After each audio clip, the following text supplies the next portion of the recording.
within the country, and also overseas. To uphold the trust that have been given by the country and society, Lemhannas keeps on developing and strengthening its capacity and capability through the 11 renewal principle, revitalization, and organizational restructuring to obtain recognition as the world-class institution.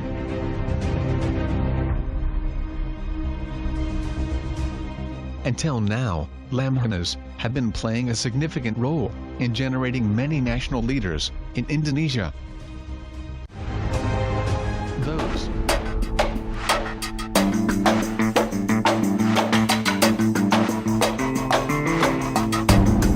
The world is currently facing a drastic change as the outbreak of COVID-19 hit around the world. The first pandemic in 21st century may have different scale to those one in early 1900 called the Spanish flu in terms of its impact towards human life. And later the Asian flu struck Asia from 1957 to 1958. The spread of this contagious disease has been rapidly increasing the number of morbidity and mortality worldwide, causing increased numbers of daily fatality rate. Evidence suggests that the trends of pandemic continue to rise, creating an alarm across the world. Despite the rapid technology in health science nowadays, the end of the COVID-19 is still unpredictable. The world leaders are difficult to manage the impact both in economic and political sectors. Furthermore, the pandemic has caused the economic downturn and instability. The unemployment rate has been soaring due to the closing of business, triggering high number of crime and social unrest. This situation could lead to economic recession, even Great Depression. In terms of interstate relation, the pandemic has affected the geopolitical landscape in many ways, including security and political power. The world seems to embrace another age of uncertainty in which the COVID-19 disrupts borders, people, economics, and interstate relations. Meanwhile, in other parts of the world, regional supply chains have disrupted, causing economic dependence among countries.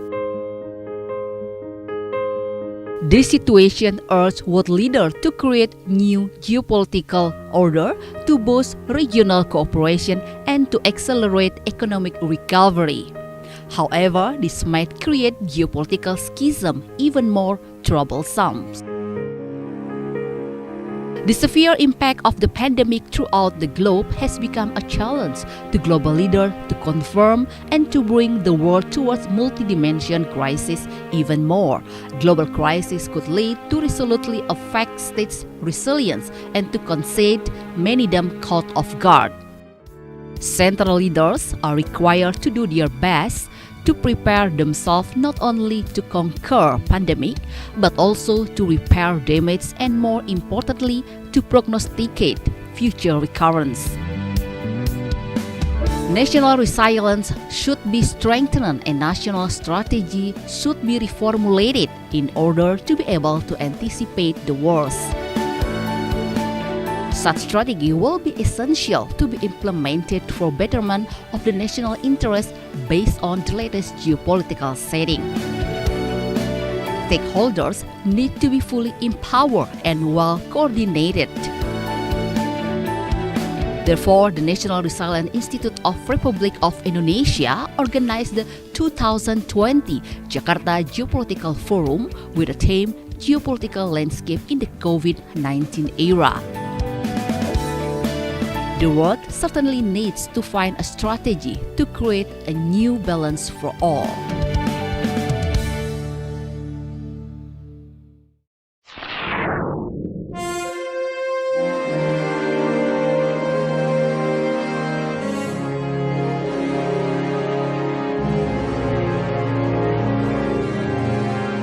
The late 50s and the early 60s was an intense and an uncertain time in global politics. It was the heart of a Cold War. the implementation of liberal democracy in Indonesia since the late 50s has caused a counterproductive competition among political parties to obtain power and government positions. Because of that, the unity of Indonesia as a nation was under a threat. To protect the integrity of Indonesia, and to protect Pancasila, the national ideology of Indonesia, the National Resilience Institute of the Republic of Indonesia, Lemhannas, was founded. The idea of the establishment of a National Resilience Institution was first discussed in 1962. Then, Lemhannas was officially established on May 20, 1965, named National Defense Institute of the Republic of Indonesia, and responsible directly to the President of the Republic of Indonesia. Segala jalan harus dilalui. Kalau kata-kata saja tidak dapat menyehatkan jiwa yang keblinger, apa boleh buat? Suruhlah senjata berbicara satu bahasa yang lebih kuat lagi.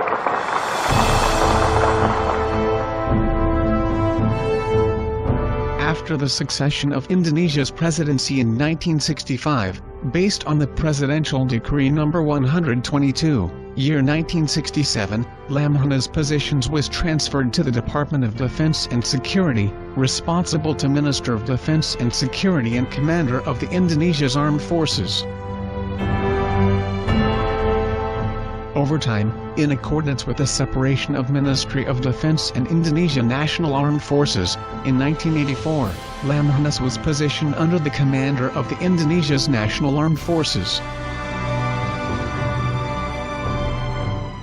And then, based on Presidential Decree No. 4, year 1994, Lemhannas' positions was moved to the Department of Defense.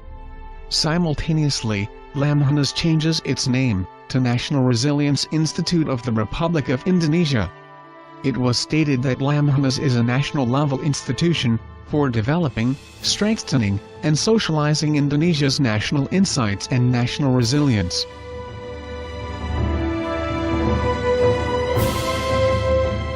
After Reformation era, based on Presidential Decree No. 42 and 43 year 2001, Lemhannas conduct an organizational restructurization and became a special, non-government agency. Lemhannas is now led by a governor, with equal status to a ministerial level. Finally, based on a Presidential Regulation No. 67, year 2006, and Presidential Regulation No. 98, year 2016, guided by 11 renewal principle, Lemhannas undergo a revitalization and restructuring process. This step was taken to support Lemhannas' vision to be a high-quality, credible, and world-class institution in the field of national resilience. Lemhannas has three primary missions. Firstly, to generate cadres of national leadership with competitive advantage, strong national character, democratic values, and ability to play their role in international relations through the education programs. Secondly, to provide the government with recommendations in decision-making at international, regional, and national levels through the Strategic Studies program.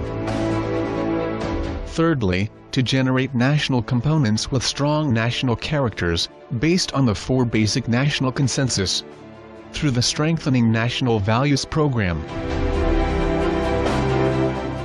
In order to achieve these objectives, Lemhannas organizes regular education program and short education programs. These programs are designed for future national leaders, which selected across Indonesia institutions and organizations. Participants include senior officers from the Indonesian Armed Forces, Indonesian National Police, as well as from across government ministries and private institutions.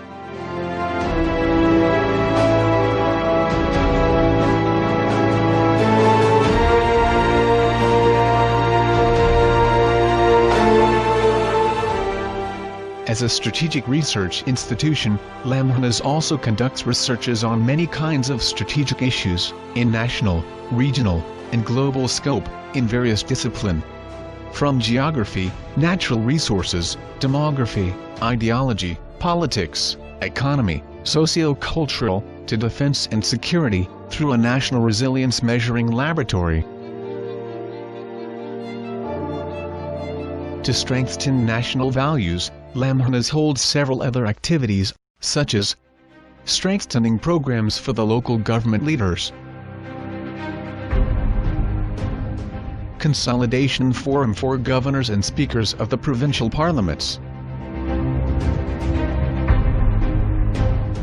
nationality dialogue, and strengthening noble values programs, training of trainers, for educators from various levels of educations. In order to strengthen cooperation and information exchange, Lemhannas frequently receives guests from domestic institutions as well as from other countries, military or non-military officers. Besides that, Lemhannas education's programs participants are also conduct a study visit within the country and also overseas.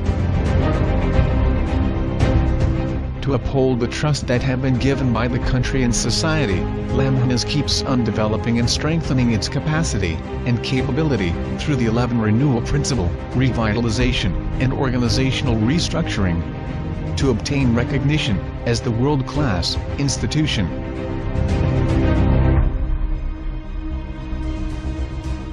Until now, Lemhannas have been playing a significant role in generating many national leaders in Indonesia. Those are the main role and function of Lemhannas as a strategic assessment center and leadership school for cadre of national leaders of Indonesia.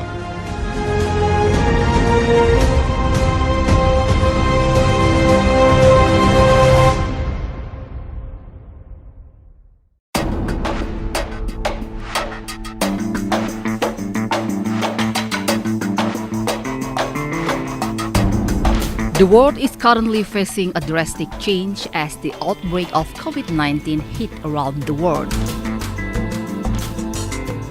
The first pandemic in 21st century may have different scale to those one in early 1900 called the Spanish flu in terms of its impact towards human life. And later the Asian flu struck Asia from 1957 to 1958. The spread of this contagious disease has been rapidly increasing the number of morbidity and mortality worldwide, causing increased numbers of daily fatality rate. Evidence suggests that the trends of pandemic continue to rise, creating an alarm across the world. Despite the rapid technology in health science nowadays, the end of the COVID-19 is still unpredictable. The world leaders are difficult to manage the impact both in economic and political sectors. Furthermore, the pandemic has caused the economic downturn and instability. The unemployment rate has been soaring due to the closing of business, triggering high number of crime and social unrest. This situation could lead to economic recession, even Great Depression. In terms of interstate relation, the pandemic has affected the geopolitical landscape in many ways, including security and political power. The world seems to embrace another age of uncertainty in which the COVID-19 disrupts borders, people, economics, and interstate relations. Meanwhile, in other parts of the world, regional supply chains have disrupted, causing economic dependence among countries. This situation urged world leaders to create new geopolitical order to boost regional cooperation and to accelerate economic recovery. However, this might create geopolitical schism even more troublesome. The severe impact of the pandemic throughout the globe has become a challenge to global leaders to confirm and to bring the world towards multidimensional crisis even more. Global crisis could lead to resolutely affect states' resilience and to concede many them caught off guard. Central leaders are required to do their best to prepare themselves not only to conquer pandemic, but also to repair damage and more importantly, to prognosticate future recurrence. National resilience should be strengthened and national strategy should be reformulated in order to be able to anticipate the worst. Such strategy will be essential to be implemented for betterment of the national interest based on the latest geopolitical setting. Stakeholders need to be fully empowered and well coordinated. Therefore, the National Resilience Institute of Republic of Indonesia organized the 2020 Jakarta Geopolitical Forum with the theme Geopolitical Landscape in the COVID-19 era. The world certainly needs to find a strategy to create a new balance for all.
The late 50s and the early 60s was an intense and an uncertain time in global politics.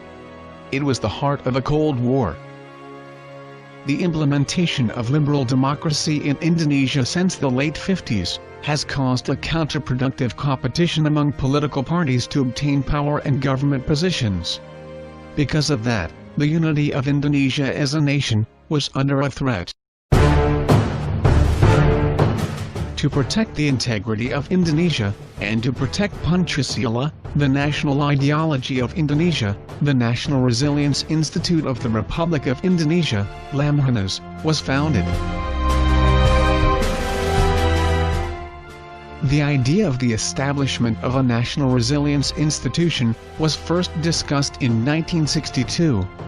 Then, Lemhannas was officially established on May 20, 1965, named National Defense Institute of the Republic of Indonesia, and responsible directly to the President of the Republic of Indonesia. Segala jalan harus dilalui. Kalau kata-kata saja tidak dapat menyehatkan jiwa yang keblinger, apa boleh buat? Suruhlah senjata berbicara satu bahasa yang lebih kuat lagi.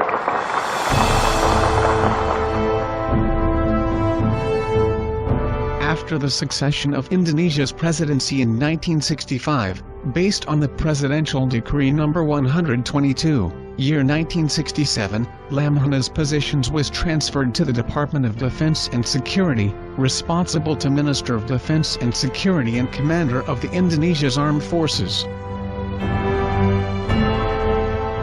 Over time, in accordance with the separation of Ministry of Defense and Indonesia National Armed Forces, in 1984, Lemhannas was positioned under the commander of the Indonesia's National Armed Forces. And then, based on Presidential Decree No. 4, year 1994, Lemhannas' positions was moved to the Department of Defense. Simultaneously, Lemhannas changes its name to National Resilience Institute of the Republic of Indonesia. It was stated that Lemhannas is a national-level institution, for developing, strengthening, and socializing Indonesia's national insights and national resilience.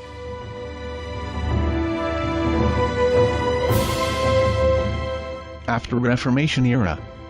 Based on Presidential Decree No. 42 and 43 year 2001, Lemhannas conduct an organizational restructurization, and became a special, non-government agency.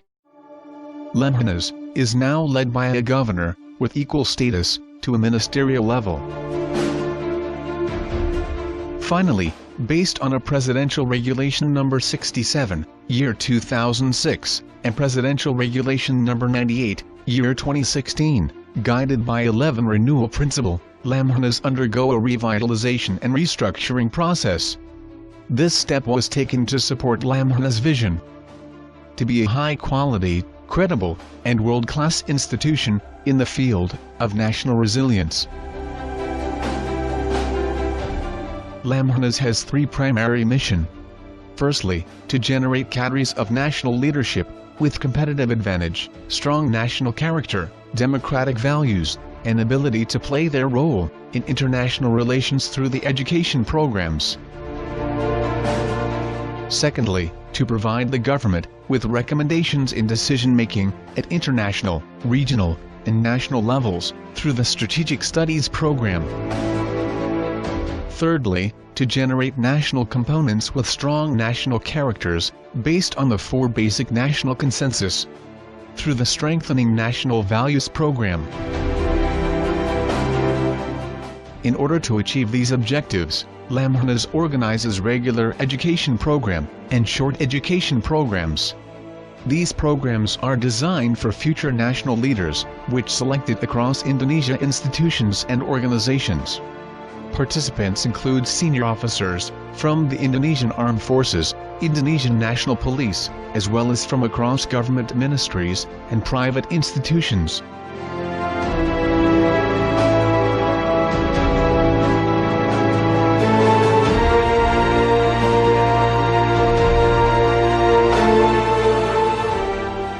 As a strategic research institution, Lemhannas also conducts researches on many kinds of strategic issues, in national, regional, and global scope, in various disciplines.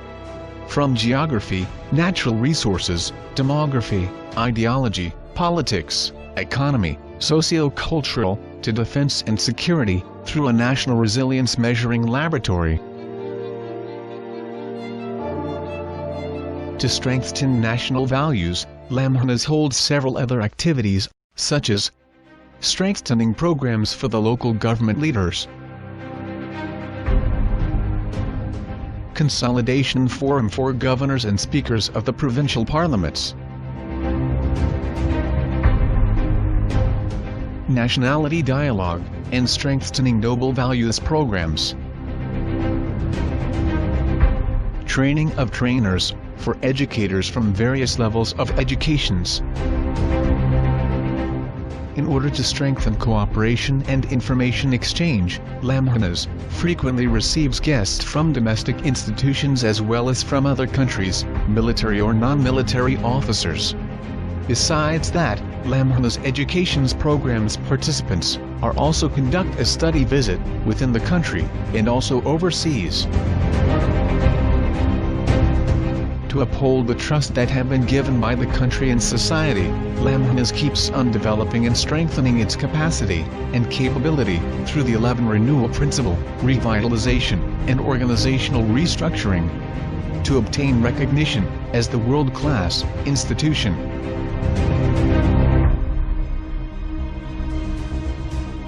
Until now, Lemhannas have been playing a significant role in generating many national leaders in Indonesia. Those are the main role and function of Lemhannas as a strategic assessment center and leadership school for cadre of national leaders of Indonesia.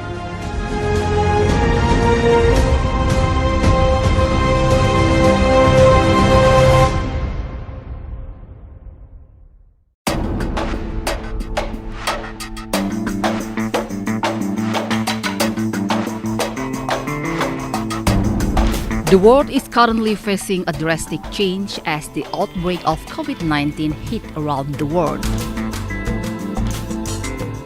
The first pandemic in 21st century may have different scale to those one in early 1900 called the Spanish flu in terms of its impact towards human life. And later the Asian flu struck Asia from 1957 to 1958. The spread of this contagious disease has been rapidly increasing the number of morbidity and mortality worldwide, causing increased numbers of daily fatality rate. Evidence suggests that the trends of pandemic continue to rise, creating an alarm across the world. Despite the rapid technology in health science nowadays, the end of the COVID-19 is still unpredictable. The world leaders are difficult to manage the impact both in economic and political sectors. Furthermore, the pandemic has caused the economic downturn and instability. The unemployment rate has been soaring due to the closing of business, triggering high number of crime and social unrest. This situation could lead to economic recession, even Great Depression. In terms of interstate relation, the pandemic has affected the geopolitical landscape in many ways, including security and political power. The world seems to embrace another age of uncertainty in which the COVID-19 disrupts borders, people, economics, and interstate relations. Meanwhile, in other parts of the world, regional supply chains have disrupted, causing economic dependence among countries. This situation urged world leaders to create new geopolitical order to boost regional cooperation and to accelerate economic recovery. However, this might create geopolitical schism even more troublesome. The severe impact of the pandemic throughout the globe has become a challenge to global leaders to confirm and to bring the world towards multidimensional crisis even more. Global crisis could lead to resolutely affect states' resilience and to concede many them caught off guard. Central leaders are required to do their best to prepare themselves not only to conquer pandemic, but also to repair damage and more importantly, to prognosticate future recurrence. National resilience should be strengthened and national strategy should be reformulated in order to be able to anticipate the worst. Such strategy will be essential to be implemented for betterment of the national interest based on the latest geopolitical setting. Stakeholders need to be fully empowered and well coordinated. Therefore, the National Resilience Institute of Republic of Indonesia organized the 2020 Jakarta Geopolitical Forum with the theme Geopolitical Landscape in the COVID-19 Era. The world certainly needs to find a strategy to create a new balance for all.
the late 50s and the early 60s was an intense and an uncertain time in global politics.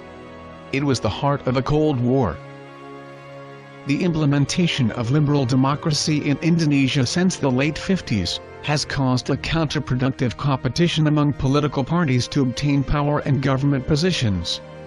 Because of that, the unity of Indonesia as a nation was under a threat.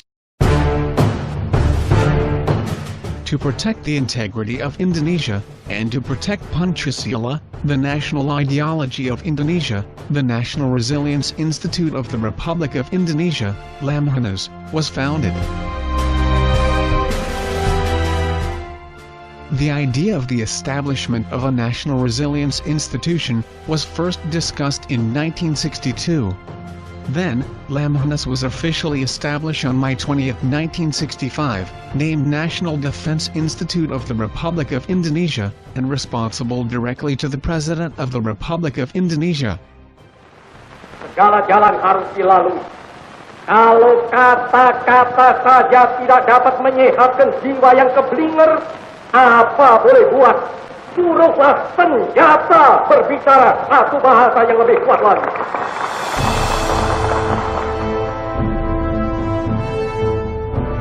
After the succession of Indonesia's presidency in 1965, based on the Presidential Decree No. 122, year 1967, Lemhannas' positions was transferred to the Department of Defense and Security, responsible to Minister of Defense and Security and Commander of the Indonesia's Armed Forces. Over time, in accordance with the separation of Ministry of Defense and Indonesia National Armed Forces, in 1984, Lemhannas was positioned under the commander of the Indonesia's National Armed Forces. And then, based on Presidential Decree No. 4, year 1994, Lemhannas' positions was moved to the Department of Defense. Simultaneously, Lemhannas changes its name to National Resilience Institute of the Republic of Indonesia. It was stated that Lemhannas is a national-level institution for developing, strengthening, and socializing Indonesia's national insights and national resilience.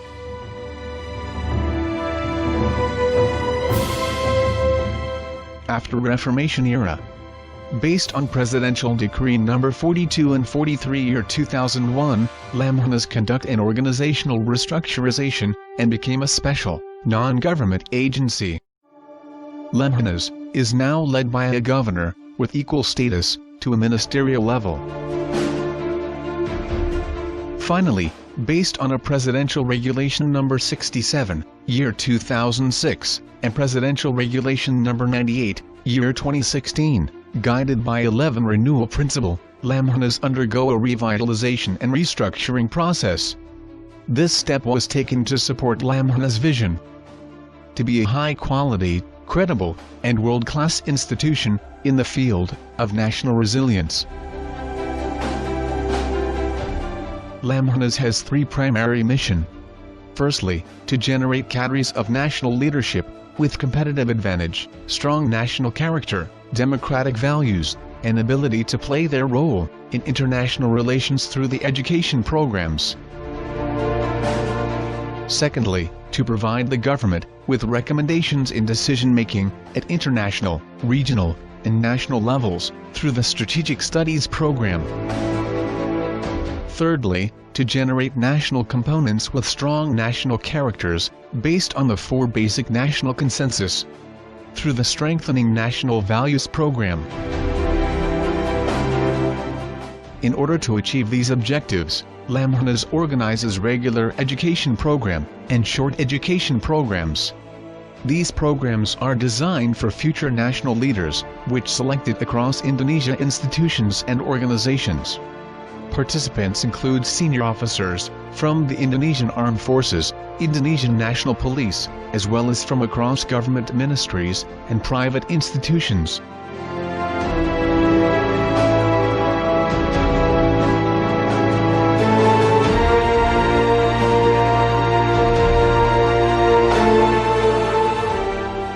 As As a strategic research institution, Lemhannas also conducts researches on many kinds of strategic issues, in national, regional, and global scope, in various disciplines. From geography, natural resources, demography, ideology, politics, economy, socio-cultural, to defense and security, through a national resilience measuring laboratory. To strengthen national values, Lemhannas holds several other activities, such as strengthening programs for the local government leaders, consolidation forum for governors and speakers of the provincial parliaments, nationality dialogue, and strengthening noble values programs, training of trainers, for educators from various levels of educations. In order to strengthen cooperation and information exchange, Lemhannas frequently receives guests from domestic institutions as well as from other countries, military or non-military officers. Besides that, Lemhannas education's programs participants are also conduct a study visit within the country and also overseas. To uphold the trust that have been given by the country and society, Lemhannas keeps on developing and strengthening its capacity and capability through the 11 renewal principle, revitalization, and organizational restructuring to obtain recognition as the world-class institution.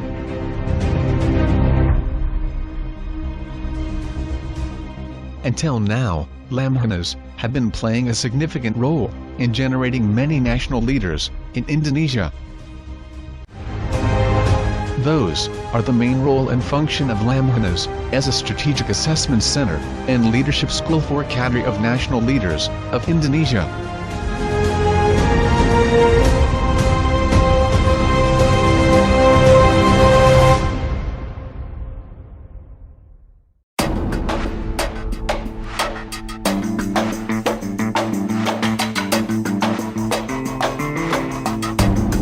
The world is currently facing a drastic change as the outbreak of COVID-19 hit around the world. The first pandemic in 21st century may have different scale to those one in early 1900 called the Spanish flu in terms of its impact towards human life. And later the Asian flu struck Asia from 1957 to 1958.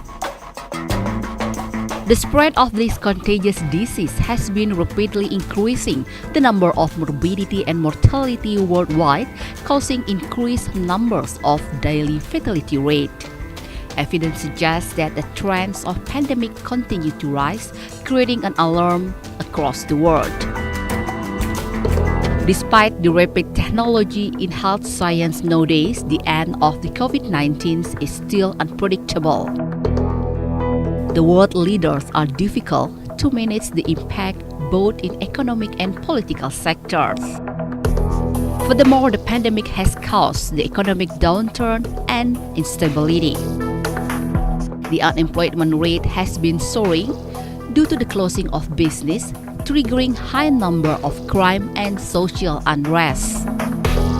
This situation could lead to economic recession, even Great Depression. In terms of interstate relation, the pandemic has affected the geopolitical landscape in many ways, including security and political power. The world seems to embrace another age of uncertainty in which the COVID-19 disrupts borders, people, economics, and interstate relations. Meanwhile, in other parts of the world, regional supply chains have disrupted, causing economic dependence among countries. This situation urged world leaders to create new geopolitical order to boost regional cooperation and to accelerate economic recovery. However, this might create geopolitical schism even more troublesome. The severe impact of the pandemic throughout the globe has become a challenge to global leaders to confirm and to bring the world towards multidimensional crisis even more. Global crisis could lead to resolutely affect states' resilience and to concede many them caught off guard. Central leaders are required to do their best to prepare themselves not only to conquer pandemic, but also to repair damage and more importantly, to prognosticate future recurrence. National resilience should be strengthened and national strategy should be reformulated in order to be able to anticipate the worst. Such strategy will be essential to be implemented for betterment of the national interest based on the latest geopolitical setting. Stakeholders need to be fully empowered and well coordinated. Therefore, the National Resilience Institute of Republic of Indonesia organized the 2020 Jakarta Geopolitical Forum with the theme Geopolitical Landscape in the COVID-19 Era. The world certainly needs to find a strategy to create a new balance for all.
The late 50s and the early 60s was an intense and an uncertain time in global politics. It was the heart of a Cold War. The implementation of liberal democracy in Indonesia since the late 50s has caused a counterproductive competition among political parties to obtain power and government positions. Because of that, the unity of Indonesia as a nation was under a threat. To protect the integrity of Indonesia, and to protect Pancasila, the national ideology of Indonesia, the National Resilience Institute of the Republic of Indonesia, Lemhannas, was founded. The idea of the establishment of a National Resilience Institution was first discussed in 1962. Then, Lemhannas was officially established on May 20, 1965, named National Defense Institute of the Republic of Indonesia, and responsible directly to the President of the Republic of Indonesia. Segala jalan harus dilalui. Kalau kata-kata saja tidak dapat menyehatkan jiwa yang keblinger, apa boleh buat? Suruhlah senjata berbicara satu bahasa yang lebih kuat lagi.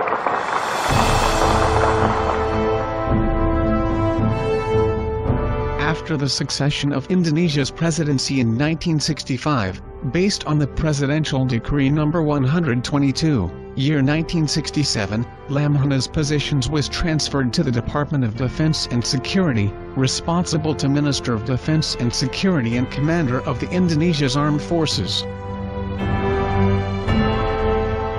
Over time, in accordance with the separation of Ministry of Defense and Indonesia National Armed Forces, in 1984, Lemhannas was positioned under the commander of the Indonesia's National Armed Forces. And then, based on Presidential Decree No. 4, year 1994, Lemhannas' positions was moved to the Department of Defense.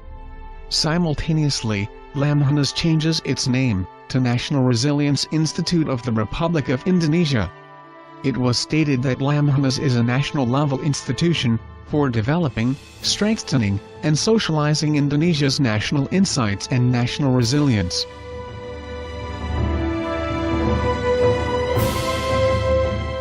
After Reformation era. Based on Presidential Decree No. 42 and 43 year 2001, Lemhannas conduct an organizational restructurization and became a special, non-government agency. Lemhannas is now led by a governor, with equal status to a ministerial level. Finally, based on a Presidential Regulation No. 67, year 2006, and Presidential Regulation No. 98, year 2016, guided by 11 renewal principle, Lemhannas undergo a revitalization and restructuring process. This step was taken to support Lemhannas' vision to be a high-quality, credible, and world-class institution in the field of national resilience. Lemhannas has three primary missions.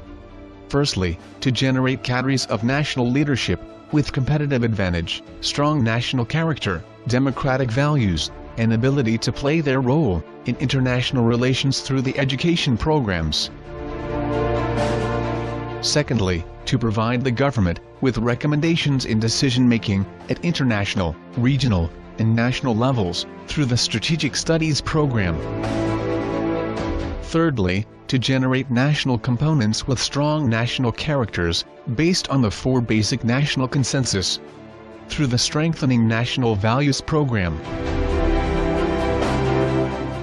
In order to achieve these objectives, Lemhannas organizes regular education program and short education programs.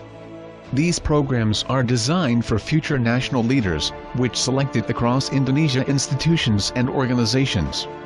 Participants include senior officers from the Indonesian Armed Forces, Indonesian National Police, as well as from across government ministries and private institutions.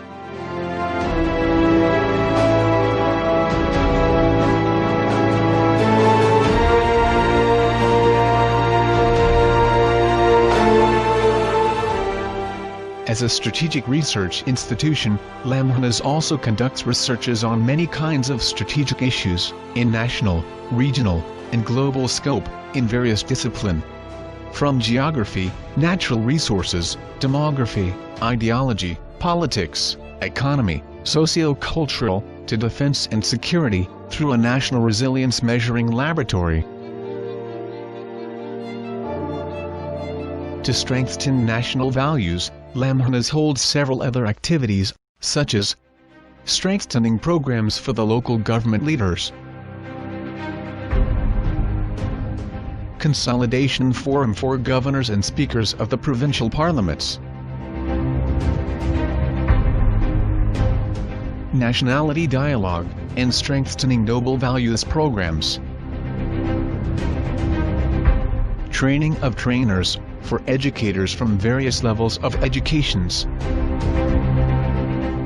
In order to strengthen cooperation and information exchange, Lemhannas frequently receives guests from domestic institutions as well as from other countries, military or non-military officers. Besides that, Lemhannas education's programs participants are also conduct a study visit within the country and also overseas.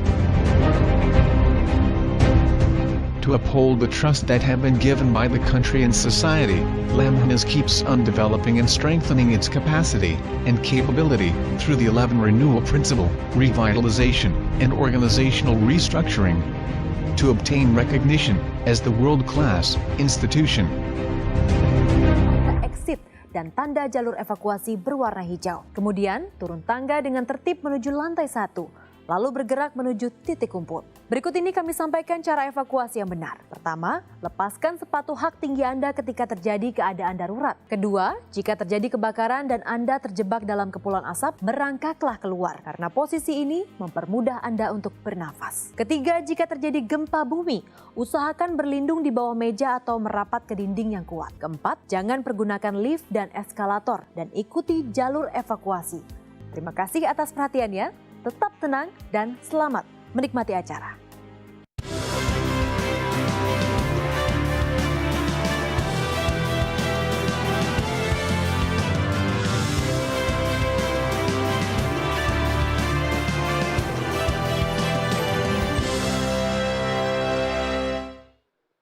Live from MNC Conference Hall, Jakarta. This is the Jakarta Geopolitical Forum IV 2020.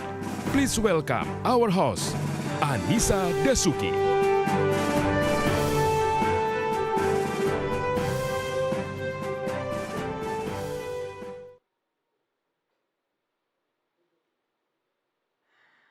Good morning, ladies and gentlemen. Welcome to the 4th Jakarta Geopolitical Forum 2020, Geopolitical Landscape in the COVID-19 era, organized by the National Resilience Institute of the Republic of Indonesia.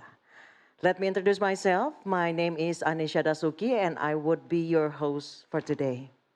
Before we start, we would like to express our sincere gratitude to the Honorable Lieutenant General Retired Agus Wijoyo, Governor of the National Resilience Institute of the Republic of Indonesia, Her Excellency Mrs. Retno Marsudi, Minister of Foreign Affairs of the Republic of Indonesia, the Honorable Professor Budiono, Vice President of the Republic Indonesia for the period 2009 to 2014, and to all the honorable moderators, speakers, and discussants.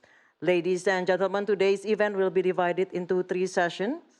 The first is opening session. The second is the first plenary session about the strategic implication of the COVID-19 to geopolitik. And the third is the second plenary session about the policy implication of COVID-19 in the context of national resilience.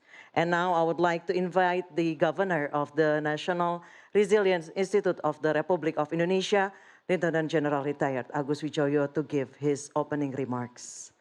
To Lieutenant General Retired Agus Wijoyo, the floor is yours, Pak.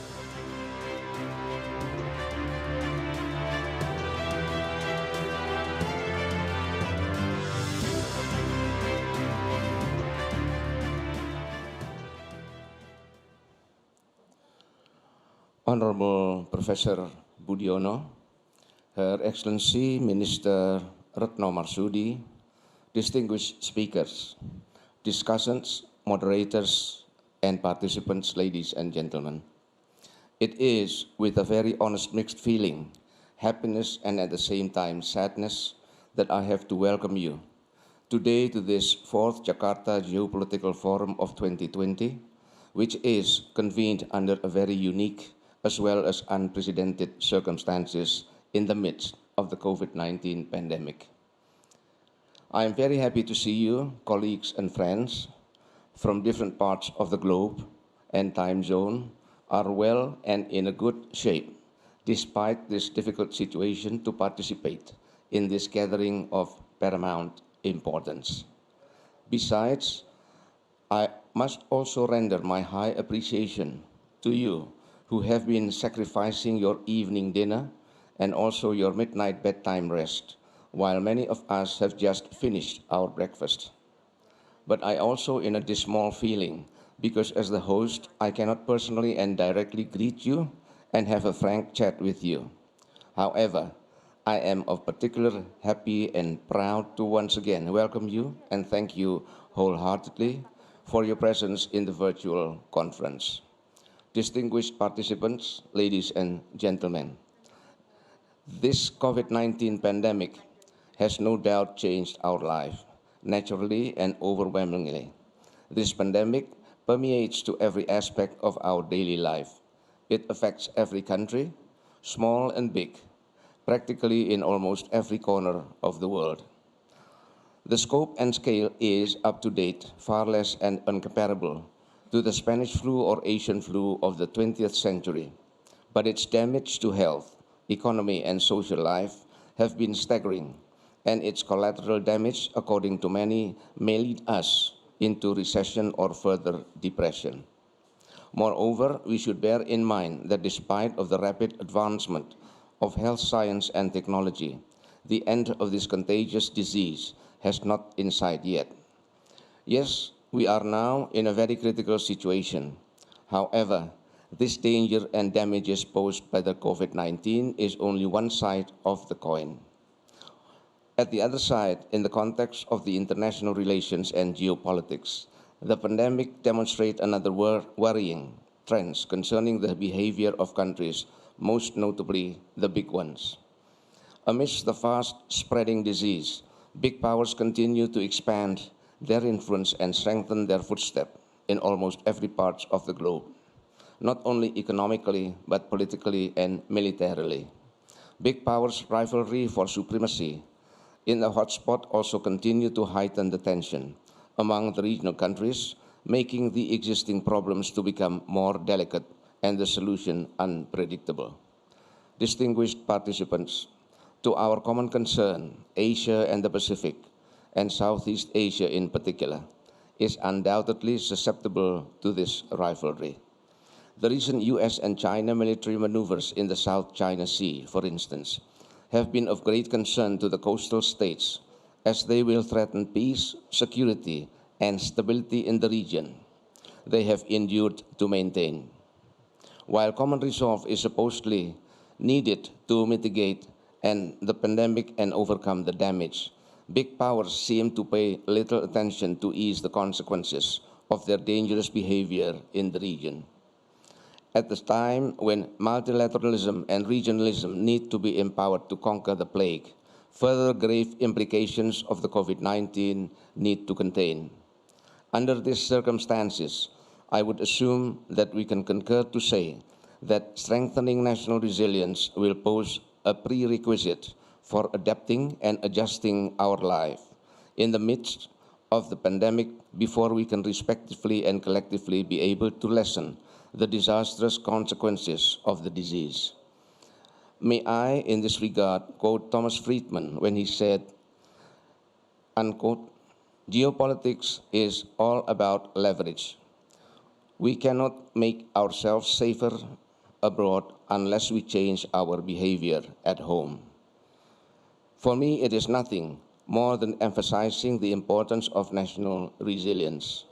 National resilience can later become a stepping stone towards empowering regional resilience to confront big powers' rivalry so that it will not harmfully affect peace, security, and stability in the region.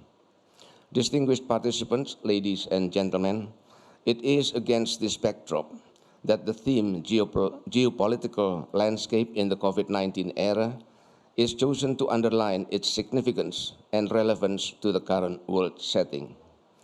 As a guiding principle at the Institute and a continuance to the previous three forums, we will always focus on issue of ultimate urgency to our common resolve and national interest. And in order to make use of the time duress effectively, the proceedings of this forum will be divided into two sessions, whereby the first will be dealing with the strategic implications of the COVID-19 as in accordance to the program, while the second will have a slight change to cover a wider topic on the international security in time of the pandemic. It is my fervent hope that you all can interactively discuss and deliberate the geopolitical implications to our today's state of affairs and find a way to come up with somehow constructive measures for future anticipation. It is hoped that based on the proceedings of the forum, we will be able to explore alternatives to formulate policy recommendations to our respective entities. Ladies and gentlemen, finally, I know full well that given fact of the wide range issues to discuss, this less than a day conference would certainly be far from appropriate. But inasmuch of your keen interest and more importantly your expertise in this subject, I am confident that we can manage to maximize the time constraint and benefit from thorough deliberations. For this, I must extend my earnest gratitude to all of you and wish you a very constructive and fruitful discussion. With this, allow me now to kindly request Her Excellency, Madam Retno Marsudi, Minister of Foreign Affairs of the Republic of Indonesia, to deliver a welcoming remarks and to officially open the 4th Jakarta Geopolitical Forum of 2020. Thank you. Thank you, Mr. Agus Wijoyo, for your opening remarks.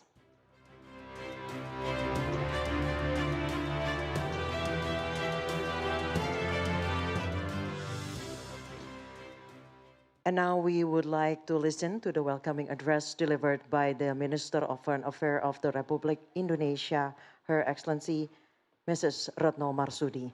Ladies and gentlemen, please welcome Mrs. Retno Marsudi. Lieutenant General Retired Agus Wijoyo, Governor of the National Resilience Institute of the Republic of Indonesia, Professor Dr. Budiono, Vice President of the Republic of Indonesia 2014-2019, distinguished guests, ladies and gentlemen. I'm very pleased to join you today, and thank you very much, Pak Agus, for inviting me. My apology, right after delivering my remarks, I have to leave and accompany President Joko Widodo to receive letters of credentials from 7 foreign ambassadors accredited to Indonesia. Ladies and gentlemen, the year 2020 has been a very challenging one for all of us. Last month, leaders from around the world addressed to the United Nations General Assembly, including President Joko Widodo. The issue of COVID-19 pandemic was the focus of many leaders. Today, 40 million people have been infected with the virus, and more than 1 million have perished. Some countries defended their track records in fighting the virus before the assembly. One went so far as assigning blame on another country.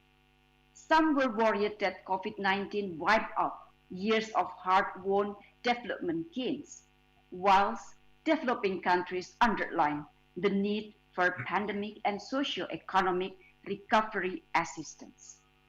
Another issue that dominated the conversation was the strategic implication of COVID-19 on the ongoing geopolitical shift. Some argued COVID-19 created new challenges and opportunities in international relations. Others cautiously warned that it added to uncertainties that already characterize our world. A number of worrying geopolitical trends were discussed. Some existed prior to the pandemic and further accelerated and brought to light by it. First, the worrying trend of rivalries between great powers in many fronts.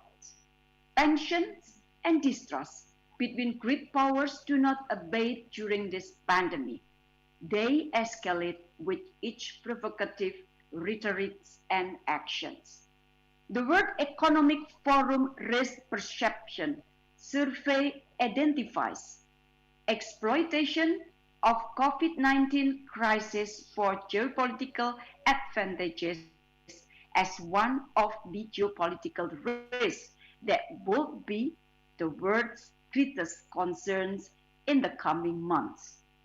Indeed, some aspects of the rivalry take place in our proximity, the Southeast Asia and the broader Indo-Pacific regions. Smaller countries often found themselves trapped in the middle and forced to take side. Many start to think we are already in the midst of a new Cold War. Second, the worrying trend of diminished trust in multilateralism. For years, the UN has been accused of being ineffective, its work hampered by power politics between its members. This is particularly evident for the instance of the UN Security Council. The permanent members casted twice as many vetoes over the past 5 years compared to the preceding 5 years. Overall, the UN is increasingly struggling to effectively respond to the ever complex global challenges and the high expectation to deliver concrete and immediate results. There have been countless proposals aimed at strengthening the UN, but different and competing views and interests have made the task very difficult. Diminishing trust has led to countries backing away from their global commitment. Others threaten to withdraw from the UN's specialized agencies. The pandemic truly puts multilateralism at risk. Some argue the UN has not done enough to prevent and respond to this pandemic. Countries that have benefited from multilateralism in the past are now joining the rank of those who doubt the UN effectiveness. Third, the worrying trend of rising populism and extreme nationalism.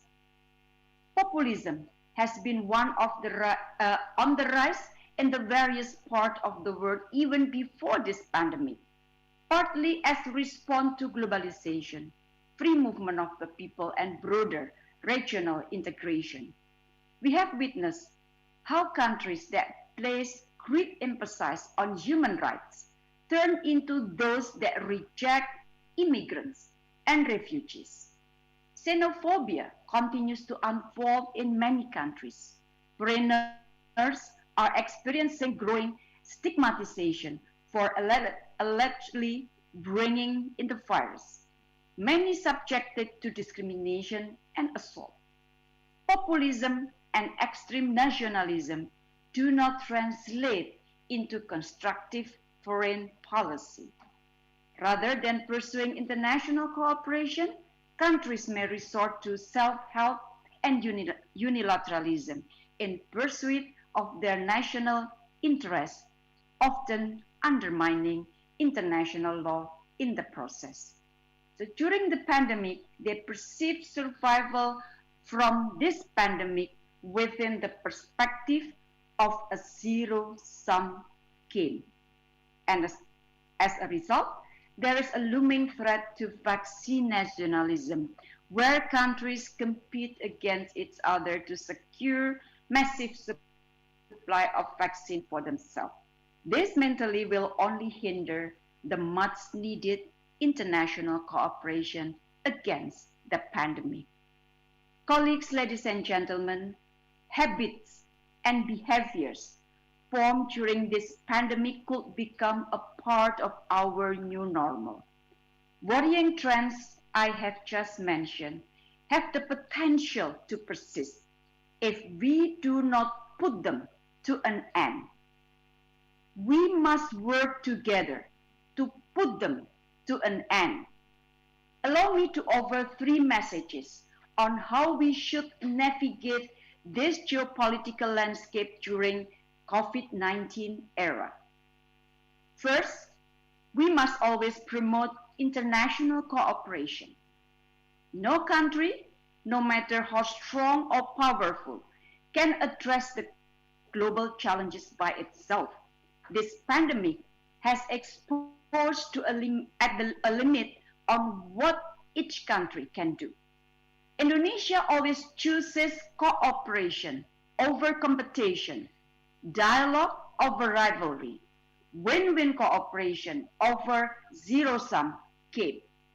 International cooperation is desperately needed in a crisis situation like today. Let us focus our time and energy to identify points of convergence rather than sharpen our differences. There are 2 urgent priorities to fight for. First, ensuring all countries have equitable access to safe and affordable vaccine, as well as COVID-19 treatment and other health technologies. Indonesia stands behind important initiatives in this regard, the WHO Access to COVID-19 Tools Accelerator, the WHO's COVID-19 Technology Access Pool, and COVAX initiative. In fact, I've just returned from London and Geneva, where I had a thorough and good discussions with CEPI, Gavi, and WHO. As a reflection of Indonesia's support to this multilateral undertaking, Indonesia offered to be part of CEPI Investors Council. We are also in the process of developing our own COVID-19 vaccine and prepare to also make it available to other countries as a global public goods. The second priority now is to accelerate global socio-economic recovery. Gradual reactivation of economic activities needs to start. We must reconnect our economies and businesses by making use of all available tools, from free trade agreement to essential business corridors arrangement. Next month, signing of Regional Comprehensive Economic Partnership, RCEP, will create a momentum to revitalize economic cooperation and supply chain. President Joko Widodo mentioned the importance of RCEP last night during the bilateral meetings with Prime Minister Suga of Japan.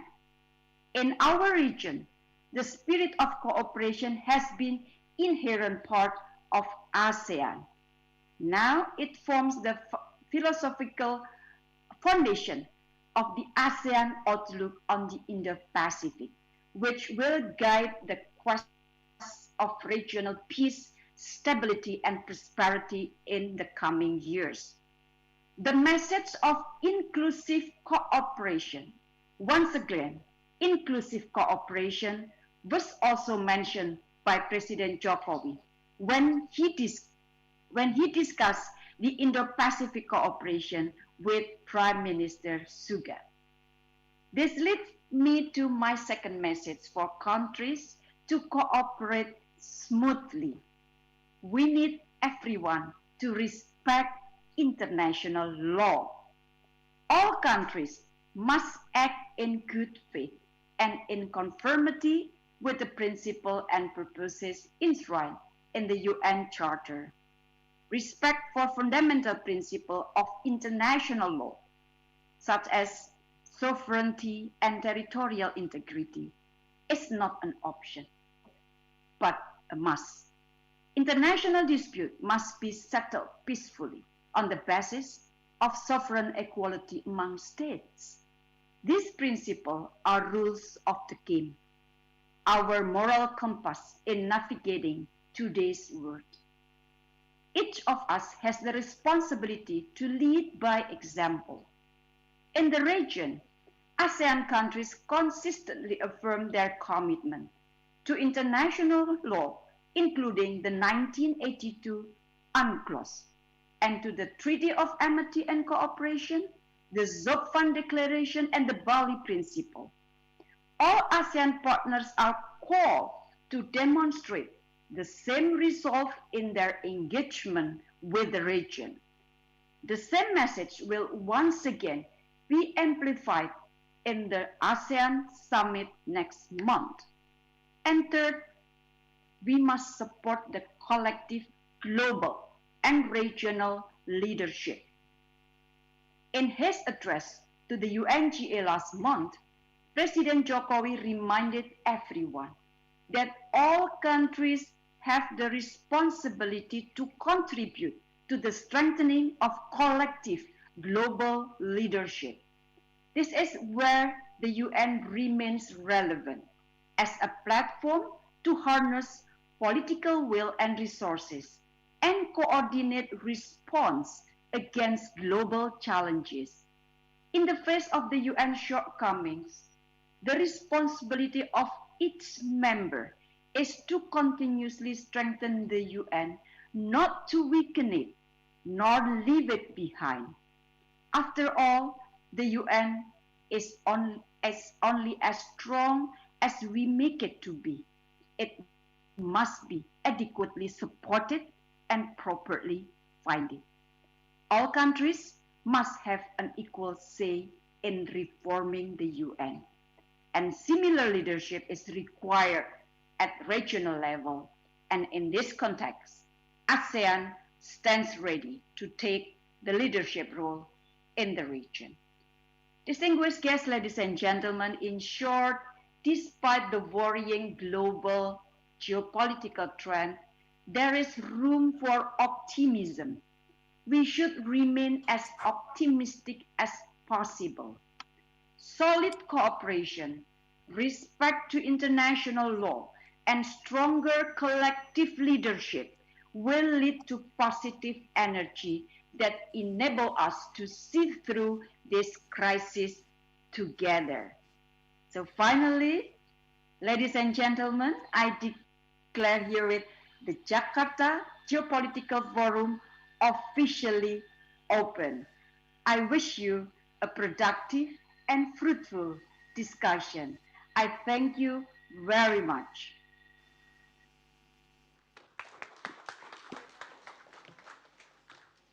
Thank you, Her Excellency Mrs. Retno Marsudi, for your speech.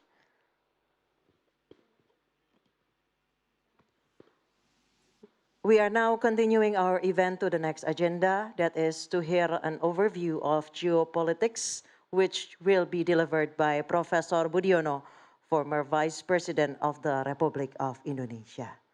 Ladies and gentlemen, please welcome Professor Budiono.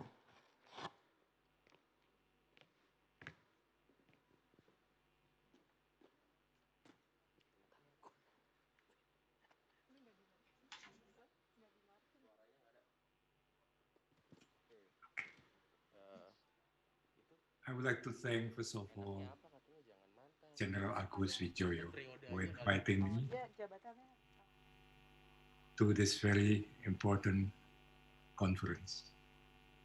I would like also to greet our Foreign Minister, Ibu Retno Marsudi, and of course, I would like to greet all the participants of this conference. Ladies and gentlemen, the world politics is complex and always in flux. And this once-in-a-century pandemic makes it more so. I am no specialist in geopolitics, but my 30 years in government had given me a glance of how it works in practice and a chance to feel its impacts on the conduct of national policy. I would like to share some of that.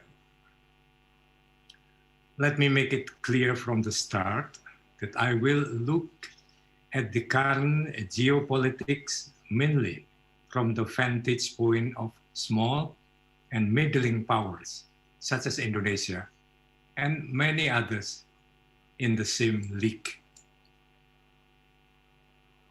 There are many global developments worthy of discussion, but I will focus on two that have had, and I think will continue to have, profound implications in the coming years for the conduct of national policies of those nations.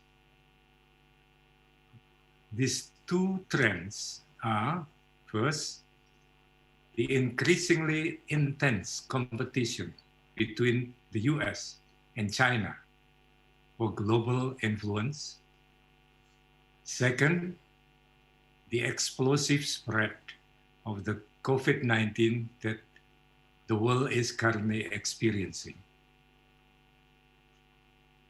The emerging new environment in the world necessitates rethinking and resetting of national policies. Ladies and gentlemen, let me start with the US-China relation. The transformation of China from a poor regional giant to a richer global superpower in only 4 decades is unprecedented in human history.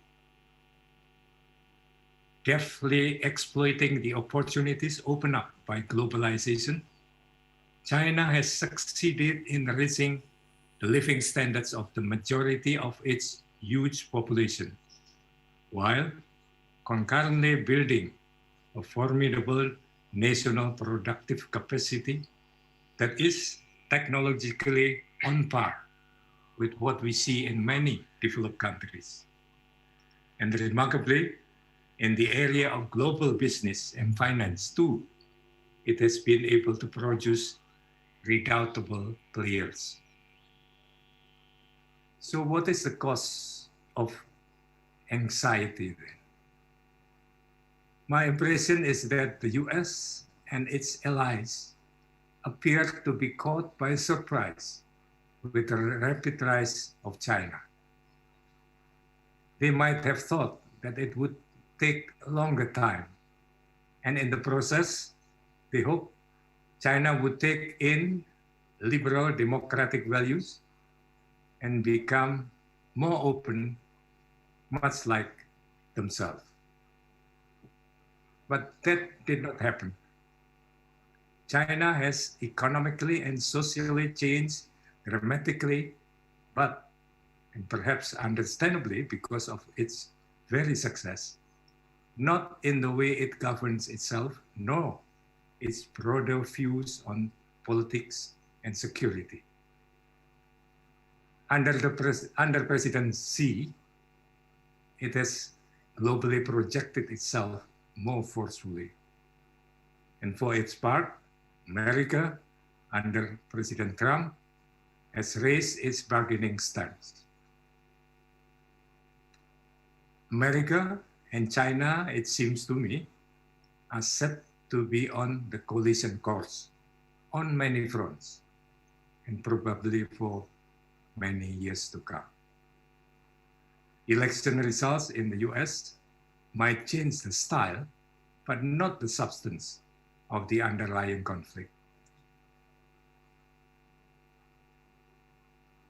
Let me cite the historian Niall Ferguson, who sees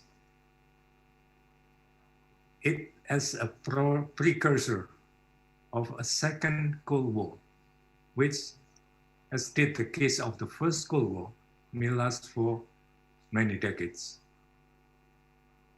It's not a happy situation for small middling powers in the Indo-Pacific region, intending to be independent and keep focus on their development. They will have to tread along a fine line. And globalization, as we have known it thus far, will be on the retreat. Ladies and gentlemen, even without the prospect of the Cold War, globalization will change by the force of the accumulating discontents it has shown. Yes, globalization has bestowed benefits in the form of higher global economic growth, improved living standards for a large number of the world population. But those benefits have not been equitably shared within nations and among nations, while the costs of global adjustments fall disproportionately on those less agile and less prepared, and as well as on Mother Nature, the environment. The discontents have crystallized into various forms of anti-globalization movements, which have lately gained traction in the political theaters of not a few countries. The second development that will greatly influence the geopolitical landscape in the coming years is, of course, the current pandemic. It is said that the pandemic lays bare the weaknesses of the core institutions of human civilization. It has challenged not only the public health systems of many countries, all over the world, but also their economies and even their social fabrics. Its disruption has put to a severe test the viability of the global economy and politics. As of now, the drama of the pandemic is still unfolding. At best, what we currently can do is to make an intelligent guess about its full ramifications. For a start, the pandemic will cause countries to rethink about their public health systems and policies. Indonesia, as also other developing countries, must seize the moment to muster the political will necessary to launch fundamental reform of its public health sector. And it must be fundamental, not a patchwork, and must be anchored in a long-term plan for the country's human development. If we miss this momentum and lazily revert back to business as usual, we will be left behind by the whole world. Next, countries must also prepare themselves for the post-pandemic reordering of the world economy and make plans on how best to rewire the economies to the new order. The new global economic order that will emerge currently can only be guessed at. It will remain a work in progress for some years to come. However, we can already identify the trends that will likely mold it over time. For one, the pandemic with its disruptive power have raised the awareness of the need to foster economic resilience and national resilience in general. One should not be satisfied with the country's short-term performance of things like growth, export, inflation, or even employment, but also need to monitor the progress of the metrics of its resilience. Resilience has many facets: food security, energy security, domestic industries' dependence on global supply chains, their resilience against disruption in export of their product, in imports of materials, and in foreign technologies, the strength of the country's environment protection are but a few examples of conditions that together make up national resilience. Please note that all these are again long-term in nature, requiring long-term commitment well beyond the period of election cycle, as well as the need for a long-term plan to achieve it. Ad hoc policies will not do. Then there is the problem of post-pandemic structural adjustment as a consequence of changes in the relative importance of sectors, industries, and occupations. These adjustments require reallocating economic resources, such as land use, capital, and in my view, the most intricate of all, reallocation and reposition of labor or human resources It is a big undertaking where government, business, and the public have to work in concert. Reallocation of resources always entails costs, economic, social, and often also environmental costs. Government, through its policies, has to minimize these costs without hampering the reallocation process itself. It is those economies which have gone furthest in completing the reallocation which have the greatest chance of survival in the new world order. Delays entail even greater costs. Ladies and gentlemen, this is not an easy time for any government. So many things in the to-do list. Moreover, all those plans, policies, and actions must be implemented in a difficult geopolitical ambience of a looming Cold War. But all that should not be an excuse for mediocre action. At the global level, similar adjustments must occur with the nation states as the executing agents. There are probably more delicate issues at the international level than at the national level.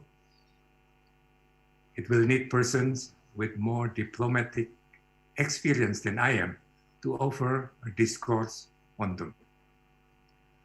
However, I will not totally evade the task. I would pick one issue that is, in my view, is so important for the international community to start seriously thinking about now, so that we, I mean the world, will not be behind the curve in acting on it. The cost of failure for timely dealing with it is too great. There is one important and difficult problem that will be faced by all countries post-pandemic. That is the problem of surfacing their debts. Debts are accumulating because in dealing with the public health and the concomitant social and economic consequences of pandemic, governments are forced to live beyond their means to finance the needed program. All countries, without exception, will find itself facing a heavy debt servicing problem long after the pandemic subsides. Some richer countries with higher taxing capacities and whose currencies are internationally convertible will probably fare okay, but the rest of the world will not. To keep up their debt servicing obligation, they will have to endure a prolonged self-induced depression with all its social, economic, political, and security consequences, which probably could not be contained within their national borders.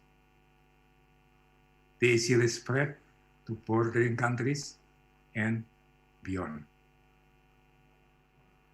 In such a situation, there is a real risk the whole world will be trapped in a prolonged global recession, if not depression. And the geopolitical consequence of it is unimaginable. It is a global problem that requires a global solution. And this is the time when a global statesmanship and global leadership are sorely needed. It is the time when the spirit of international cooperation must prevail over the spirit of Cold War. Thank you very much for listening.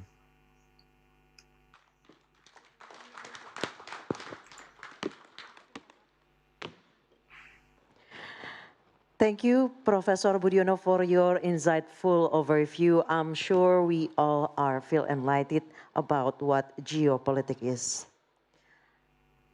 Ladies and gentlemen, before we continuing this event, we will hold a photo session with all distinguished guest speakers and moderators.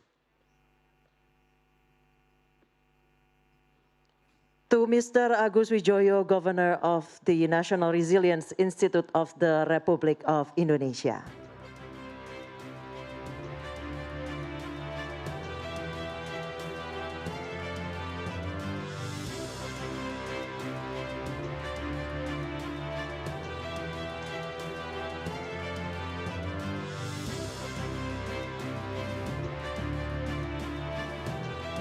Mr. Wiko Sofian, Deputy Governor of the National Resilience Institute of the Republic of Indonesia.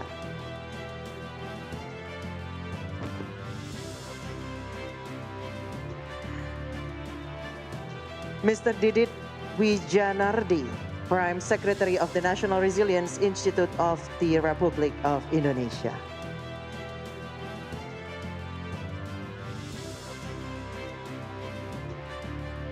Mrs. Reni Mayerni, Deputy for Strategic Studies of the National Resilience Institute of the Republic of Indonesia.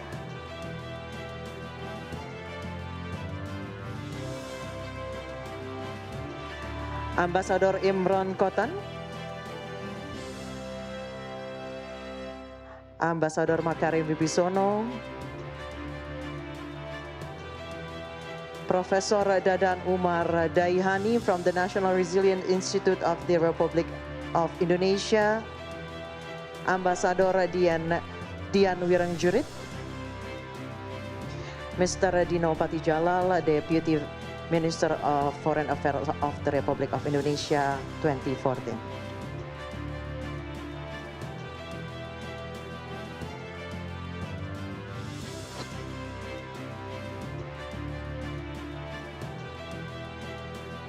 And to all the speakers and discussants, we will have a photo session on my count.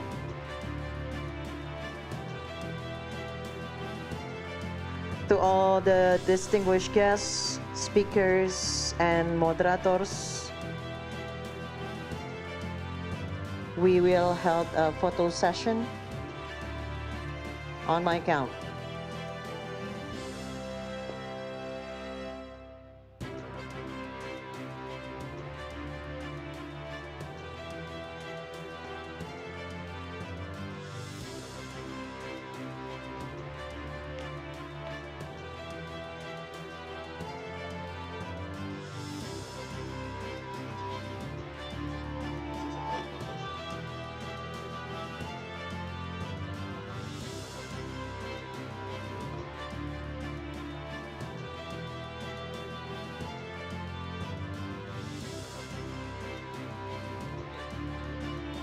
On my count, okay? 3, 2, 1. Okay, once more. On my count, 3, 2, 1. Okay. Teman-teman yang berada di depan panggung bisa tolong permisi sebentar supaya foto dari kamera video lebih terlihat jelas. Oke? Sekali lagi on my count.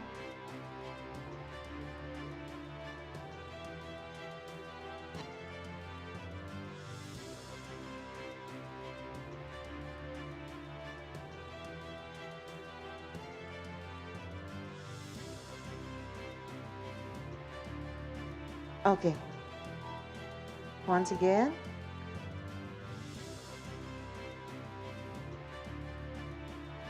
Okay, clear? Okay, on my count, 3, 2, 1. Okay, clear? Okay, thank you, Mr. Agus Wijoyo. Thank you, Mr. Wiko Sofyan. Thank you, Mr. Didit Wijanardi. Thank you, Mrs. Reni Mariani. Thank you, Ambassador Imran Kotan, Ambassador Makarim Wibisono, Profesor Dadan Umar Daihani, Ambassador Dian Wirengjurit, dan Ambassador Dinopati Jalal. Thank you.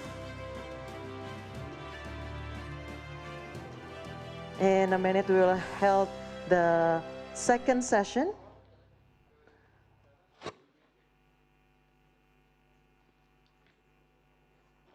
Thank you, sir and madam. Okay. To Mr. Imran Kotan. Kindly check for the audio. 1, 2, 3. 1, 2, 3. Ladies and gentlemen, please welcome our moderator, Ambassador Imran Kotan. Thank you very much for the opportunity being provided for.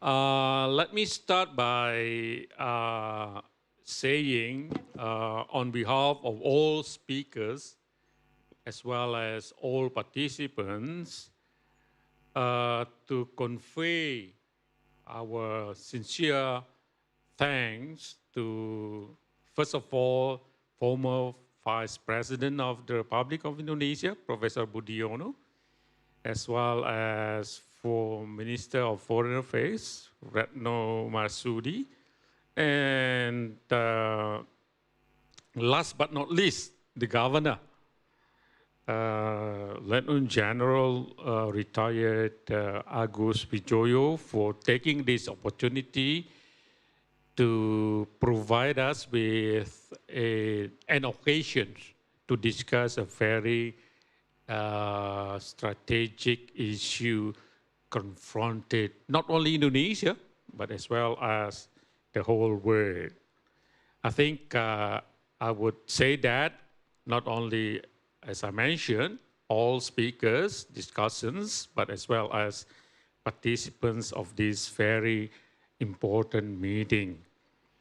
I have actually 5 speakers.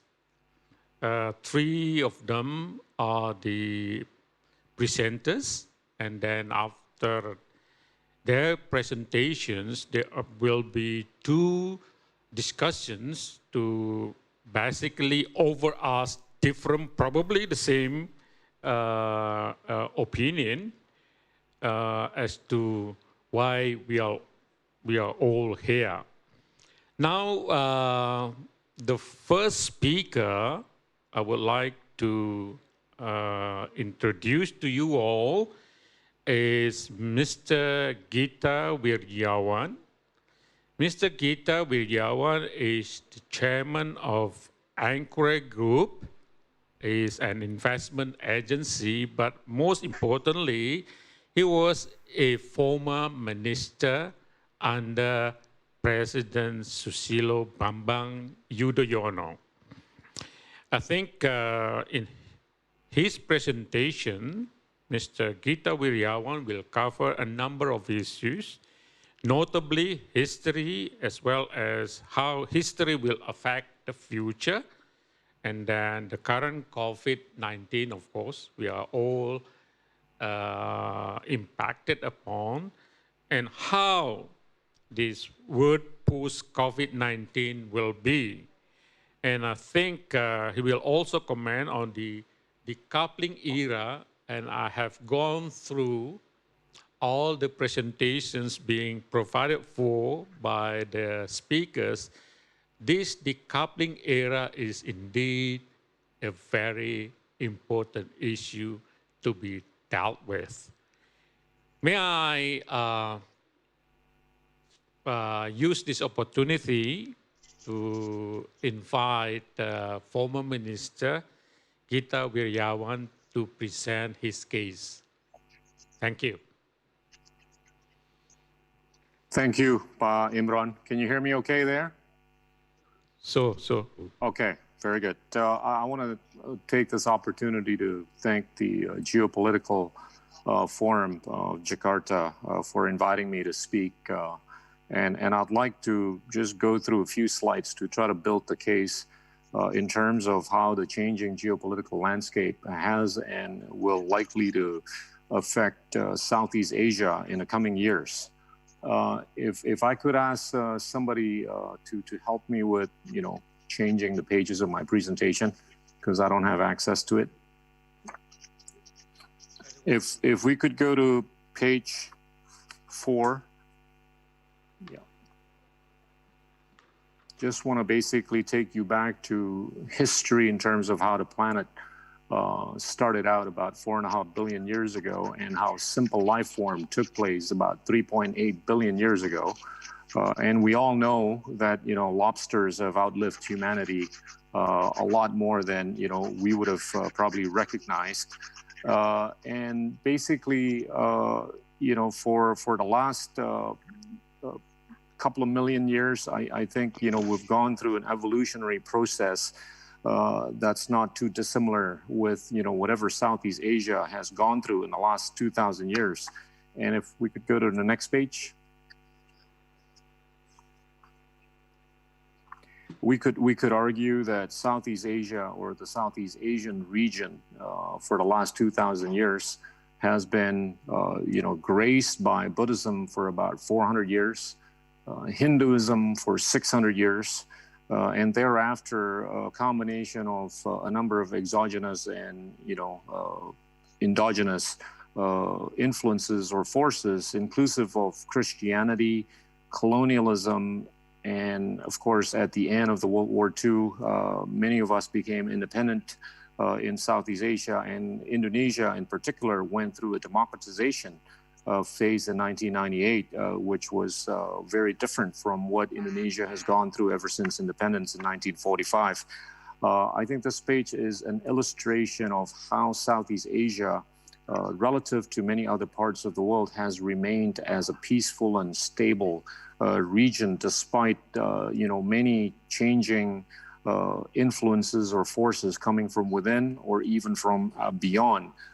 It, I think, serves as capital for Southeast Asia to remain as a peaceful and stable region for the next 1,000 and 2,000 years, on the assumption that we're going to have enough energy to live with, on the assumption that we could learn to basically sustain the planet a little bit better than what we have been doing in the last 200 years. The next page, we've basically shifted from soil to steel and to data, and this is basically an illustration of how the monetization data has changed the game in entrepreneurship, but also in economic paradigms.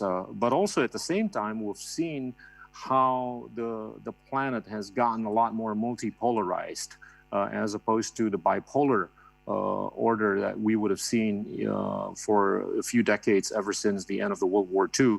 And we've basically gone from a defined benefit to a defined contribution era. And this, I would argue, is somewhat correlated in terms of the multilateralism that's been reduced in such a big way. I would argue that this is somewhat correlated with how inequality in developed economies and developing economies and also underdeveloped economies has basically gotten so much bigger in the last decade or two. In terms of the climate, we all know God forgives. People often forgive, but nature does not forgive. We only have about 3,000 to 4,000 gigatons of carbon left on the planet, and on the assumption that we consume or emit about 50 to 60 gigatons a year, humanity has about 50 to 70 years left, unless we start driving Tesla and we figure out a way to basically source energy from a much more renewable source. I think we've got a chance at basically beating the odds so that we could sustain the planet a little bit longer. And the decline of the price of money, and this is simply driven by not only the quantitative easing that's taken place in many developed economies, but it's also driven naturally by the fact that savings have gone up in such a big way by way of the demographics around the world that's gone far older and faster as opposed to in comparison to the number of asset classes that has remained finite. So the price of money is only likely to continue to go down, and this, I think, will benefit future entrepreneurship, for our kids and grandkids to try to be much more entrepreneurial than what we have ever been. Last would basically be with respect to how we've seen the diminution of extreme poverty, but also at the same time, I think Mr. Ambassador Imran Kotan has alluded to in terms of the decoupling area between China and the U.S., the emergence of not only China and the U.S., or the U.S. has been a superpower, but the emergence of China, but in addition to China, other new geopolitical forces that are, I think, going to help shape the world in the next few decades. But I do believe that for countries like Indonesia and some others in Southeast Asia, I think the role of marginal productivity is going to be influential in our ability to show adaptive capacity, with regards to the changing nature of the world, but also to show how we could actually be better in optimizing our own resources so that we could be competitive and productive going forward.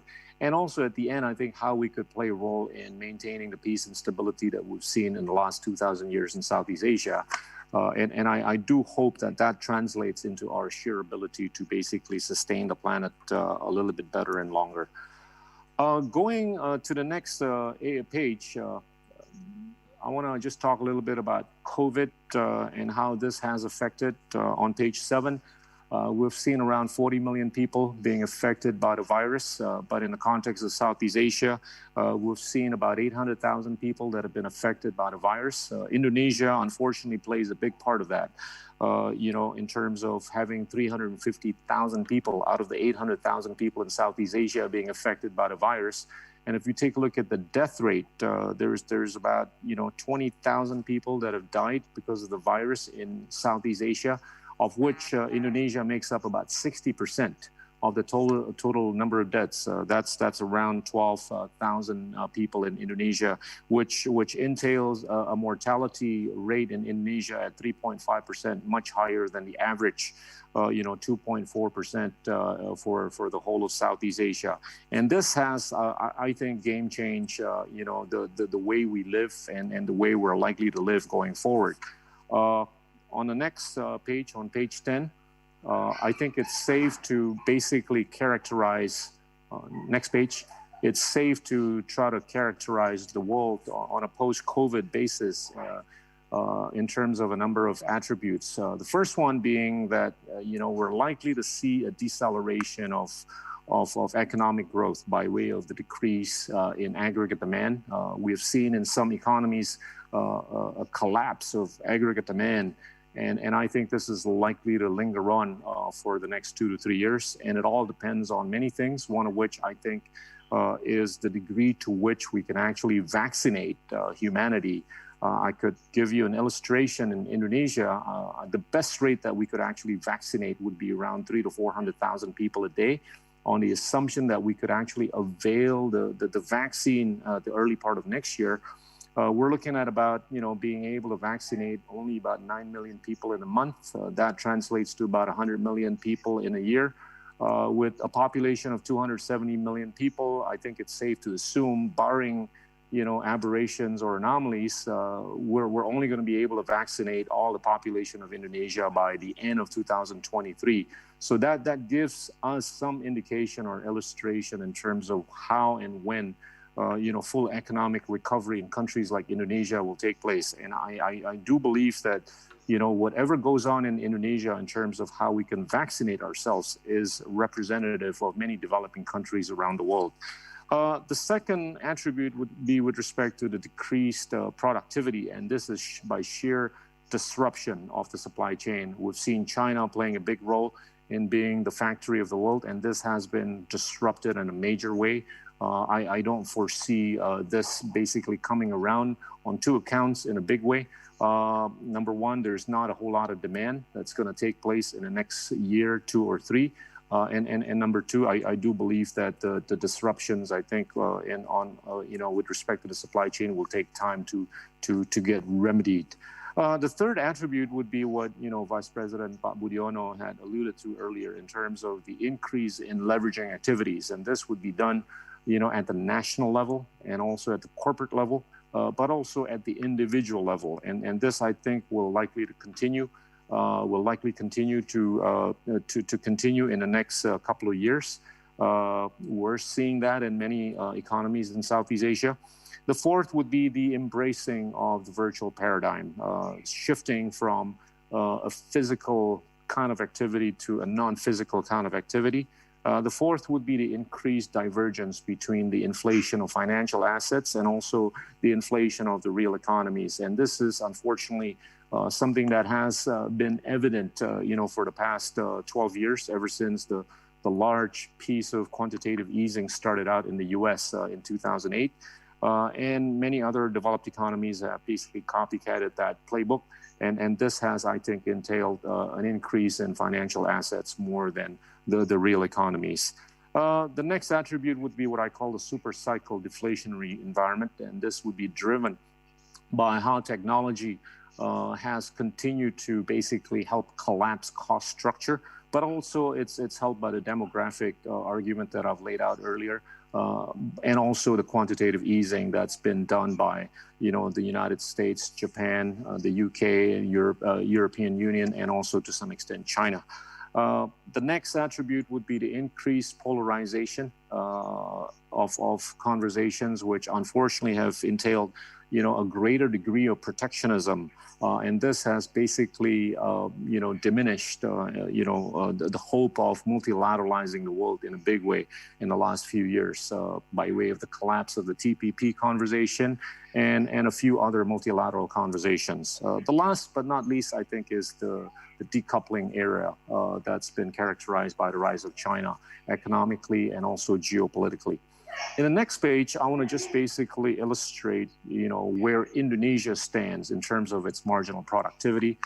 Indonesia's marginal productivity is at about $24,000 vis-a-vis Singapore, which is really the LeBron James of the world in Southeast Asia right now.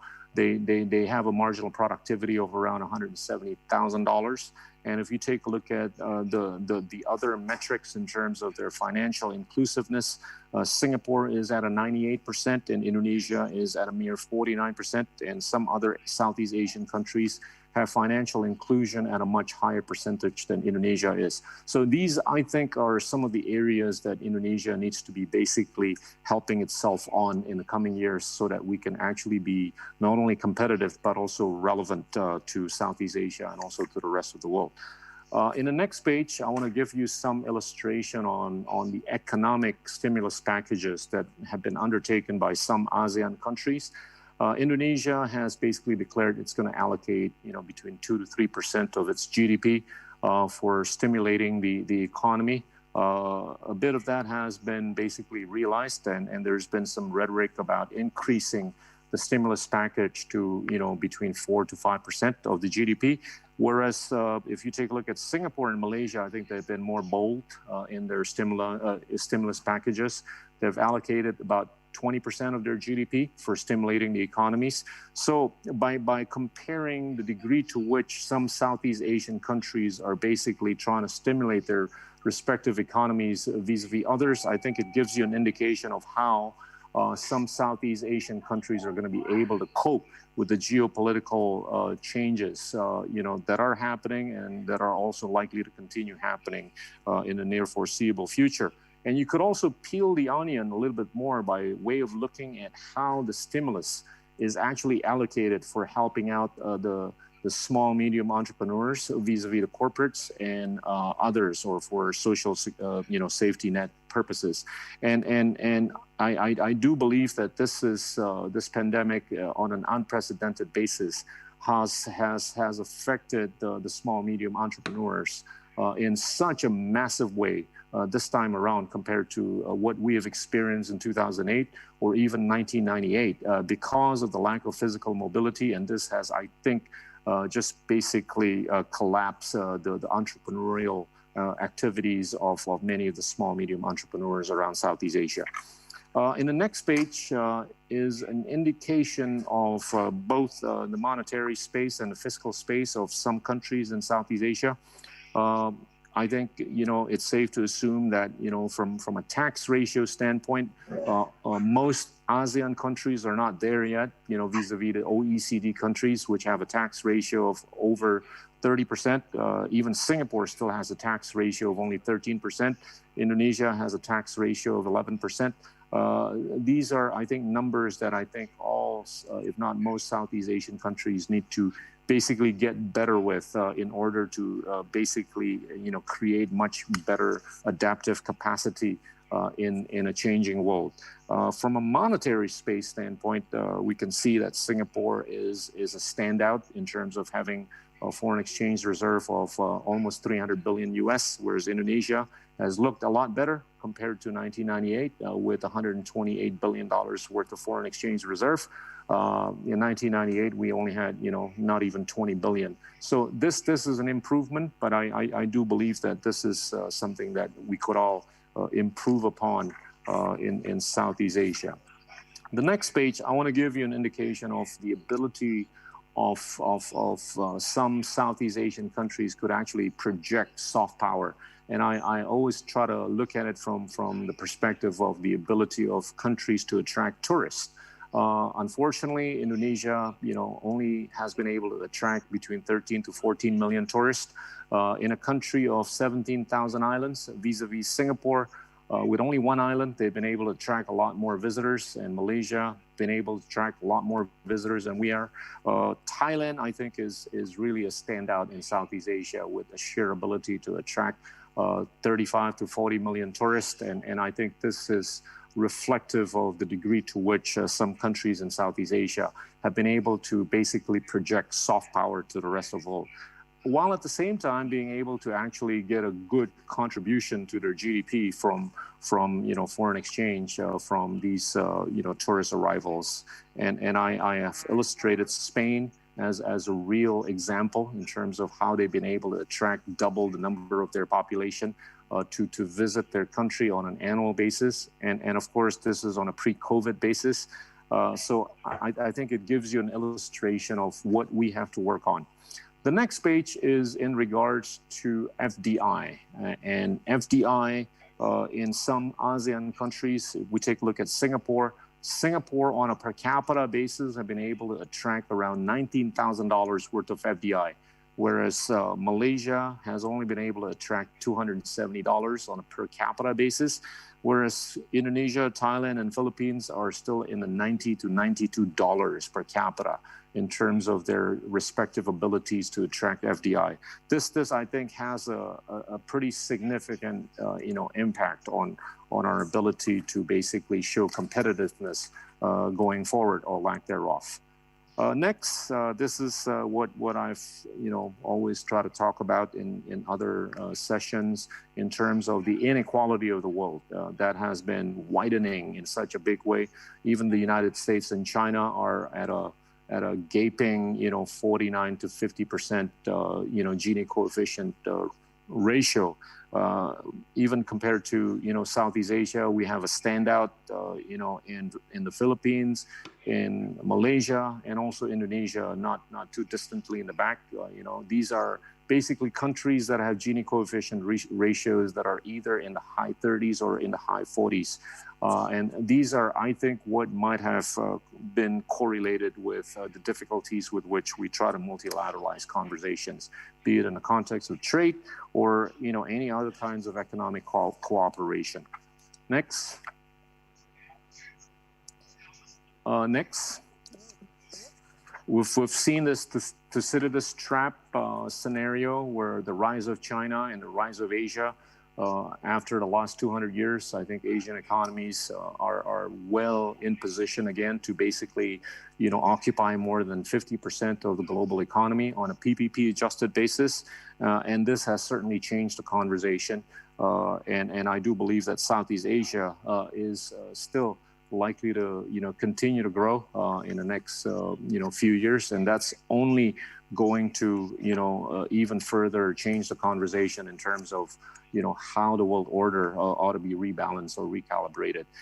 If we go to the next page, I'd like to draw from the current account of China. People talk about the Belt and Road Initiative in the context of how China has been trying to basically project ideas, capital, and ideology through the Belt and Road Initiative.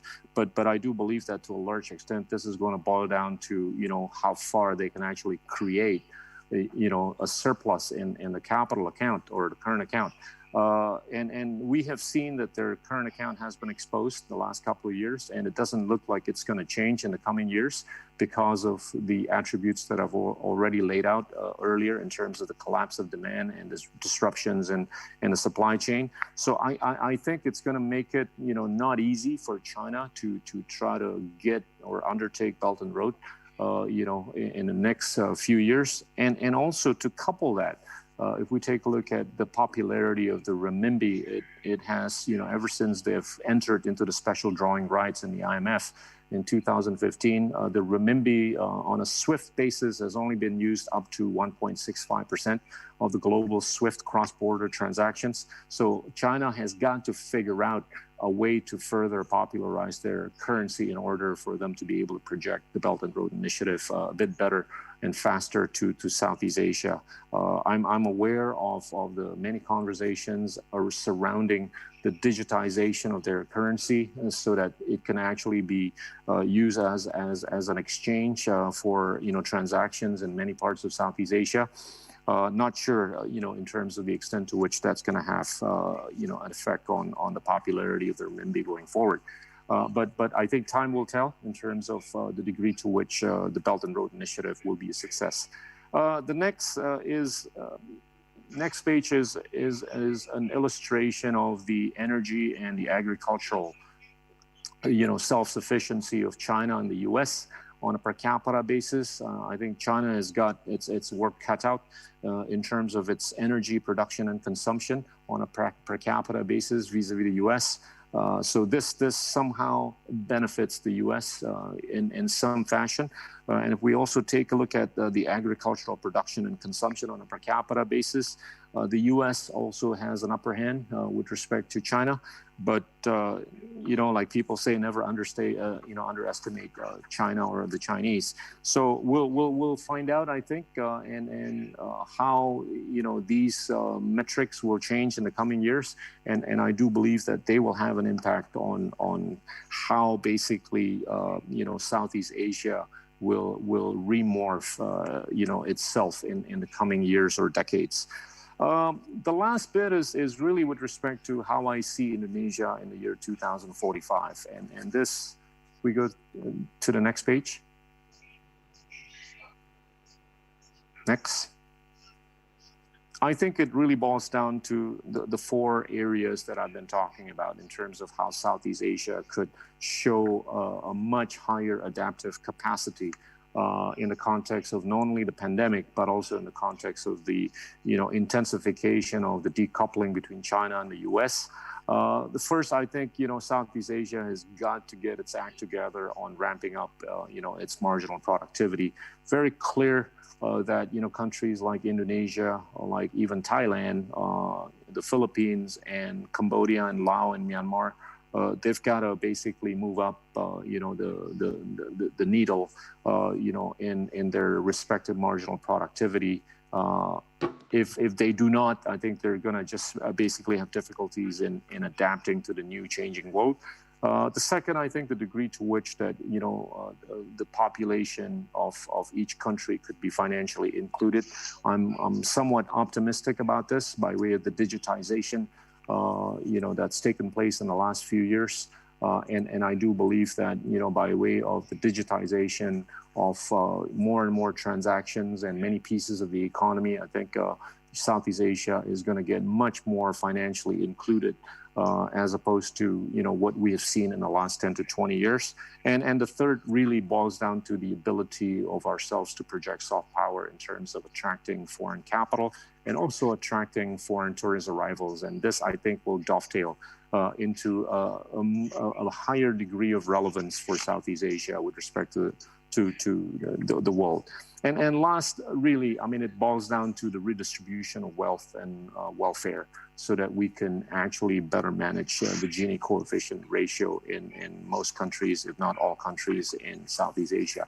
The next page is an illustration, if barring, of course, anomalies where I see Indonesia. I think Indonesia is likely to be the fourth most populous country, be the third largest democracy in the world with 320 million people and hopefully a GDP per capita of $35,000.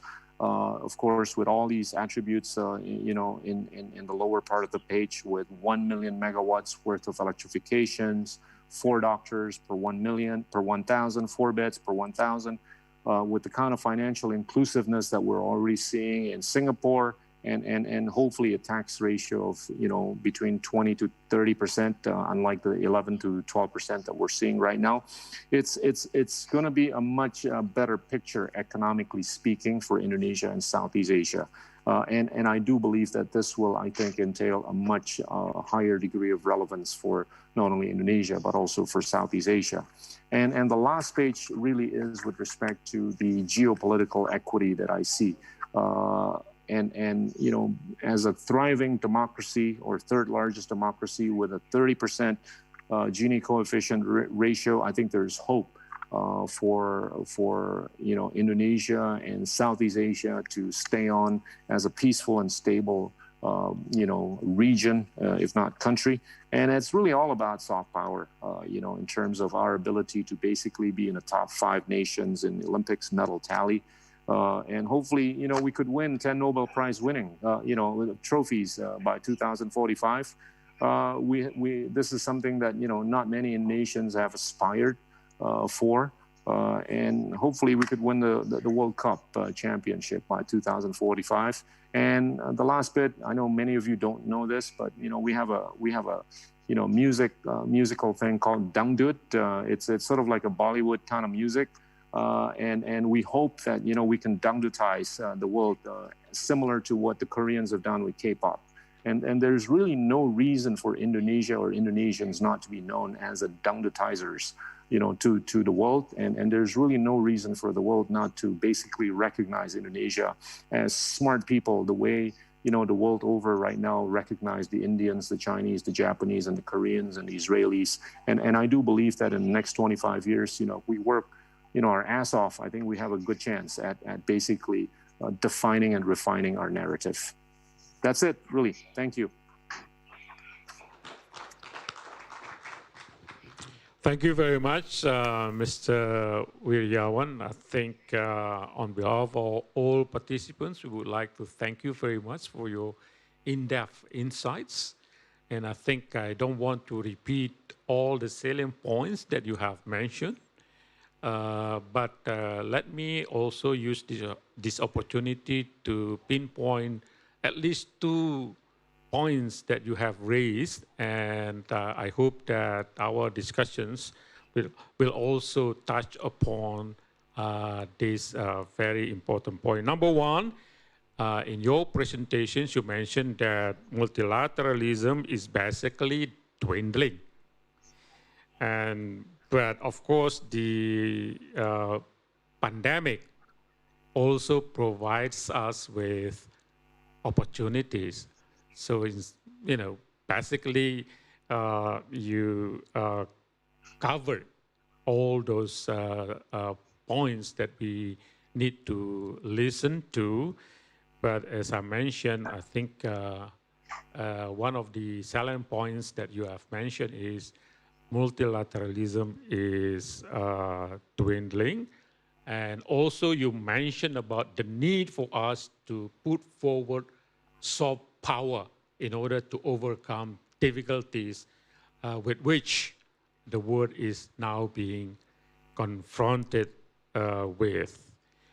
Thank you very much. I know for certain I have received a number of questions from the participants, but I think for the smooth of our proceeding, I think we need to listen to all speakers. And under these first sessions, we have 5 speakers. And the next speaker would be Mr. Harry Kingsley, OBA, who is currently the president of Janes of Government and Government and National Security. It is indeed a very noted think tank globally. So we would like also to use this opportunity to benefit from his insights on the topics being discussed in this event. May I now invite Mr. Kingsley to present his case? Ambassador Imran Khotan, thank you for the introduction.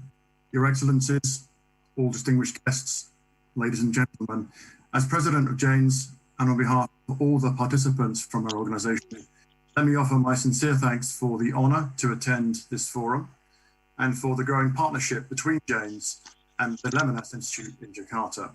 And if somebody can bring the slides up on the screen for me, I'll begin the presentation. Thank you.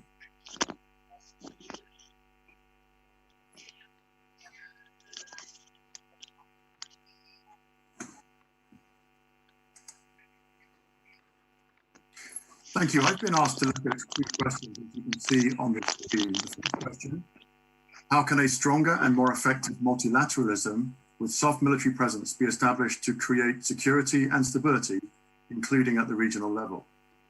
The second question I've been asked to address is how do regional states strengthen and endure their respective national resilience in order to keep them away from the big power rivalry we've heard about already this morning?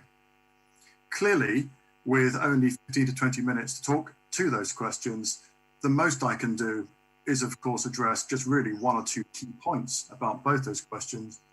And in regard of that, I say unashamedly, as an ex-military officer, I will prioritize on 1 or 2 areas specifically to give some, I hope, practical and useful insights from my own experience and from the analysis of Janes that will help the panel go forward. The first, I will focus on why it is specifically that multilateralism may well be dwindling and why it is that it has not been a stronger part of our regional and international foreign policy. Second, I'll move from that through the understandable uncertainties of the future that COVID and other factors have brought to look at how we can address those uncertainties and how we can begin to plan our resilience in preparation for the uncertain futures. Slide.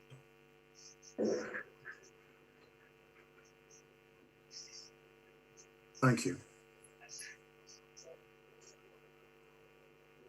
Now, as I've said, multilateralism we are recognizing as not having been the major part of many post-war international relations, where we've seen much of the international foreign policy actually dominated by bilateral and unilateral actions rather than multilateralism, which is interesting given that evidence has demonstrated that multilateral approaches often bring better outcomes.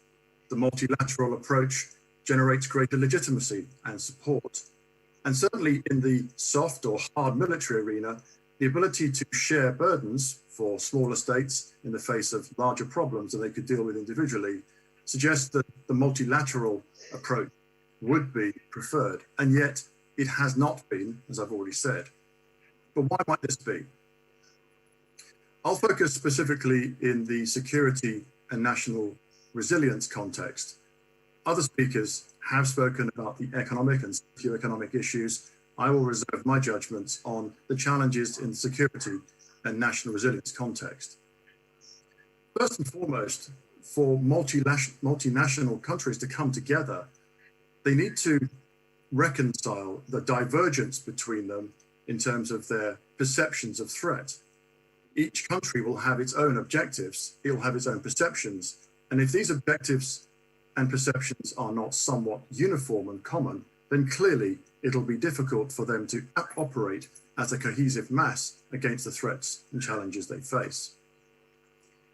Generating consensus on these possible futures, the things that we are trying to prepare for, and generating the multilateral objectives is a key challenge I will return to shortly. But in the defense and security arena, cooperation is often challenged most. We must overcome sovereignty concerns that we often bring to the where, due to a lack of trust or lack of understanding between organizations and countries, we may be reluctant, for example, to allow our military forces, our resilience capabilities to be shared or indeed controlled by a central governing body. And at the very practical, tactical level, I know from my own first-hand experience that actually sometimes the challenges can be just the actual interoperability, the ability to actually operate, that can challenge the effectiveness of multilateralism.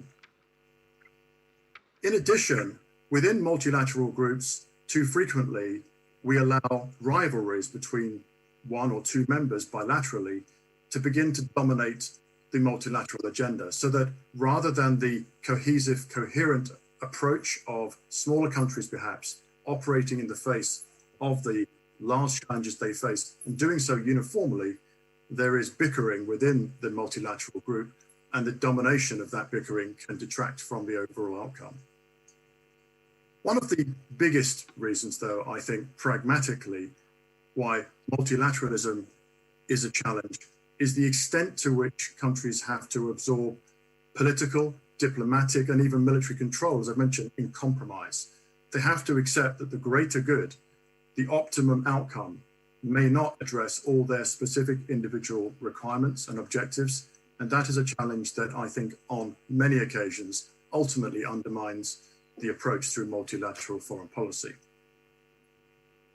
So now let's turn to the impact of the current pandemic in context of one of the biggest challenges that we've faced as a human species in recent years, and the degree of uncertainty about what to focus on in our resilience operations. How do we now prepare for what cannot be foreseen, what only be guessed might be coming around the corner?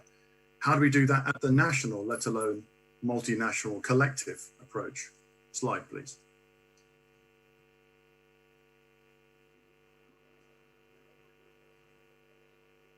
Thank you.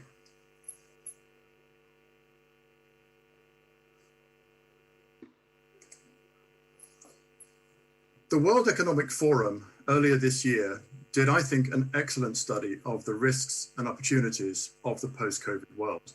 The graphic on the right, which I've drawn from an open source on the internet, demonstrates the range of not only risks, but also the degree to which we are uncertain about the existence or likelihood of those risks.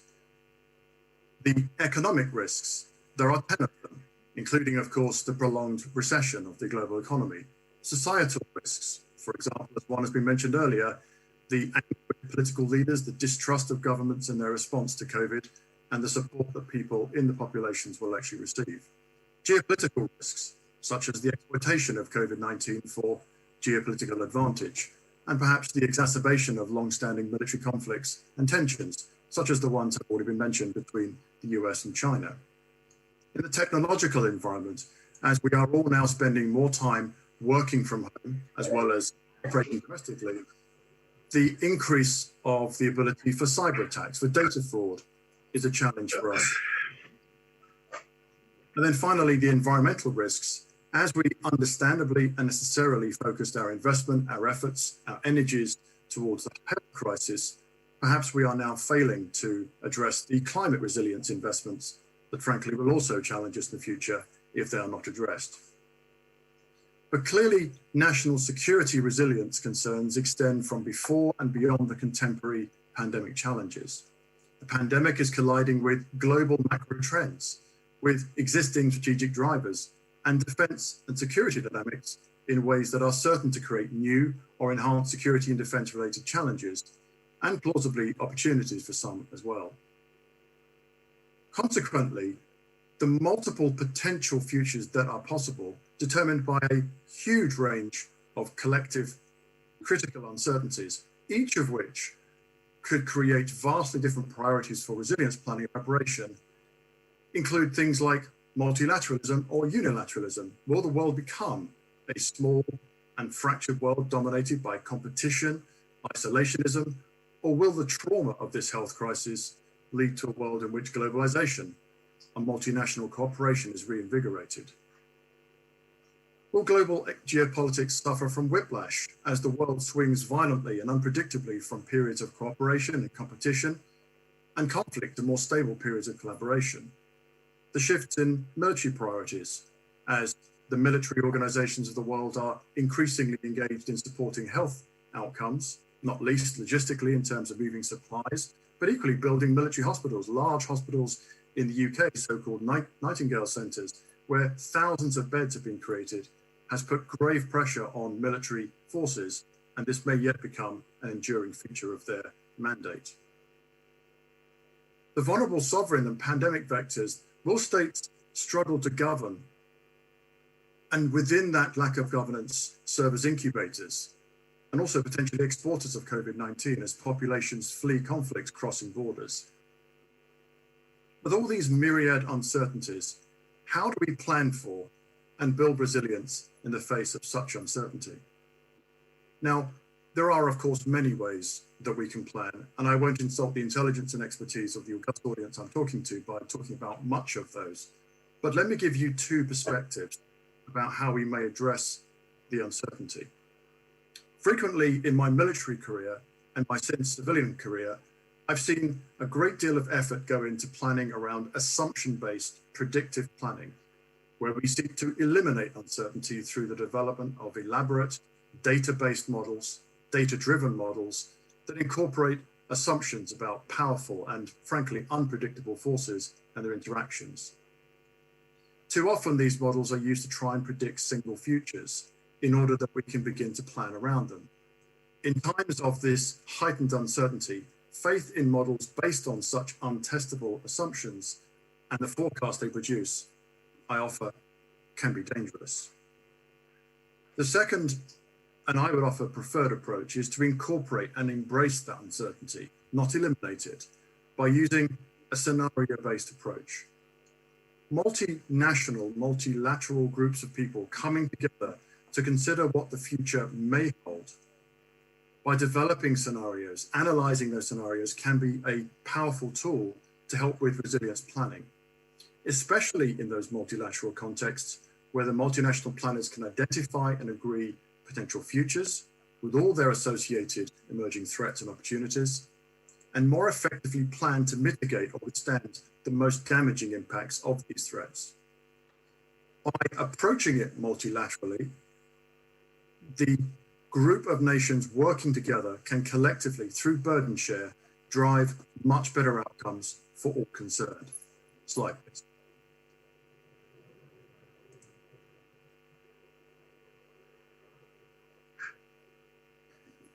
This slide moves us on from having developed the scenarios to now understanding which of those scenarios may now be emerging. Clearly, scenario planning exercises seek to challenge the inherited assumptions about the future and expand our understanding of the range of possible future environments and the contingencies that may be required. As we discussed a moment ago, these possible futures range from probable outcomes to less likely but entirely plausible ones, such as the geopolitical exploitation of COVID, technological developments that may yet come to change the way we operate, conflicts, terrorism activity, and indeed military deployments and exercises and activity. But how do we establish a means of detecting which of these possible futures is actually emerging? Here, we need to consider individual or blended combinations of these representative future scenarios to develop both signposts of and hedging strategies for each of these futures, which helps to build agility and resilience in the face of the uncertain and complex future. And within a multilateral context, as I've mentioned earlier, allows for the synchronization of necessary objectives, common goals, and the ability to meet the challenges collectively, potentially against more powerful adversaries as much as more powerful events we can't control in nature. Thus, through joint analysis, planning, and information sharing, the multilateral community can build a comprehensive web of indicators and warning systems about the emerging futures, thereby providing all member states with advance notice and preparation time to act proactively rather than reactively. The graphic on the right side of this slide shows a range of future signposts or indicators for the ASEAN nations across a range of significant factors, such as governance risks, security risks, and so on, all of which would be used to shape our understanding of the possible future. Clearly here, in the pursuit of national resilience, governments will seek to better understand the probable, the possible, the plausible short and medium long-term implications of the coronavirus pandemic for both regional geopolitics as much as for national public safety. Through the future scenario analysis that is recommended here, optimal outcomes can be found for the multilateral partners and can be set as common objectives. Burdens can be shared from these jointly agreed collective goals that each nation now takes upon itself to prepare for the range of novel futures. Monitoring the agreed signposts together with partners to ensure that the necessary resilience that's actually required is then achieved. Tasks divided amongst themselves through burden sharing models. In this way, the multilateral states can not only detect signs of the emerging future with more time to prepare resilient strategies and capabilities by sharing, the response can also be prepared for multiple scenarios. Now, a key challenge that I alluded to in the earlier slide around why multilateral groups often fail is around the concerns of trust. A core component of any successful multilateral foreign policy that can mitigate the challenges of the uncertain regional and global futures relies upon a number of things. I will touch on only 2 or 3. Multinational, multidisciplinary research and analysis to systematically identify and examine key factors and adequate signposts of the potential futures is a key aspect of how we will need to operate to prepare ourselves for the yet unseen future. It's highly probable that the collective minds of multinational experts, rather than just national groups, will provide a better outcome here, especially when combined with a broad cross-section of national, multinational, pan-government capabilities, as well as commercially available resources such as the open source intelligence environment that James operates within. As we can discuss further in Q&A later, one of the founding elements of any group in any collective organization is the ability to share information and for transparency. We will need to be agreeing on matters of information sharing and transparency protocols that may really test the resolve and diplomatic strength of some individual member states. We are not good at sharing information transparently with one another, and yet never has that been more important than now. A non-trivial part of all coalitions is the building of this trust, which through many parts often fail because of the lack of understanding driven by a lack of enabling information infrastructure, a lack of information sharing and transparency, as I've already mentioned. So establishing the protocols and infrastructure for information sharing and transparency is a vital component of how we go forward, both in terms of the scenario planning, the signpost tracking, and the actions to be taken upon it. Slide, please.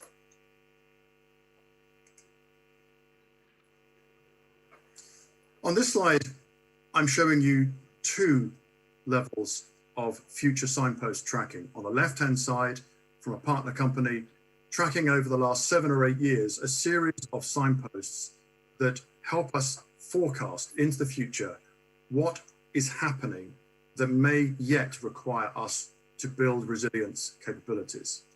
This macro level understanding of our futures is done both technologically, it's done analytically, and it is done in this case multinationally with a variety of inputs from a variety of different factors, none of which, of course, I have time to explain now. The key part of this macro view, though, is that it is possible to track these key signposts. And from these key signposts, from the white line you can see to the right middle of the diagram, we can begin to forecast what may be coming next. And as I've said already more than once, we can begin to plan for those eventualities. On the right-hand side, a much more micro form of signpost, in this particular case, using social media to track the movements of potential adversary military forces and therefore being able to understand what they're doing, where they're operating, and so on.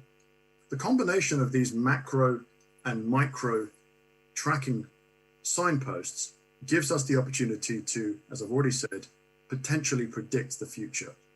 Slide, please.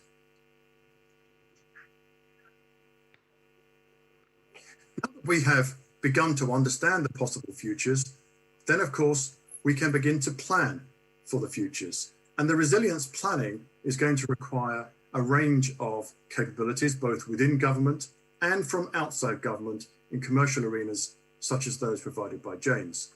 We're going to need to understand what threats we're facing, terrorism and insurgency, for example, what military capabilities are operating in our region that may yet affect the multilateral policy objectives.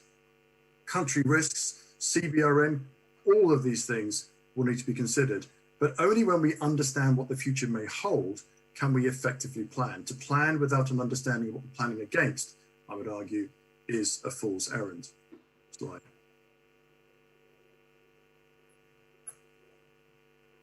Next slide, please. So to finish, I've addressed the two questions in only really 2 points. First of all, the key aspect of how we will deal with the enormous challenges that we face from before COVID, now COVID is here, and then post-COVID, through a multilateral approach to overcome the challenges of setting common goals, building trust, information sharing, and avoiding bilateral disputes within the multilateral context. Fundamentally, we will need to learn to work within compromise. We've established what we think the future might look like. We will need to work together to understand the emergence of that future by understanding what signposts will tell us which of the futures is arriving. And then through shared insights and collective foresight, we can begin to plan. And with that, Mr. Ambassador, I complete my presentation. Thank you. Thank you very much for your really comprehensive presentation. I think, again, I don't want to lead all participants of this very important gathering to a certain path.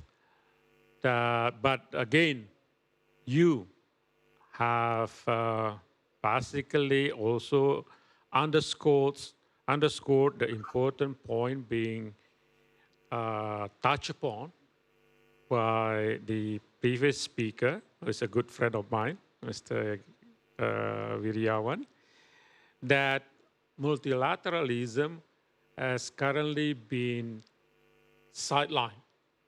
Probably, I tend to argue it is because of what happens currently in the United States. But we have to avoid what we call as a blame game scenario. And I think it is only appropriate to mention that instead of sidelining multilateralism in this current situation in which we are being confronted with this COVID-19 pandemic, instead of signing or basically sidelining multilateralism, I think instead we need it in order to be able to overcome the challenges being brought forward by the pandemic. I don't want to basically turn to be a seaman. Probably the next speaker, who is Mrs. Gupta, probably may also touch upon this, the importance of multilateralism in confronting the challenges we have in front of us. So before we go further, I would like to introduce the next speaker, Ms. Gupta. who is a senior analyst of Jane's military capabilities, I humbled myself because according to the data that I have gathered, that she is an expert on China. I was posted as Indonesian ambassador to China for 4 years, but Ms. Gupta has been a Chinese affairs expert for 12 years consecutively. So on that note, I would like to warmly welcome you to present also your case, please. Thank you, Ambassador. Could I have my slides on the screen, please? Go ahead. Right. So I'd like to begin by expressing my gratitude to Lemhannas for inviting me to the forum. And I also want to mention that my briefing today is composed of my personal assessments, and they do not represent the views of Jane's as an organization. So my briefing today will broadly address two questions. How has COVID-19 impacted geopolitics in Asia, particularly in regions that are affected by territorial and maritime disputes? And secondly, what does this impact mean for the future of the region? Next slide, please. As has been mentioned by previous speakers, it is also my belief that COVID-19 has not led to a dramatic change in global geopolitics. What it has done is it has accelerated geopolitical trends that were already evident prior to the pandemic. One important geopolitical trend is the challenge to the existing liberal world order. The normative foundations of the existing liberal world order, democracy and pluralism, have been in decline for over a decade. And in the lockdowns that were imposed to tackle COVID-19, some countries saw a greater repression of critics. There was also the hobbling of institutions for government accountability. So in this sense, COVID-19 accelerated the trend towards illiberalism globally. And this was evident not only at the level of the nation state, but also at the global systemic level. A rules-based international order with its ideals of democracy, freedom, and human rights has been criticized by some countries as a Western imposition, that these ideals do not take into account cultural differences in the non-Western world. In the case of China, this criticism is accompanied by a vision of dramatic economic growth, which has come to represent a new development model for some countries.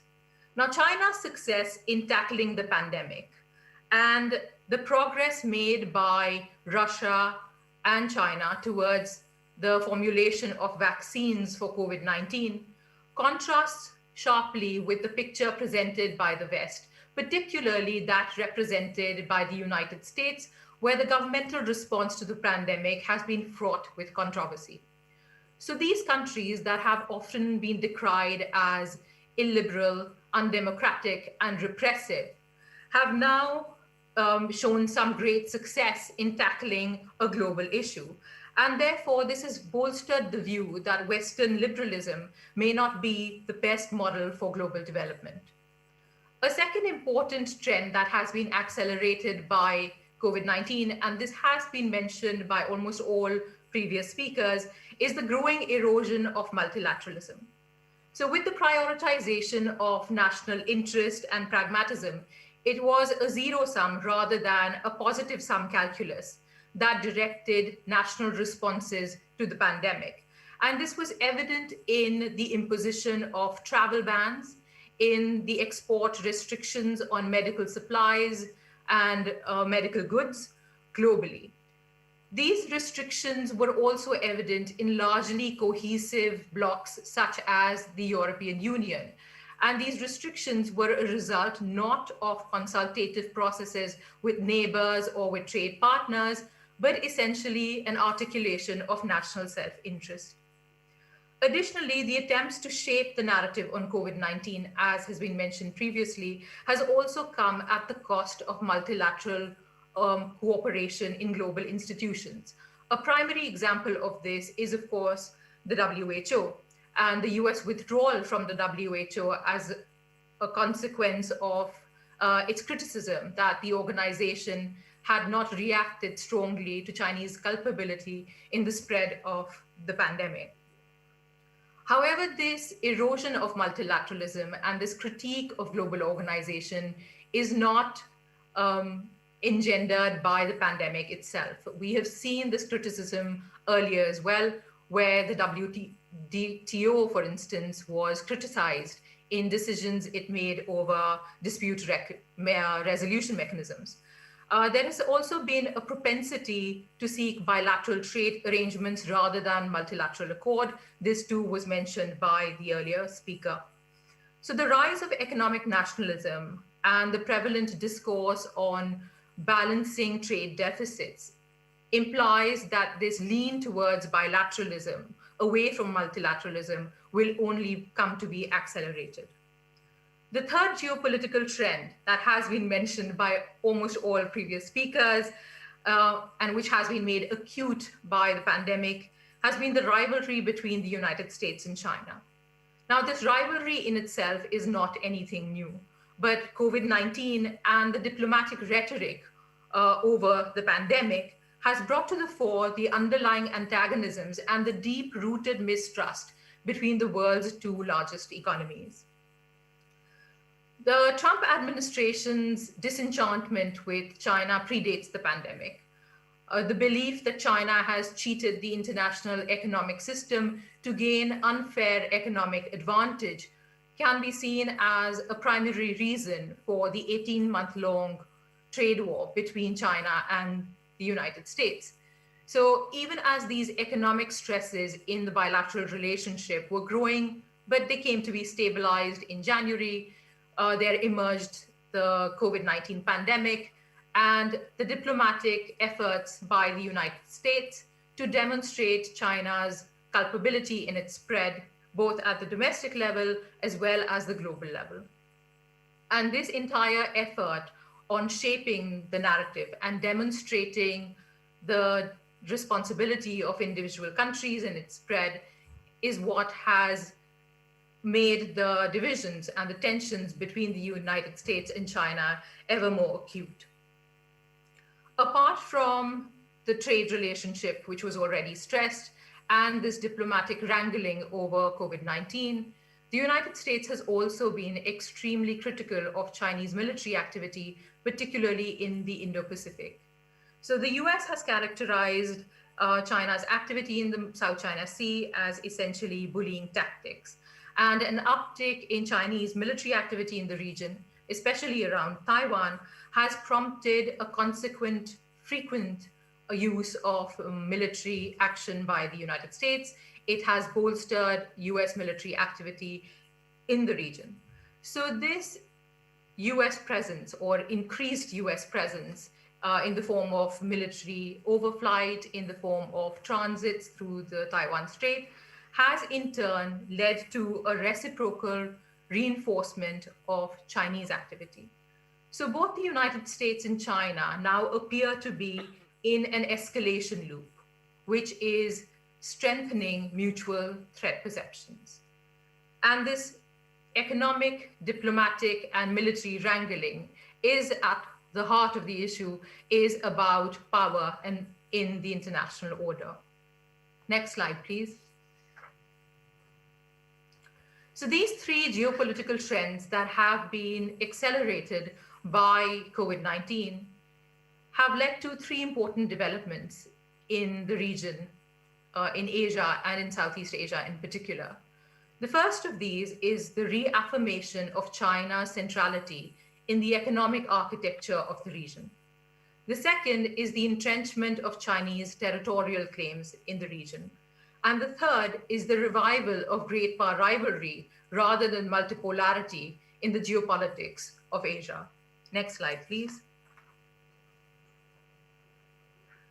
As has been mentioned earlier, the US focus on bilateralism and its withdrawal from multilateral trade arrangements such as the Trans-Pacific Partnership essentially left no alternative to China's centrality in the economic architecture of Asia.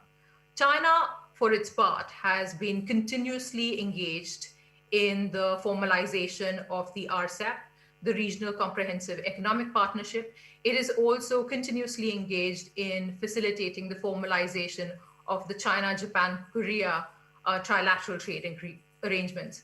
According to a study by the Peterson Institute of International Economics, China's participation in RCEP will lead to an increase of about $100 billion in its national income in 2030.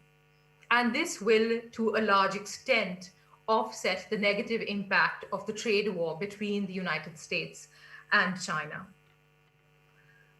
China's success in tackling the pandemic has also meant that it has been able to open up economically much faster than other countries, and its economic recovery is already underway. If we look at the economic indicators from China over the last few months, we can see that China's industrial output has grown at 5.6% in August, and this marked the 5th straight month of increase for China. Its retail sales have also begun to rebound. They grew at 0.5% in August. In September, China's manufacturing purchasing managers index stood at 51.5%. And a rating above 50% indicates expansion. China's exports also grew 13.2% in September. The World Bank has forecast that in 2020, China will see a growth of 2%. And this contrasts quite sharply with the rest of East Asia and the Pacific region, which is expected to contract by 3.5%. According to the latest data provided by the Chinese government, the Chinese economy from July to September grew at 4.9% compared to the same period last year. So China's economic recovery is seemingly well underway. And within this economic recovery is the potential for providing the fillip to the economic recovery of the region at large, and in particular, China's primary trading partners, especially as its consumer spending rebounds. Chinese economic recovery also indicates that China will possibly be able to meet its investment pledges as part of BRI. And these represent the most viable option for capital inflows for much of Asia.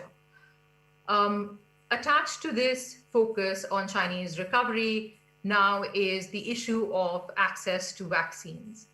So China's engagement with much of Southeast Asia has also involved what has come to be termed vaccine diplomacy, the pledge that Chinese vaccines will be available to much of the region at fair prices. However, there are lingering concerns over growing economic dependencies with China. The fear is that these dependencies will be used as leverage by China for political gains.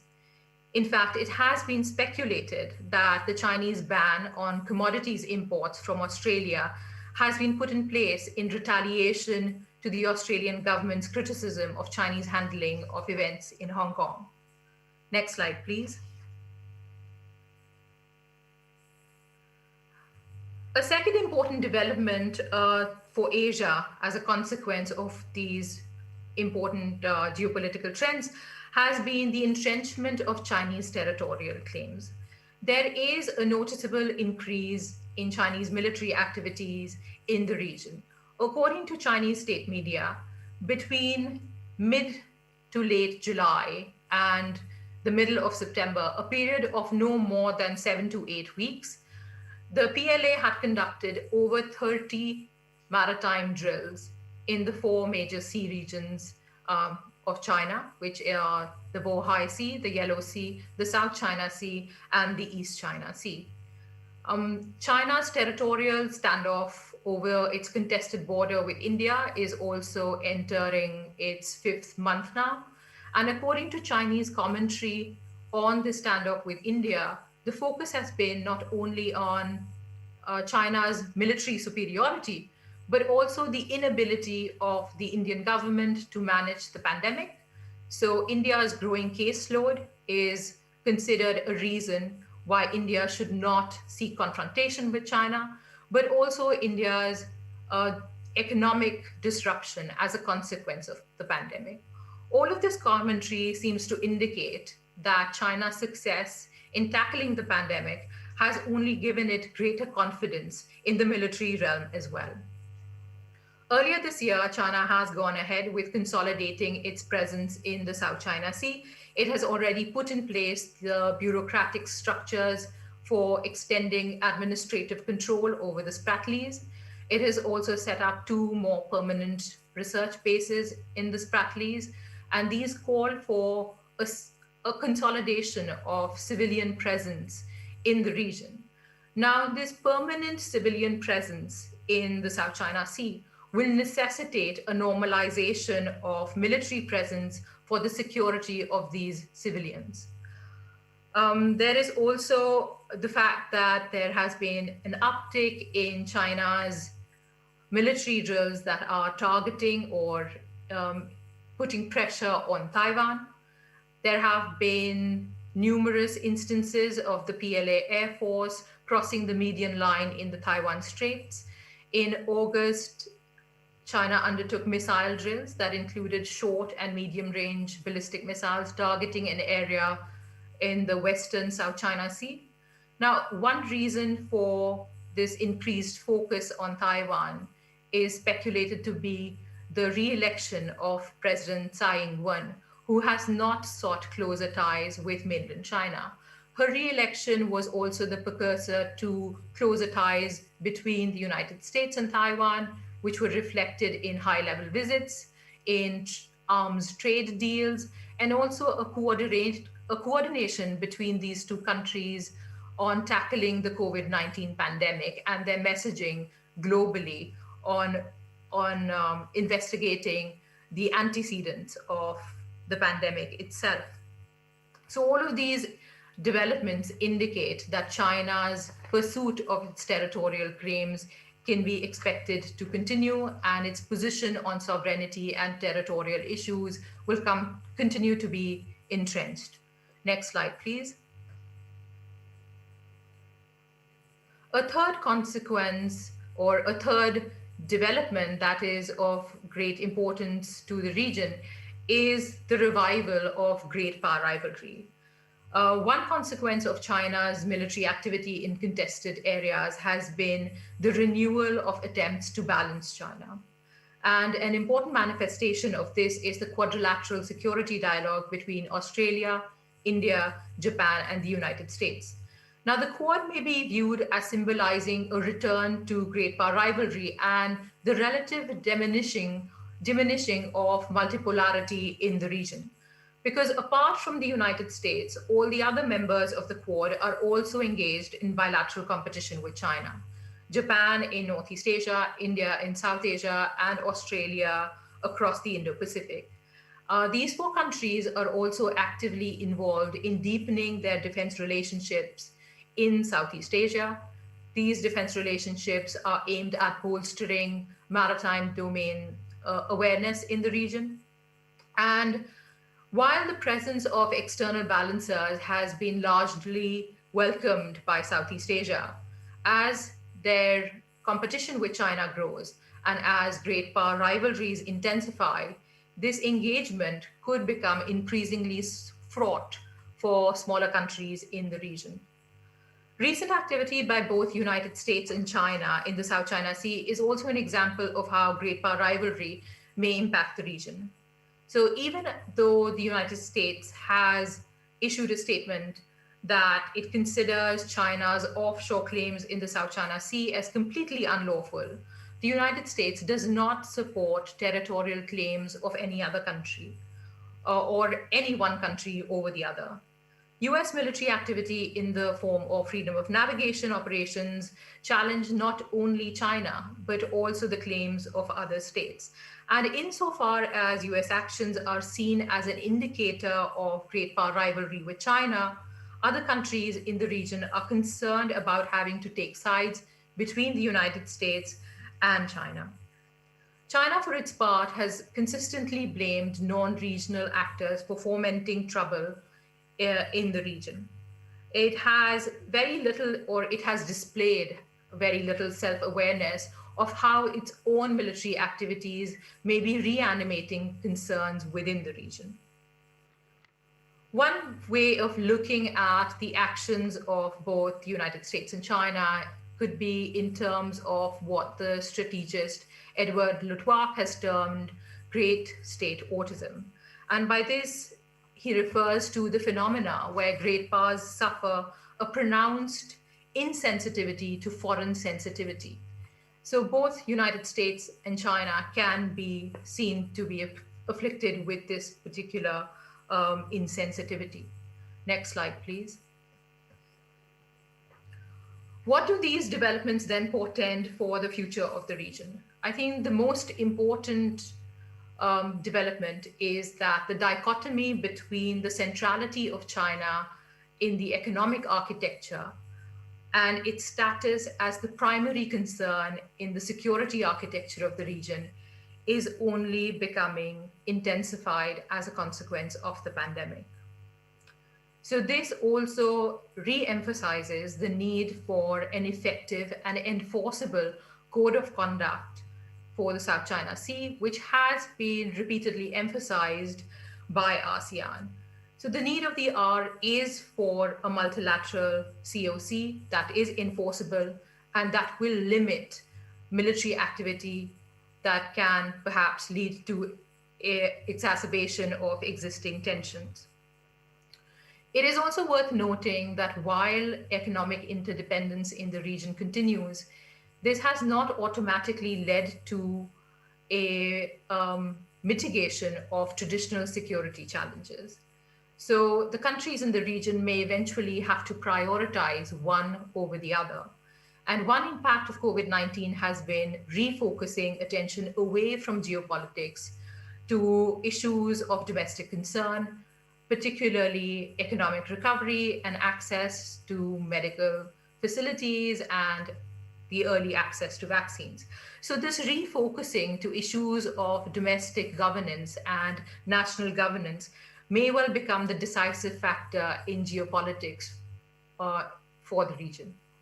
So I'll conclude here and return the floor to the moderator. Thank you for your attention. Thank you very much for your deep analysis, Ms. Gupta. I think we have benefited from your insights. But again, as I mentioned, I don't want to be a seaman. Actually, my prediction is one of the points you have mentioned that multilateralism is also dwindling. But in order not to repeat the points you have raised, I just want to underline at least one or two points that we need to pay attention to. Number one, you mentioned that China-US rivalry may have impacted upon the global as well as regional political dynamics. I think we all agree to that.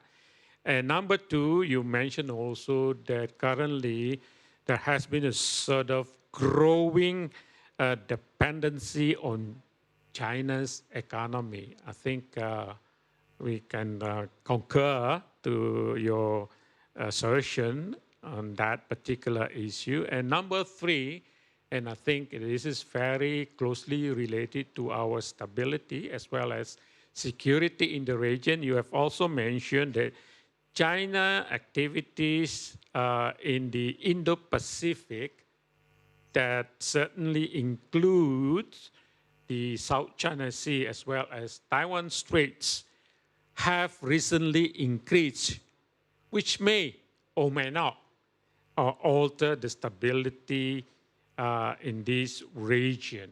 I think probably our next two discussions would also touch upon that very salient points as well as participants to this indeed very important undertakings. So before we go into that direction, I would like to invite the first discussion, who is Mr. Narkin. And Mr. Narkin also is a very experienced global speaker. He is currently the non-resident senior fellow with Forward Defense within the Branscomford Center for Strategy and Security at the Atlantic Council. But prior to that, he has held a number of important positions. And I think one of the points that I would like to mention that he is also a global trotter, giving lectures across the world, and his area of expertise includes notably Indo-Pacific military capabilities and its related issues. May I now invite the first discussion, Mr. Narkin, to present his case. Please, the floor is yours. Outstanding, and thank you so much, and thanks to the organizers for the opportunity to be part of this fantastic high-level event. It's a real honor to be able to participate. You know, I want to use my time over the next 15 minutes or so to try and do three things that I think amplify and explore many of the insights and themes raised by the excellent previous presentations. And first, I want to offer a couple of additional thoughts on the geopolitical environment, and most importantly, identify what this changing geopolitical environment means for the types of missions and challenges facing security communities, largely traditional security communities, but also kind of some of the non-traditional security communities as well. It seems to me that COVID has definitely amplified some old trends and dynamics, but it's also, I think, introduced some new ones for security communities that are expanding and reordering priorities. Second, I want to drill down on one kind of broad area of the current and emerging security challenges that I think pose a particularly prominent threat to national resilience, which has been a common theme and stress point for this conference so far, especially for mid-sized powers that are caught in between the United States and China in this great power competition. And indeed, we are already seeing an uptick in the sort of gray zone contingencies that both manifest and contribute to the uncertainty and complexity that Harry Kinsley spoke about a little bit earlier. Third, I do want to offer some thoughts on how security communities can get ahead of these challenges and build in the flexibility and resilience to craft agile and effective responses. And again, we'll return to some of the themes and sentiments expressed by Harry, especially around the utility of methods such as scenario planning, but also war gaming or policy gaming and red teaming in particular. So on the first point related to the current geopolitical environment, I certainly agree with all of the commentary so far on the key drivers that COVID-19 has tended to intensify, especially geopolitical competition and erosion of multilateralism. But I would humbly add that there has also been kind of an intensification of the increase on our dependency on technology, which I think is relevant for geopolitics and security, both as a workaround of our current lack of capacity to travel. Indeed, we're experiencing that dependency on technology here tonight and today in Jakarta, and also as a means of resolving the challenges highlighted in the discussion of the World Economic Forum graph. So I see global geopolitics as being in the early stages of a prolonged moment of transition, a transition away from what China's 2015 Science of Military Strategy book called a moment of unprecedented unipolarity, to one in which more actors have the capacity to influence global geopolitics and in which there are more than one competing centers of gravity. But And I want to be very clear about this point. The transition is not just about the number and nature of the poles in the system, as important as that is. To me, the most interesting and most challenging part of the transition is not unipolar to multipolar or bipolar. That transition was bound to happen at some point in the first couple of decades of this century. It is the ongoing competition to shape and implement the rules, norms, standards, and principles that will buttress global geopolitical discourse and action going forward. So we are moving from what Romani called the global liberal rules-based order to, well, something else, some other form of geopolitical relations that has, at least not in my mind, fully crystallized. And there is no new equilibrium to take its place, and critically no agreement on the new set of norms that will bound and govern this equilibrium and hopefully get us beyond the zero-sum great power competition.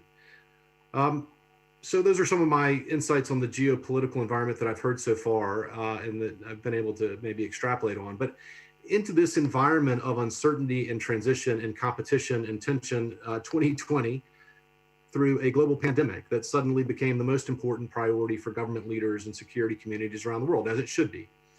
As a result, COVID has expanded and reordered the priority missions for security communities, adding urgent missions such as immigration control, food security, biosecurity, even natural disaster response has become more of a priority, public health support, pandemic response support, domestic policing in some cases, enforcing of COVID-related restrictions. And so this expansion has been acutely felt over the last several months, and it sounds like certainly in Southeast Asia it has been as well. But I would argue that this is just a particularly intense extension of a trend that has been going on for most of the last 25 years. Think about it, at least from a hard traditional security community perspective, in the mid to late 90s, the display in the early 90s of overwhelming military power of the first Gulf War set in motion this sort of military competition between the ability of states to project power and the ability of other states to deny access to regional theaters. That is still a key focus area of many militaries, small and large, throughout the world today, especially in the Indo-Pacific. Then in the early 2000s came a preoccupation with counterinsurgency and counterterrorism operations that is still a focus of militaries today. And it was followed a few years later by the first operational examples of something that has, rightly or wrongly, and there is a fierce debate over whether this is a good term or not, but I'll use it anyway, come to be known as hybrid conflict, which is, again, something that is still a focus area of security communities throughout the world. Around the middle of this, the 2010s, the increasing geopolitical competition between different great powers started playing out in a more material way in the information domain. And we saw the use of advanced technologies and social media to engage in influence operations and cyber attacks, and simultaneously the development and diffusion of novel fourth industrial revolution technologies, especially artificial intelligence, but also unmanned systems, bio and neurotechnologies, quantum computing, 5G networks, and more, forced policy and security communities around the world, large and small, to consider their approaches both to technology development and diffusion, supply chain management, and also how to handle the emergence of technology-enabled domestic security capabilities and even cognitive or intelligentized warfare. So add to this list, coping with climate change and environmental degradation, traditional missions of deterrence and high-intensity state-on-state conflict, domestic security, and others. And you see that security communities generally are faced and have been faced with an expanding, rather than just merely shifting one to the other, set of challenges. And while for understandable reasons, much of the attention of policymakers and decision makers has been and will continue to be for the approximate future on COVID-19 related missions and managing the challenges of great power competition, what is more and more keeping me up at night, besides doing virtual teleconferences from halfway around the world, of course, is actually the proliferation of gray zone contingencies that I think can have real and long-lasting consequences for geopolitics and security in Southeast Asia, the broader Indo-Pacific region, and really throughout the world. So what do I mean by gray zone contingencies? I'm sure many in this audience deal with this challenge and are aware of it for sure, given that we've already seen some examples in Southeast Asia, but it's a broad term and it's one that probably has many definitions. So what I'm really getting at are largely state or state-backed actions, though certainly non-state actors can be in a part of the gray zone equation, that leverage military, political, social, economic, and commercial or technological means to change the status quo in ways that are below the threshold that would typically lead to a military response. As the RAND Corporation pointed out in a recent report, a distinguishing feature of gray zone contingencies is that they blur the line between military and non-military actions. These types of challenges exploit precisely the sorts of dependencies, vulnerabilities, and disruptions that COVID-19 has demonstrated and that some of the previous presenters have highlighted. The range of specific gray zone type situations is pretty wide, and I think can have an especially large impact on mid-sized powers trying to navigate the ongoing great power competition, including in Southeast Asia. Many may already have your own list of things that you're aware of, but I'll give you a few examples to get the conversation going. Cyber attacks against national critical infrastructure, or theft of critical personal or commercially valuable information that can later be used to change the decision-making calculus of national decision makers or commercial enterprises. Economic or resource coercion. Information and disinformation operations, a method that has been particularly prominent and effective during the age of COVID-19. Even as far back as April of this year, the CEO of a company called Blackbird AI that tracks social media fueled disinformation campaigns noted that COVID-19 constituted the, quote, Olympics of disinformation. Uses of drones to threaten or shut down critical infrastructure, including potentially even national security infrastructure. I don't think anyone thinks that the use of drones to shut down Gatwick Airport back in December of 2018 was a state-sponsored challenge, but the technique could easily be replicated as a means to intimidate or coerce by a savvy state or non-state actor, especially as these technologies become more sophisticated and diffused more widely. Using military or commercial vessels in unprofessional or escalatory ways, while still not explicitly engaging in traditional kinetic military operations. Think of buzzing of ships or planes or ramming of commercial vessels, or even surrounding one state's commercial vessels with commercial vessels of another state. The list goes on, and in some ways that's the point. The range of possible gray zone contingencies is large and largely bound only by the imagination. But it is also important before we throw our hands up on this to note what this diverse and far from inclusive set of examples has in common beyond the merging of the civilian, commercial, and explicitly military. May I remind the speaker that the time is basically up, but probably you may conclude as soon as possible. Yeah, no, that's no problem at all. Look, there's a lot to this problem, but I think what can help build resiliency, what can help build the agility required to meet these threats, to anticipate them, to see them coming, are precisely the sorts of methodologies that Harry stressed. Scenario planning in particular, because it allows you to build signposts. It allows you to expand the analytical filters of the things and begin to examine not just the likely, but the possible and the plausible and the unexplored contingencies that 2020 seems likely to unleash. And of course, multilateralism is critical to this as well. I think with that, I'll just say that there needs to be some multilateral effort, but given the severity of these challenges, for states in the region to begin to discuss norms and standards and beyond, particularly China, the US, potentially Australia, others, the norms and standards of behavior for the use of novel technologies, such as unmanned systems, and especially behavior in the cyber and undersea domains. Thanks very much for your time. Thank you very much, Mr. Nurkin, for your indeed very comprehensive review of our discussion. I think just want to underline at least 2 points that you have raised. Number one is zero-sum competition of great powers has to be avoided at all costs. Yes. I think that is one of the points that you have raised. because the world has been and will always be a common place for us to live in.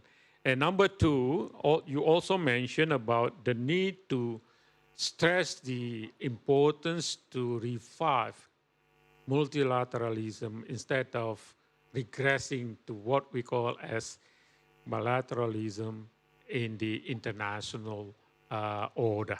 I think, thank you very much for your insights, and I would like to again thank you for your insights on behalf of all participants of this very important seminar. Now we turn to the last speaker, the second discussion, Mr. Sean Kobe.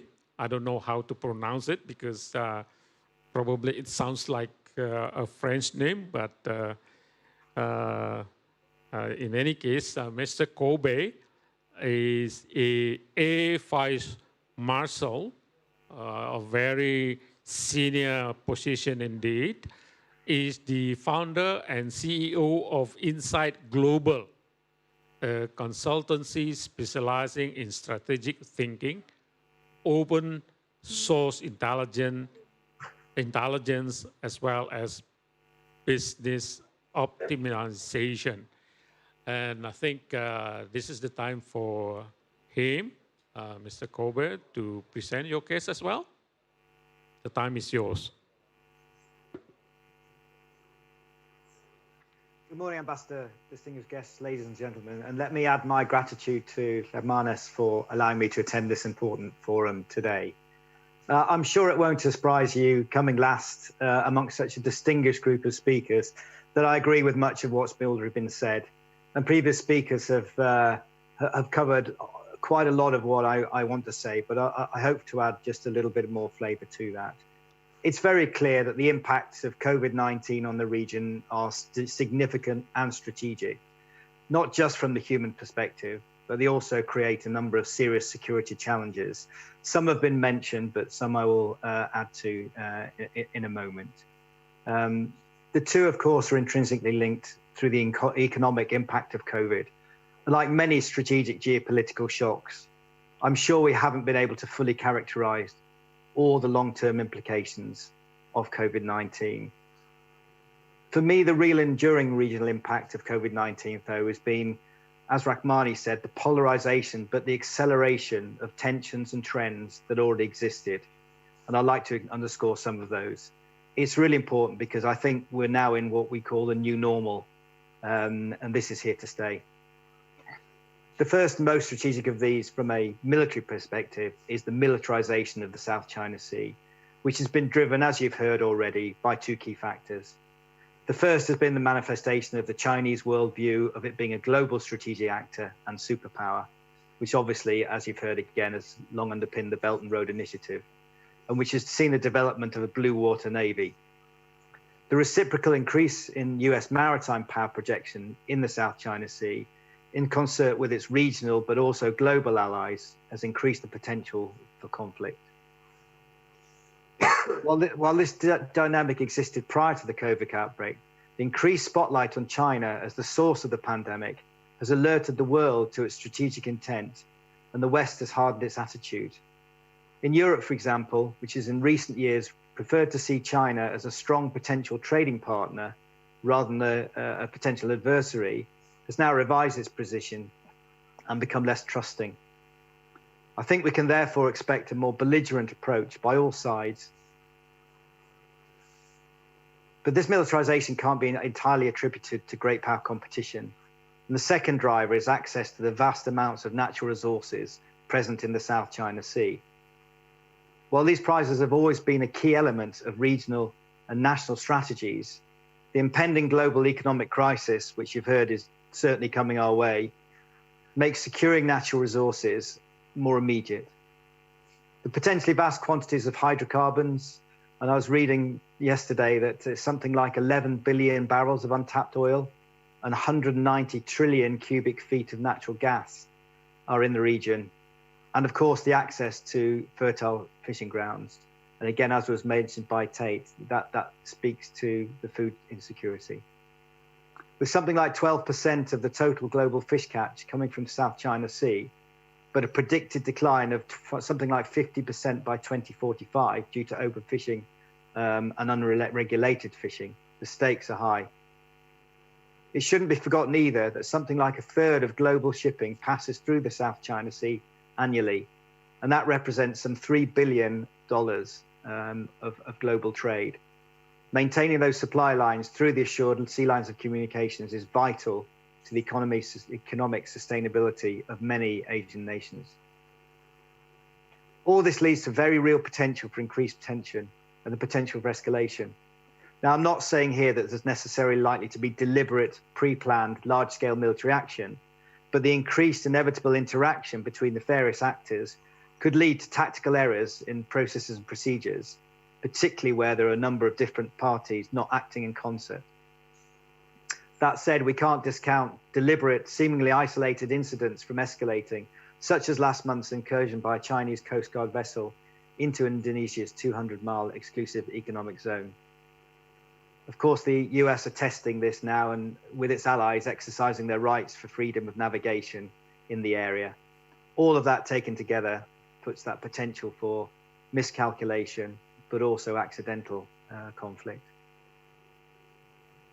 I can only see this trend increasing.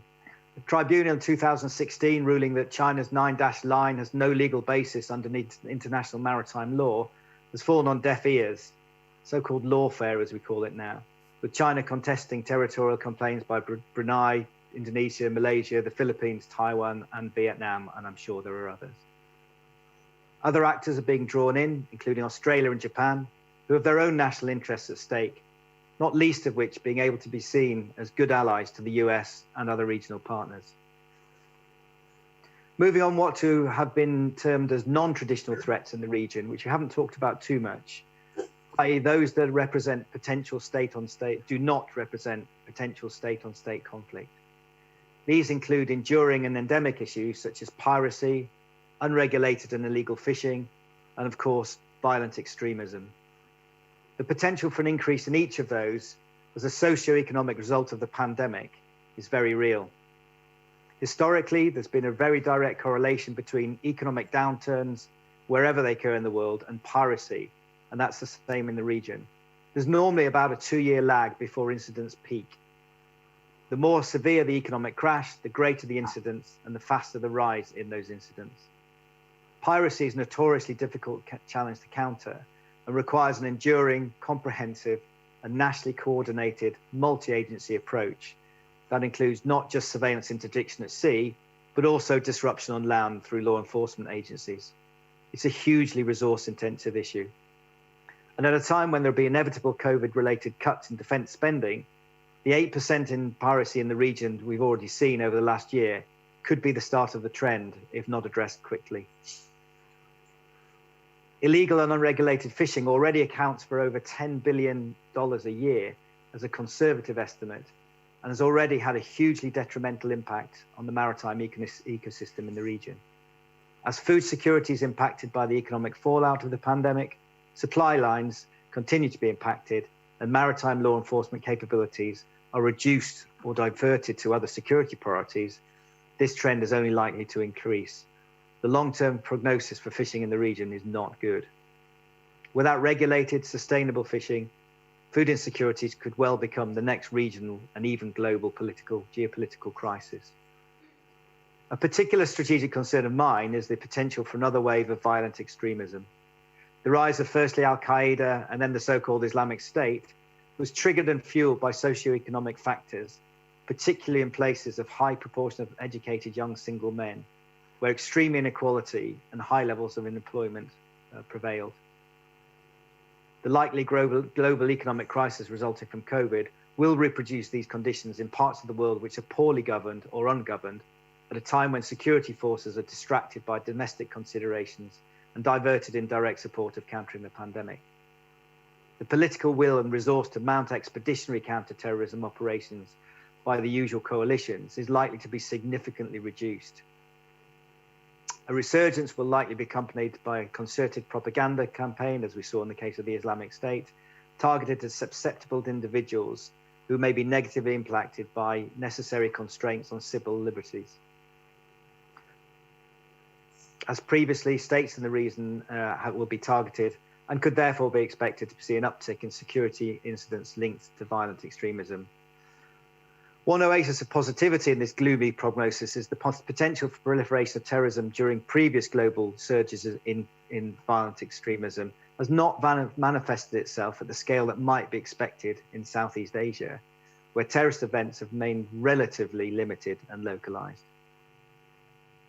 I'd just like to spend the last couple of minutes of my time focusing on the so what and on the approaches that can be taken to address what are, for the region, very wicked problems. You've already heard my colleagues forward the case for increased multilateralism, and it'll become in no surprise that I strongly support that perspective. The security challenges outlined are too broad and pervasive for any country to effectively address individually, and will require a coordinated, cooperative, and integrated approach at multiple levels, including the diplomatic, information, military, and economic level. But that's an easy thing to say, but a difficult thing to do, and will require significant compromise by neighbours and partners on areas traditionally viewed from the lens of national self-interest. It was Winston Churchill who said, "There's only one thing worse than fighting with allies, and that's fighting without them." And if that wasn't complicated enough, the word fight is now fraught with complexity. As you've heard, irregular, ambiguous, unconventional warfare has begun to replace the traditional norms of conventional warfighting, which is what many of us are still postured to counter. Potential adversaries have closely observed and learned a great deal from the predominantly kinetic operations that the West and its allies have been following over the past 20 years in places like Afghanistan and the Middle East, in which applying precision fires while minimizing casualties has become the norm, using high-tech and very expensive capabilities to do so. And that's led to many adversaries seeing the futility of taking vastly superior military forces head-on, adopting a very different approach, and instead developing a hybrid strategy utilizing all the available levers of power. And we've seen that approach applied very effectively by China and Russia. And that leads to the question, how do you know you're under attack? Countering both ambiguous warfare and the threat posed by non-traditional threats starts with a comprehensive understanding of the environment. And this is a key area in which multinational approach can bring real dividends. There's been some effort in the region, I know, to establish information fusion centers, but to be effective, these require a strong degree of trust, as you heard already, coherent and strong policy commitments, and very strong treaties, but also a reliable mechanism to access and manage the data. Intelligence sharing is a particularly challenging requirement, and an area that I'll be happy to expand on during questions and answers if there's any interest. Investing in counter-irregular warfare is a particular focus for the US and a number of our allies right now, but it shouldn't be forgotten either that mass still matters, and effective deterrence requires all levers of national and allied powers, including both the will to respond to aggression, however that is manifested, and importantly, the credibility to be able to respond if necessary. So this does include conventional military ability to bring arms to bear if necessary. It's pointless being able to clearly identify emerging threats if you don't have the ability to do anything about them. For smaller nations who, for political reasons, wish to remain neutral and not align with either of the superpowers active in the region. Excuse me to interrupt. Probably the time is up. Probably you may sum up in 1 or 2 minutes. I'm just summing up now, actually. So doubling down on a fully coherent and coordinated approach may be the best way forward. Capacity building, burden sharing, joint training and exercises, and the development of standardized doctrine, tactics, techniques, and procedures will all need to be included in a multinational approach. To reach the level of full interoperability, in which air and maritime defense zones, for example, are fully unified, and exclusive economic zones are collective responsibilities, requires a radical new way of thinking, and is clearly a big ask. Requires significant political will and investment in both time and resources to achieve. But it may be what's required to address an urgent and multifaceted threat to regional stability. Thank you. Thank you very much on behalf of all participants of this seminar. I think I don't want to repeat all the points that you have raised. Probably I just want to underline a point that you mentioned that the militarization of the region, in particular in the South China Sea, increases the possibility of an open conflict between great powers. And of course, coastal countries could not certainly remain idle because this might invoke sort of ensuing conflicts between or among themselves. I think all of us share your concern, and I hope that the question and answer session of this seminar will further deepen our knowledge about the issue related to the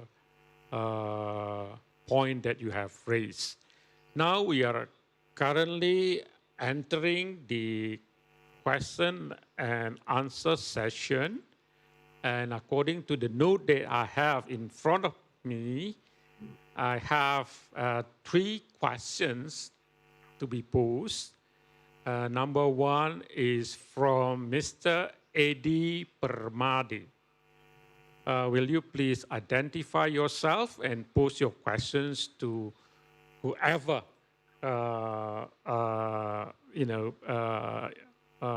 in front of us? Thank you. Thank you, Pak Imran, as the moderator.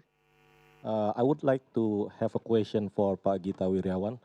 I think the presentation is very excellent, and I would like to say this is very knowledgeable presentation that Pak Gita delivered to us. One of the key question that I want to get the understanding from Pak Gita is about the challenge for the productivity. As Pak Gita mentioned, the challenge for the productivity is quite big, and I think one of the least in terms of the current situation in pandemic. As we know, in the other hand, we have the unemployment people here now increasing, and how, what do you think and what you view in terms of the increasing the productivity during the pandemic, that we still have a big problem in terms of the unemployment people now. The second one, actually, I want to deliver the question for Mr. Hari Kemsley. I think this is good presentations. In terms of the macro and micro signpost to predict the future, I think this is a very good tools from the divergence interest to the common interest approach. What do you think in terms of the pandemic? Do you think this will be the biotechnology competition, or still will be the common interest, common enemy that you mentioned before? And in terms of the second question for Mr. Kemsley is about still, one thing is about the unemployment increasingly. So how do you think and how you predict the future in terms of the unemployment, and the economy is going very challenged now, the risk to the terrorism in some of the regions? That's the second question. And for Ms. Gupta, I want to deliver one question. Is about the China. In terms of the condition, the vaccine itself and mitigation of the pandemic, will be the tools for China to strengthen the position to the global competition, or will be the common interest to solve the problem? Thank you. Thank you, Ramadi, and I would like to invite speakers to respond to accordingly. Sure. If I may start, if we were to go back to the earlier chart that I showed to all of you, our marginal productivity on a PPP adjusted basis is at around $24,000. That's the amount of goods and services that the average Indonesian can produce on a yearly basis, vis-a-vis what the Singaporeans can do at about 170,000. And I do believe this relates to a number of things that we could do better going forward. The first one is really with respect to how we can educate ourselves better. And I sit here, I think, quite optimistically thinking that, at the rate our fiscal space has been allocating 20% of our government budget for educational purposes ever since a few years ago, and at the rate that it's going to continue, that's going to amount to a staggering amount, which I believe, if we take the long view on whether or not Indonesia or Indonesians will be better educated, I think in the next 20 to 30 years, the Indonesian educational narrative, I think, is going to look a lot better. That's the first thing that we've got addressed. And I'm quite optimistic about whether or not we can actually help ourselves in getting better educated and more educated. Part of that educational narrative, I think, relates to our becoming more able and capable of being open-minded. And I think the reason why we have not been able to get, the kind of FDI on a per capita basis that the Singaporeans have been able to is really the lack of open-mindedness. And there is really no reason for, an award-winning professor from anywhere around the world not to be able to teach at any of the universities in Indonesia.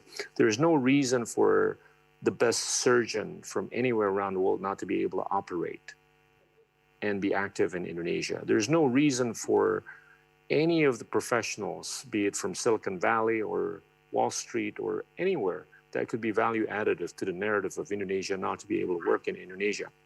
That, I think, has stymied, Indonesia's efforts to, number one, be open-minded, number two, be able to basically relate to the rest of the world in a better manner.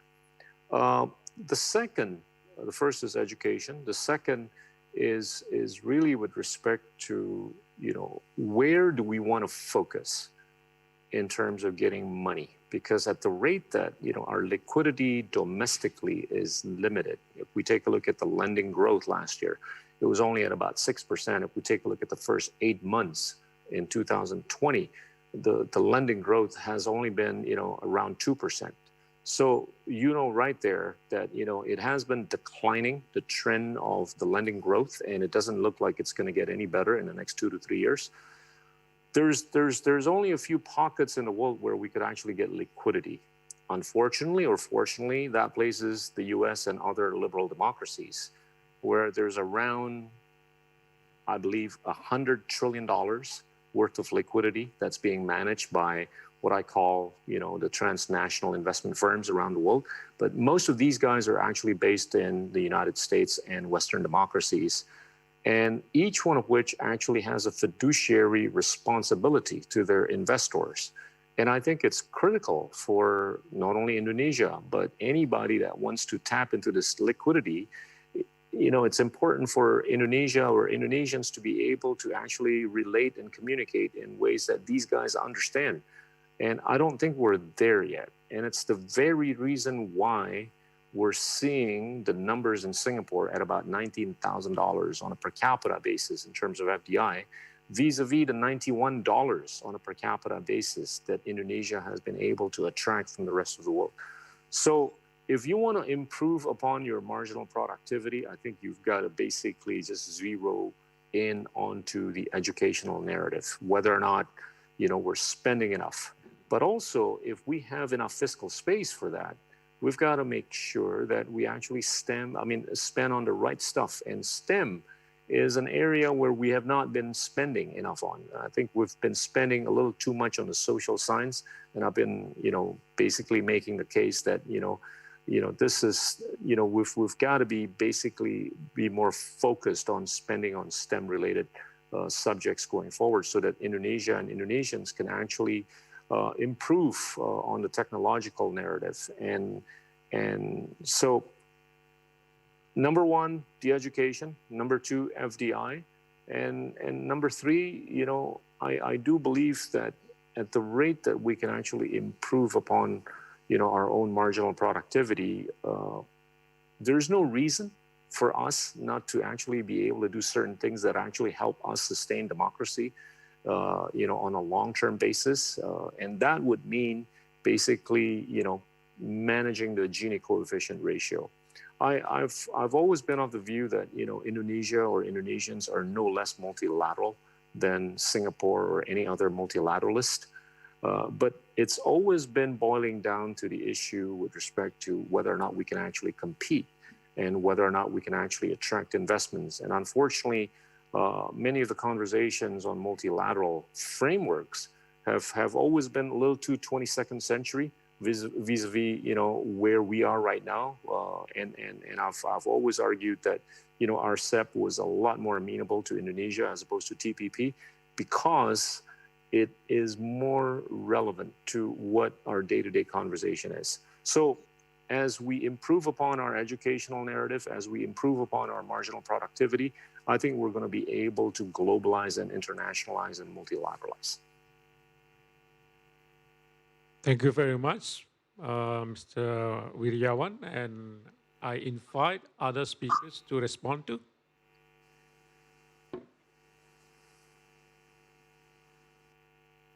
If I, Mr. Moderator, if I pick up on the point that Gita has quite rightly outlined in terms of the educational narrative, helping both with opening minds, helping us to become more multilateral, but also in productivity, I think that then allows me to segue somewhat towards the question that was asked for me as well, in that, if we have a better educated population, we have a population that has higher aspirations, they have more personal and professional objectives they seek to achieve. And as Sean mentioned in his discussion point, the challenge that we have is that with unemployment, with economic conditions that don't promote employment, then we have an incubator for unrest and dissatisfaction that can percolate up to, as we've seen in other parts of the world, genuine immediate security threats. So I absolutely agree with the point Gita made in terms of productivity for educational narrative, but it has to be part of a pan-government approach. It cannot be in isolation. I know he's not suggesting that it would be, but the point I'm making is that if unemployment is rising now, it's not going to stop in the near term. That unemployment is likely to continue to rise. With educational priorities notwithstanding, this becomes an incubator, as I've just said. Now, the macro and micro indicators that I alluded to in my presentation help us create a systematic approach to assessing those futures and understanding where the interplay to the various factors at large starts to give us opportunities to address, mitigate, and to prevent further distress to our economies, to our populations, to our national safety, etc. The question asked about biotechnology is a great example of an opportunity for us going forward, but it also could become a threat. The reality is that there are many millions of man-hours every week now being spent looking at, through biotechnologies, at the possibilities of virus vaccines. And of course, the challenge we must overcome, and this must be a multinational, multilateral approach, is that we should not allow it to become a lever, a political or diplomatic lever that a country can use against others, in that they've managed to develop the biotechnology that addresses the challenges of the vaccine. So the answer to the question I was asked, and segueing from the question that Gita was asked, I think unemployment is a genuine concern. It incubates. I think biotechnology is a key facet of the way out of where we are, but it really must be seen in a pan-government perspective. Otherwise, these things will, in isolation, potentially generate additional problems in the future. Thank you very much. May I now invite Ms. Gupta to respond to the question being raised? Thank you. Yes, the question I was asked was about China's response to the pandemic and whether it would be useful or be helpful for the rest of the world as well. I think the Chinese response to the pandemic has contrasted quite sharply with the response of many other large countries. So China's success in ensuring lockdowns, in tracking and treating its citizens, led to a sort of mask diplomacy where China had exported or provided medical goods and supplies. So in one sense, China's tackling of the pandemic was leveraged by China to differentiate its foreign policy activities from those of the West, where we saw reports of hijacking of consignments of face masks, etc. Also, I think there are at least 11 Chinese vaccines under development at this moment. Sinovac is undertaking stage 3 trials for one vaccine in Indonesia, in Brazil, and in Turkey. And what stands out with Sinovac is that it has stated that these countries where these phase 3 trials are being undertaken will receive the vaccine the same time as mainland China.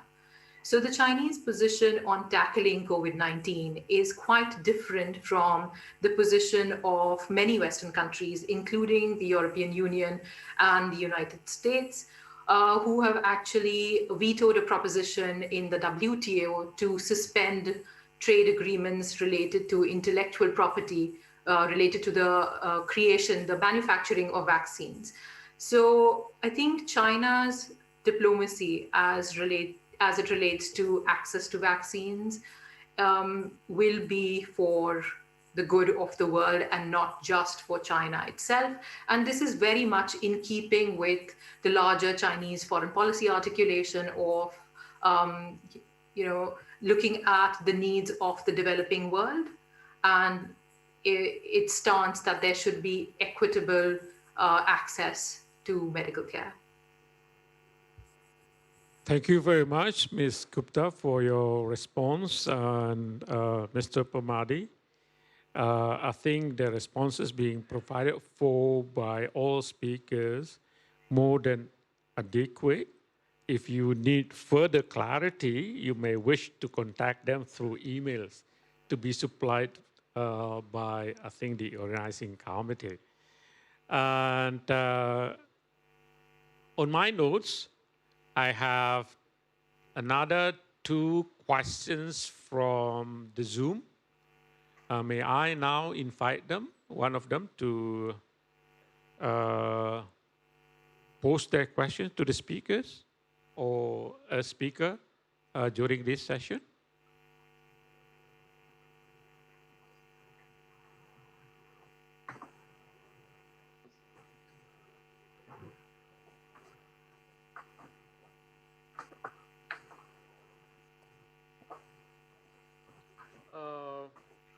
Can't hear you. May I invite you to, first of all, identify yourself and welcome to this session.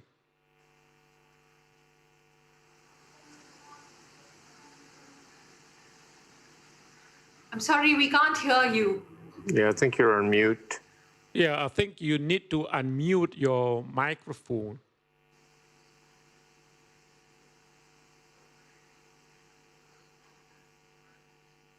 Will you please unmute your microphone because we don't hear your voice? Can't lip read. Yes. 1, 2, 3. Here? Yes, Yeah, go ahead. I hear you. think we are now are able to listen to your voice. Go ahead. Great. Thank you so much, Ambassador Kota. My name is Puri Lestari. I am from Jakarta. I have a few questions, and I'm just going to leave it open for everyone. Thank you for the opportunity and, of course, for the insights that's been shared with us this morning. From the presentations and from speakers and both as well from the discussants, the geopolitical landscape has been largely related to the power, military, economic, access to resources, but also through soft power, as mentioned by Gita. Recently, not so recently, but increasingly, power dynamics now has shifted as well to access to information and technology, and it will be the overarching security challenges and perhaps opportunities, and it will largely influence geopolitical climate in unprecedented speed. And as we know, US and China has been at war on this idea as well for the last 5-10 years. So, however, the global network and cooperation will be relying largely on technological platform. As we experienced this morning, we are connected from US to London to Indonesia through Zoom, and it allows us to create these dialogue spaces that are largely important and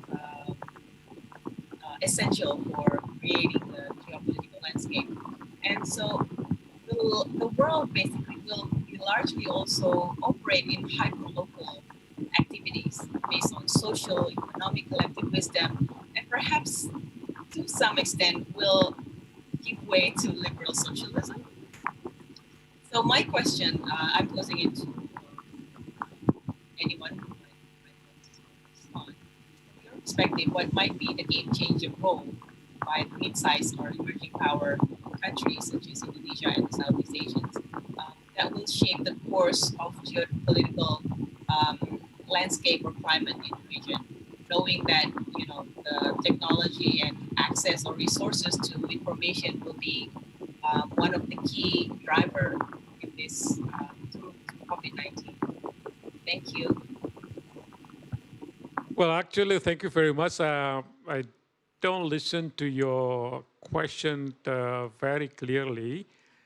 Probably you may pose a specific question to one of the speakers, so then we can focus on what you wanted to basically know, because I don't listen to you clearly. Ambassador, can you please use your headset instead? Yeah. Because I don't really listen to your comments because the sound is not that clear. Okay. Is the voice clear now? Yeah. I think there are some noises behind. Probably I wish to advise you to use your headset instead. Do you have any headset? So is this? Yeah. Better. Okay. So I'll repost the question again. And this goes to, I'd like to ask actually Harry Kemsley and Ms. Gupta, and of course, Pagita, if you'd like to respond, would be much appreciated. And my question is around the technology and access to information. That's been a growing trend in the recent years, and of course has been a major shift in all of our lives through COVID-19. As we experience now, we are connected from all over the globe and having a dialogue on geopolitical. So I think it's a really it poses some challenges, but also provides some opportunities for us. So my question would be, what might be the game changer role for the mid-sized emerging power, such as Indonesia and India, perhaps? So perhaps Ms. Gupta can also respond to this.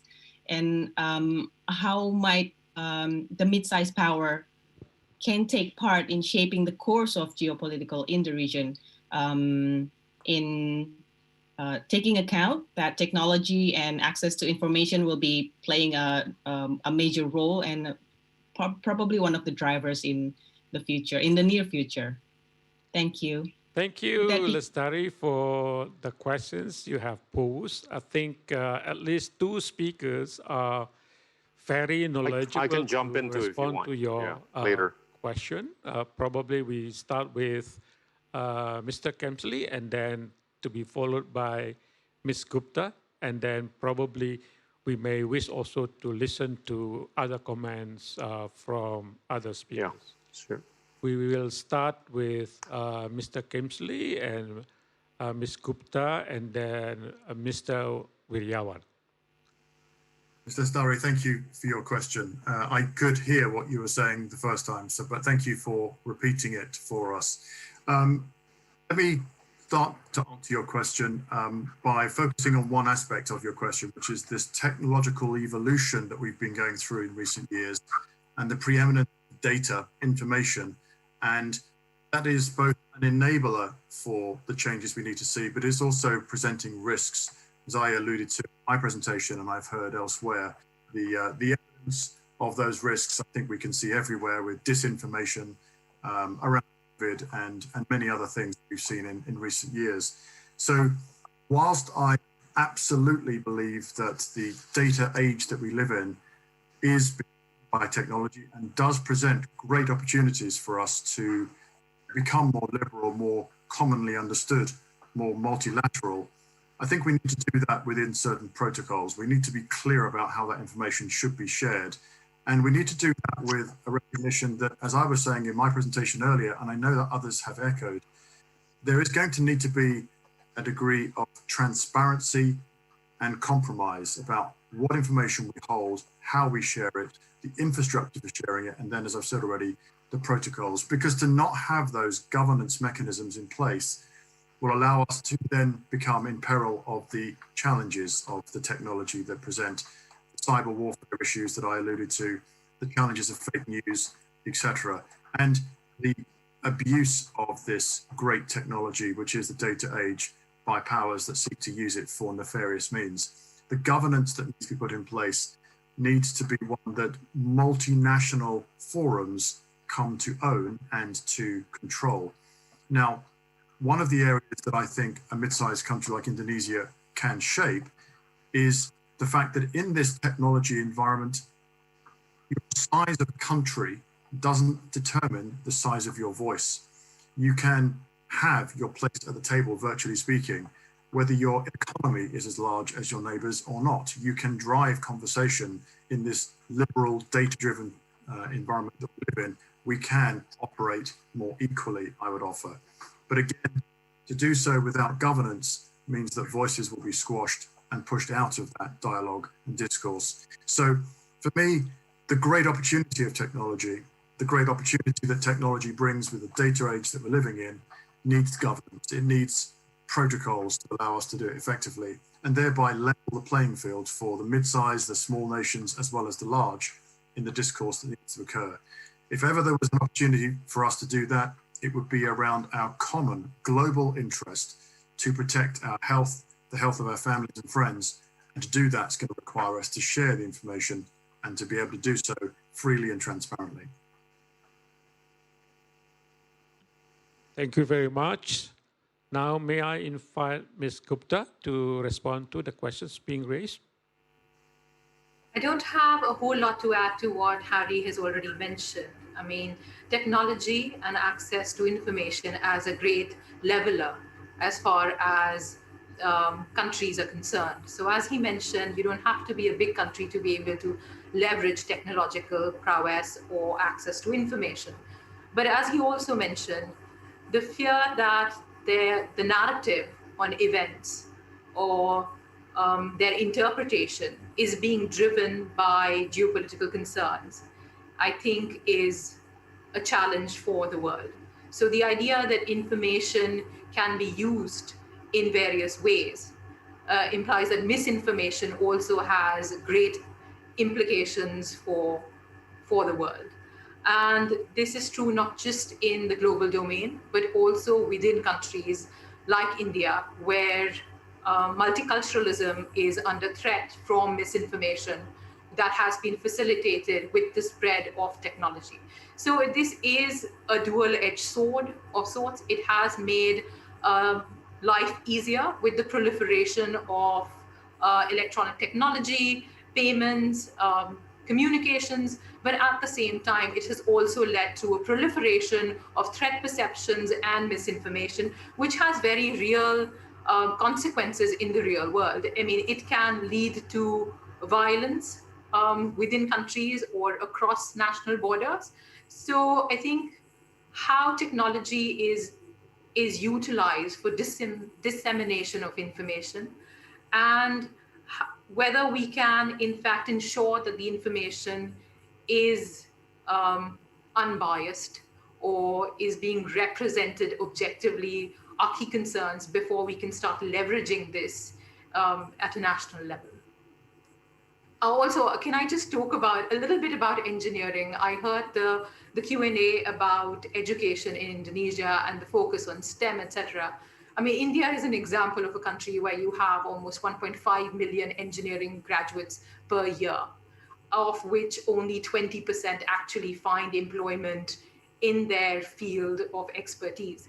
So there is an emphasis on STEM technologies, on learning, on engineering, but they may not have employable skill sets.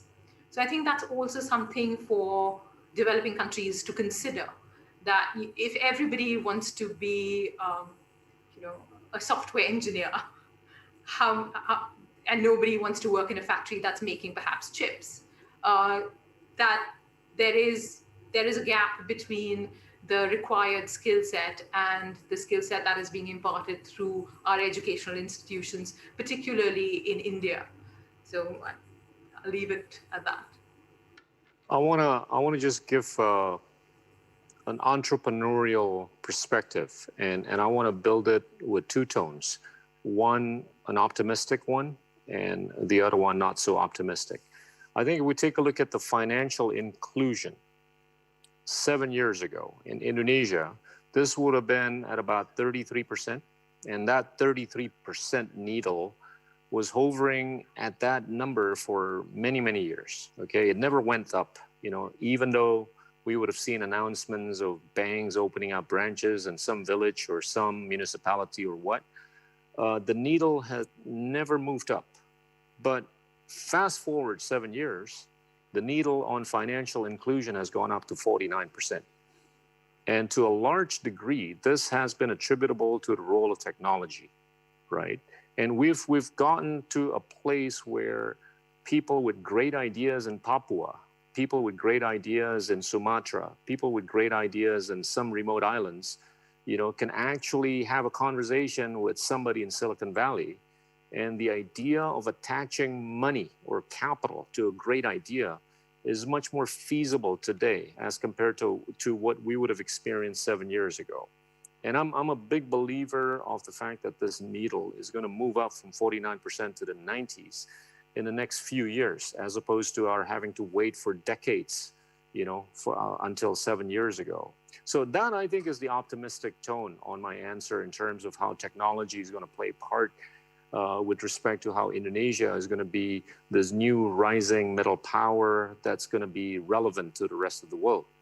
But I think on the flip side of this is how we have seen data democratization has really not led to a proper redistribution of welfare or wealth, right? We have seen empirically that inequality in settings where data democratization has taken place in a big way really just widening more than ever. And this, I think, to a large degree, has to do with the fact that, we're just spending most of our 6 hours looking at our handphone, reading garbage, and that I think is negative energy. And not to mention that a lot of the technological innovation that was supposed to be value additive to humanity or to the Indonesian welfare was basically being used for co-opting, political processes in not only Indonesia, not only in the United States in 2016, but many countries around the world.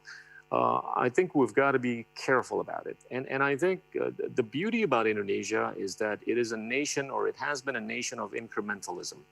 I do not forget the days in 1998 when we became a democracy. People were basically, labeling us as the next nation to balkanize. But guess what? We sort of survived, with democracy, at early stage, and, we've been a democracy for more than 22 years.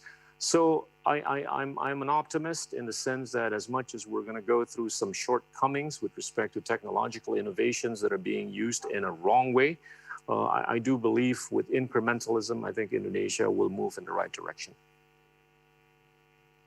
Thank you very much for the responses being given to the question. I think the three speakers adequately responded to the question being posed. And now we still have another participant who is adamant enough to pose questions to you, speakers. May I now invite him or her to speak to us? Thank you.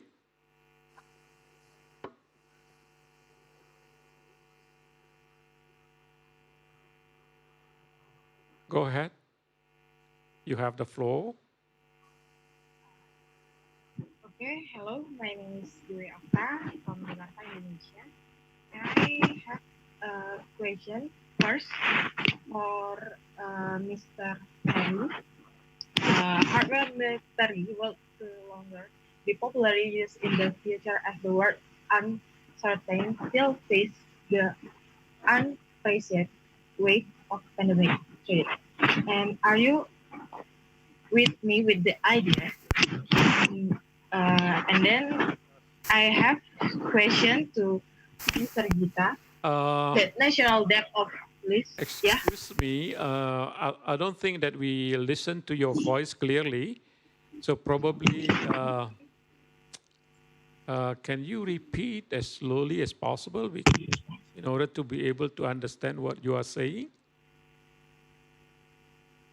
Hello? Yeah, go ahead. Go ahead. Yeah. First question to Mr. Harry. Hardware military will no longer be popularly used in the future as the world uncertain still face the unprecedented wave of pandemic threat. Are you agree with me that idea? And then I have question for Mr. Gita. That national debt of less developed countries should be considered to wipe out as their economic power lies down. And do you agree with that? Is it necessary Britain would be dismissed? And thank you. That's my question. Thank you for the questions you again? posed. I think you posed the questions to Mr. Kemsley as well as Ms. Gupta. I would like to invite those two speakers to respond to. Thank you. Yeah. Thank you.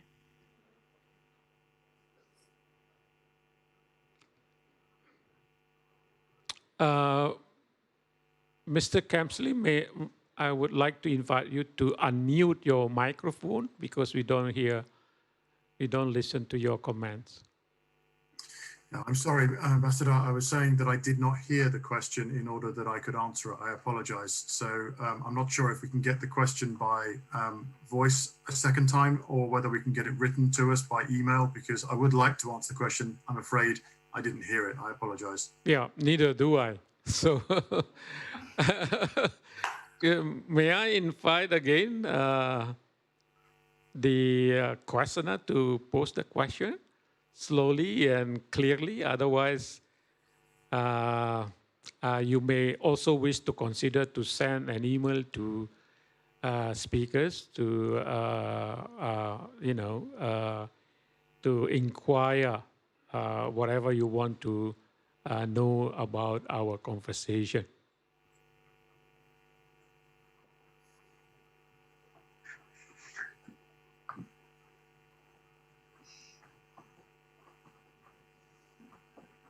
Perhaps we have lost our speaker. No question. Yeah, I think we have lost the speaker. Unless otherwise, Ms. Gupta could listen to the question being posed. I would like to invite her to respond to the question. I don't think you also listened to the question, but who knows? No, I didn't quite understand the question, but I thought it was something to do with the pandemic, but I'm not at all certain what the question was. While we wait for another question to come up, I know Sean wanted to respond to the previous question, perhaps. Yeah, thanks. Just on the information piece, which is actually, it could be a subject for a whole conference, actually. You know, what I was going to really highlight is the anarchical nature of information. You know, information is not just a state or even an organizational issue. technology has allowed everybody to have a say, which, and while you can't censor everybody, or even should you, that doesn't mean to say people aren't stupid. And so this conundrum with, allowing people to say what they feel or what they think, whilst trying to control some sort of accuracy and, information objectivity and understanding. And also it's a very, very powerful thing. So I go back to the Arab Spring, which was, although it was triggered by socioeconomic issues, the reason that it got so much traction was just purely through the power of internet. But the point for that was it wasn't dictating what people wanted, it was dictating what they didn't want. And that's why ultimately, it failed, because everybody didn't like the inequality and everything they were suffering, but there was no coherent view about what it should come up with. So the point I really wanted to make is, information is an incredibly complex issue that, governments need to have a very clear policy and process in terms of how they handle, how they manage, and how they, I don't like to use the word censor, but how they control the information. That's my only point I wanted to make. Thank you. Thank you very much. Let me use this opportunity to thank all speakers and participants, because we are entering the end of this session. I am told that the second session is on the way as soon as possible. That's why I would like to use this opportunity to thank you very much for your deep insights on the topics we are discussing today. And I think before we conclude, I would like to take as well this opportunity to basically provide you with a sort of conclusion of our lengthy discussions this morning. Number one is COVID-19 pandemic is a game changer. I think we all agree on that. And number two, it may be exacerbated, or it may be worsened by the fact that during this pandemic, the great powers rivalry is also ongoing. And of course, I know for certain that the governor of the institute will provide sort of input to the president of this republic as how Indonesia would be able to respond to this, situation, as to allow Indonesia to go through this indeed very difficult situation. Not only Indonesia, actually, all countries across the globe are facing this very difficult situation. And indeed, I completely agree with all speakers that multilateralism is a key driver for us to overcome these challenges, not only in terms of health crisis, but as well as economic crisis. I think I know for certain that the governor is taking note seriously, and we hope that he would be able to submit policy submissions to the president of this republic in order to be able to go through these difficult circumstances with which we are now being confronted. And again, on behalf of the Institute, as well as all participants, I would like to thank you very much for your insights, and we hope to see you again in the next future. Thank you. Thank you. Thank you, Mr. Imran Kotan, for the discussion, and thank you for all the speakers and also discussants. Thank you to Mr. Gita Wiryawan, Sir Harry Kemsley, Ms. Rukmani Gupta, Mr. Tate Narkin, and Mr. Sean Corbett. Thank you for joining us today at the 4th Jakarta Geopolitical Forum 2020, even though we have time differences. Thank you, Pak Imran.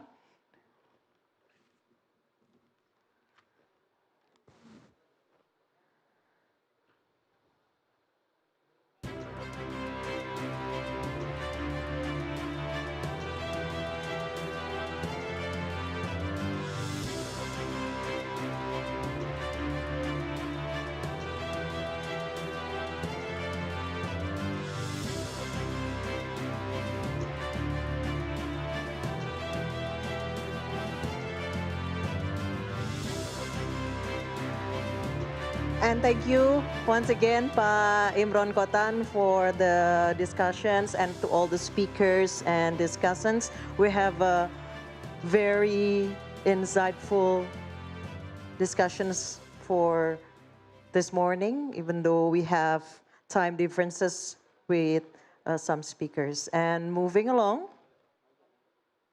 okay, everything ready? And moving along, I would like to invite our next moderator to open the second plenary session about the policy implications of COVID-19 in the context of national resilience. Ladies and gentlemen, please welcome Ambassador Makarim Wibisono.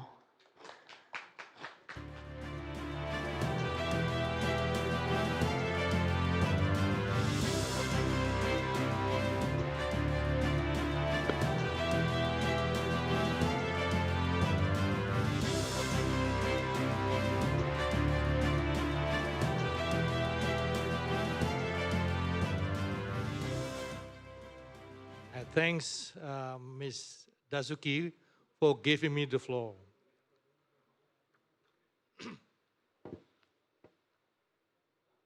Good morning. Assalamualaikum warahmatullahi wabarakatuh. Welcome everyone to the second session. We are to discuss how COVID-19 affects a country's resilience and how it turns affect the human security. But before we begin the webinar, allow me, on behalf of the speakers, discussion, and myself, to greet and to thank His Excellency Lieutenant General retired Agus Wijoyo, the Governor of the National Resilience Institute, Her Excellency Madam Retno Marsudi, Minister of Foreign Affairs of the Republic of Indonesia, His Excellency Professor Dr. Budiono, former Vice President of the Republic of Indonesia, and distinguished guests. Ladies and gentlemen, COVID-19 reminds us that we are at a pivotal time in history. Unprecedented, COVID-19 unleashes the best and the worst of humanity. But instead of cooperating out of fear of competition, we let this pandemic get the best of us, resulting in a longer development of vaccine. Major power conduct the rivalry at the expense of many that suffer from the pandemic. It seems that we as a humanity has yet learned the lesson of history. We have yet learned to put down our differences for the sake of the common good. However, can we continue to do like this? Let us therefore discuss it. COVID-19 national relation focus on human security, deep and complicated, highly conceptual themes that we must decouple through discussion. Here with us, we have our two speakers, namely Mr. Mark Wilson and Dr. Judith Jacob. And I have two discussants also, namely Mr. Anthony Davis and Professor Dadan Umar Daihani. Before I introduce the speakers and the discussion, I would like to introduce myself. My name is Ambassador Makarim Wibisono. Now I will introduce Mr. Mark Wilson. He is an open source intelligence specialist in Gene Intelligence Unit. Mark focuses on understanding online extremism, terrorism, and information operation, with emphasis on non-state armed groups. You may find the detail of bio in plasma books.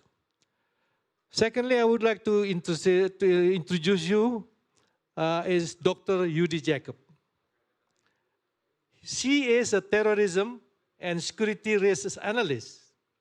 She got PhD from London School of Economics. On her doctoral thesis, she has a focus on the role of ideology in religious extremist militant groups in Indonesia. Therefore, maybe he speaks Bahasa Indonesia well. Next is Mr. Anthony Davis. She is a journalist of the daily newspaper Sydney Morning Herald. He was also a Bangkok-based security analyst and consultant specializing in insurgency and low-intensity conflict. Last but not least, Professor Dadan Umar Dayani. Professor Dadan is the expert advisor for technology and natural resources in the Indonesian National Resilience. An industrial engineering graduate from the Bandung Institute of Technology in 1979, he obtained his doctorate and master's degree in automated production management in the year 1994 from the French L'Université de Marseille, Troyes.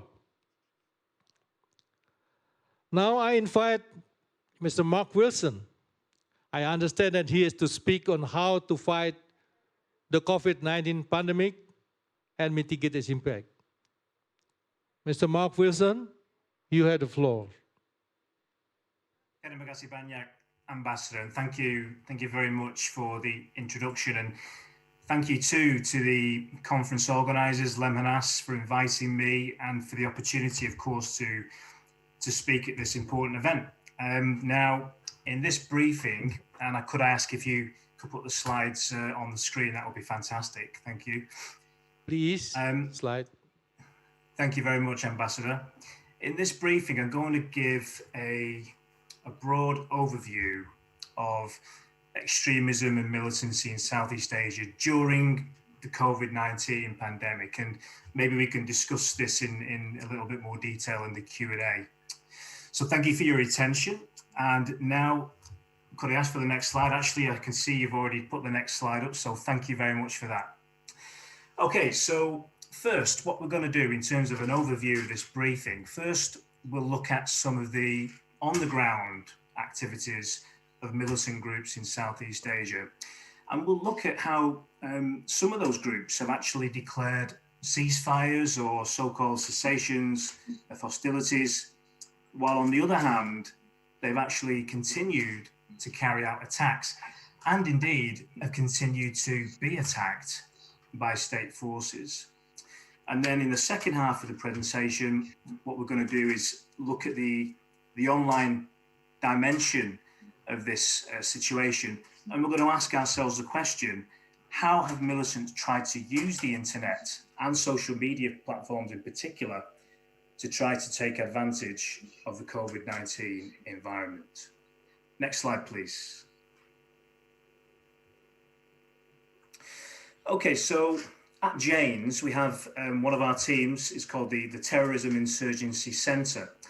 And basically that team tracks the activities of militant groups around the world. And what you can see here is basically a graph based on verified information collected by Jane's that basically charts attacks by militant groups in Southeast Asia, both before and during COVID-19. Now, you'll see here that following the start of the pandemic, if you can look at the kind of the bold box on your screen there, since the start of the pandemic, we had a range of militant groups in Southeast Asia unilaterally declare ceasefires or as I said, cessations of hostilities. Now, we'll get into some of the potential reasons why they've done that probably a little bit later on. But for now, I just wanted to give you a broad overview of the frequency of attacks as James sees it in the region, both pre and during COVID. And you'll see, if you look at the graph, there is a dip in January, but then despite a range of ceasefires being called by militant groups, the attacks have continued. And in some months, they've continued at very similar levels than prior to the pandemic. Next slide, please. Thank you. Now, if we break it down even further and look at attacks in Southeast Asia by militant group, we see a broadly similar trend, I argue. So prior to the pandemic, the most active militant groups in terms of attacks in Southeast Asia were, for example, communist militants in the region, and here I'll draw your attention to the blue line, and also ethnic militants in the region, and let me draw your attention to the orange line. And you'll see that after the pandemic, these groups remain the most active in terms of mounting attacks, and broadly at very, very similar frequencies as they did prior to the pandemic. Next slide, please. So what does all this numbers and graphs tell us? Well, it tells us that despite the so-called ceasefires of militant groups or the so-called cessations of hostilities, the pandemic hasn't actually held them back from mounting attacks. And you can see examples on this slide of how militant groups in the region are continuing to claim, for example, seizures of weapons from security forces in the region, while on the right here, we see a piece of propaganda from a group basically promoting to their audience how they are continuing to mount attacks. So what we're seeing here is a definite trend of ongoing militant activity during the pandemic. Next slide, please. And this kind of brings us into the second half of this presentation, where basically we're going to look at how militant groups in Southeast Asia are using the online space to take advantage of COVID-19. And I'm going to say during this presentation that broadly they're doing this in three key ways. And the first point I'm going to make here is that militants are trying to portray militaries as so-called violators of COVID-related ceasefires. Secondly, they're trying to portray government responses to COVID itself as inept or inadequate. And then finally, they're trying to portray themselves, militants themselves, as very credible, responsible organizations and leaders. So now what we're going to do next, we're going to take each of these points in turn in a little bit more detail. Next slide, please.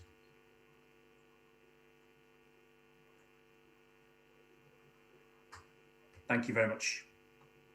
Let's take that first point, portraying militaries as violators of COVID ceasefires. And while militant groups have declared ceasefires, on the other side of that is that whenever security forces have acted against militant groups, so for example, through counterinsurgency or counter-terrorism operations, for example, we've actually seen the militants really try to draw attention to that. And we've seen militants try to draw attention to alleged attacks on civilians by militaries, with militants basically saying that, you know, actually it's not COVID that is killing people in specific areas where they operate, but actually it's attacks from state forces that the militants say are the true cause of people's pain. And you can have a look at the example at the bottom here, which is a statement from another militant group in the region that basically criticizes the military for continuing counterinsurgency operations amid the pandemic. And you can see from the quote there from that militant group is basically trying to portray the government in that particular country as being more interested in actually pursuing conflict than it is with dealing with a response to the pandemic. Next slide, please. Thank you. And we've actually seen similar narratives being disseminated by militants in other parts of Southeast Asia too. So on the slide here, you can see essentially on some of the points here is lines of propaganda from these militants, which basically accuse governments in the region of not using public funds in the most appropriate way. For example, perhaps they are directing funds to purchase military equipment rather than directing those funds towards the public health response to COVID. So again, this basically sees militants trying to portray governments as kind of being out of touch with the needs of the people in those countries, and trying to portray those governments as being more concerned with buying military equipment, boosting their military capabilities, rather than they are in terms of addressing the pandemic itself. Next slide, please.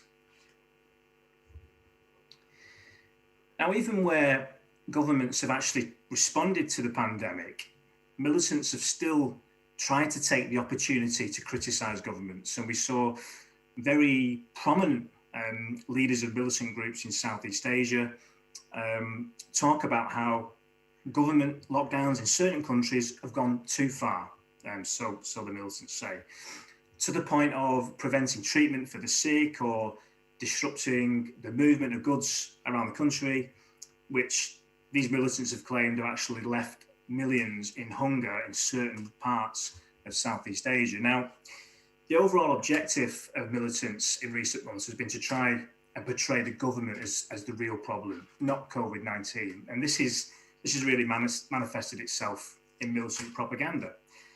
And that propaganda tries to turn government narratives on the pandemic against the government itself. So, for example, earlier in the pandemic, we saw some governments introduce some very, very strict lockdown measures, to the point where people were even advised very strongly not to participate in any protests against lockdown restrictions. Now, from a militant perspective, they've tried to use that to their own advantage. They tried to portray governments as using COVID as a tool to repress the people in their eyes, rather than a tool to help people with a health response. And I think the interesting thing here is that this narrative, this militant narrative of governments, so-called, using COVID as a tool of repression and control, is something that we've seen disseminated not just by militants in Southeast Asia, but also violent extremists of various different types in Europe and North America. I mean, for example, in those regions, we see violent extremists there pushing a range of anti-establishment narratives in relation to COVID. And the thing to note is that, of course, these extremists have always been anti-establishment. It's just that COVID has given them a new narrative with which to try and undermine the resilience of national and local governments. So I think this is definitely a trend we can see globally, taken forward by basically anybody who is interested in creating tensions in society aimed at the so-called establishment. Next slide, please. Now, militants have also tried to portray themselves as being credible, responsible leaders during the pandemic. And to give you an example, we've seen some militant groups in Southeast Asia claim to take forward sanitation programs in the villages that they claim to control. Now, these groups have said these programs include things like setting up COVID clinics where people are educated by the militants on the pandemic. And you can see here on your screen is a piece of militant propaganda that tries to demonstrate that, tries to demonstrate from the perspective of this militant group that is giving care, COVID-related care, to local residents in the areas that it operates in. And we've also, as part of these kind of programs of support from militants, we've seen militant groups also claim to be helping those people who are or might be cut off from food supplies due to lockdown measures in certain areas. And militants claim, look, we're trying to set up a range of food planting activities to try and help address some of the hunger of people in rural areas who are cut off from those food supplies due to those lockdown restrictions. And the key is kind of so what here is that basically, this is basically aimed at sending a message from the militants to the people in these areas that basically says, from a militant perspective, look, we care more about you than your government does. So essentially, at the end of the day, for these militant groups, COVID is clearly an opportunity for them to generate support for their causes in these specific areas. Next slide, please. Staying on with this theme as militants portraying themselves as responsible leaders, we've seen militants try to use social media too to promote guidance for people in local areas on how to protect themselves from the virus. And you can see some of the propaganda from militant groups on the screen here to this effect. And it seems to me that these groups are doing this partly as a public relations exercise. So, for example, some groups in Southeast Asia have really tried to promote some of the medical backgrounds of their leaders to try to create images of a group that has at least some expert knowledge when it comes to dealing with health issues. And I'd add to that, there's also an international dimension to what the groups are trying to do here. So, for example, militants have welcomed in international medical organizations into the areas in which they operate in a bid to tackle the virus. And I think the point here is that these groups are trying their hardest to try and build international support for their cause, and they're trying to portray themselves as credible organizations, not only domestically in the eyes of people in the local areas in which they operate, but critically also in the eyes of the international community. And that brings me to my final slide, please. I'm going to have the final one.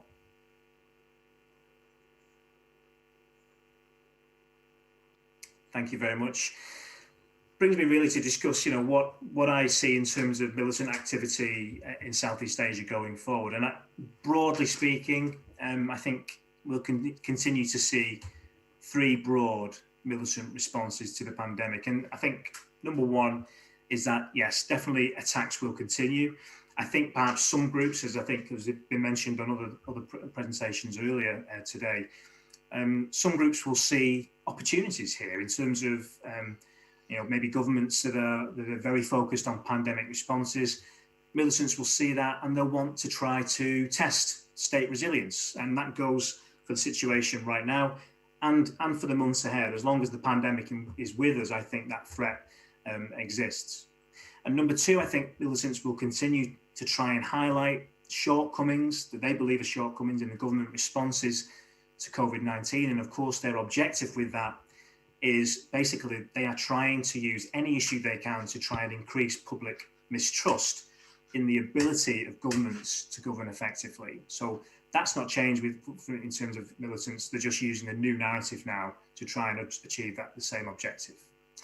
And finally, I think militants will continue to try and portray themselves as so-called friends of the people, the ones who, really care about helping the people through this pandemic. And essentially, militants see this as a good opportunity to build support, yes, but more importantly, I guess, as potentially to turn that support into a recruitment avenue, which they then hope, I think, will translate into increased strength on the ground. And I think they'll continue to do that through a range of means. And I think one of those means will be the internet and the online space. Essentially, that means, dissemination of narratives through a range of social media platforms. And again, I'm conscious of the time, so I can discuss that the social media question in further detail if anyone has any questions on that. So I'll bring my presentation to an end now. Thank you very, very much for your attention. And Ambassador, I'll hand the floor back to you. Thank you. Thank you so much, Mr. Mark Wilson, for your interesting presentation. I have noted your views on the likelihood that this pandemic undermine cohesion of the people. It is a reminder, especially given current challenges. Hope we will know how to address it. Now I will invite Dr. Judy Jacob. I understand that she is to speak on how, against the unexpected effects of the global crisis, COVID-19 could bring catastrophe for people caught in the midst of highly vulnerable state. You may have the floor, Dr. Judy Jacob. Selamat pagi. Good morning, distinguished guests, ladies and gentlemen. Thank you very, very much for inviting me to present this morning. I'm Judith Jacob, and I'm actually going to be discussing the impact of COVID-19 on religiously inspired violent extremism and militancy in maritime Southeast Asia. Could I have my next slide, please, actually?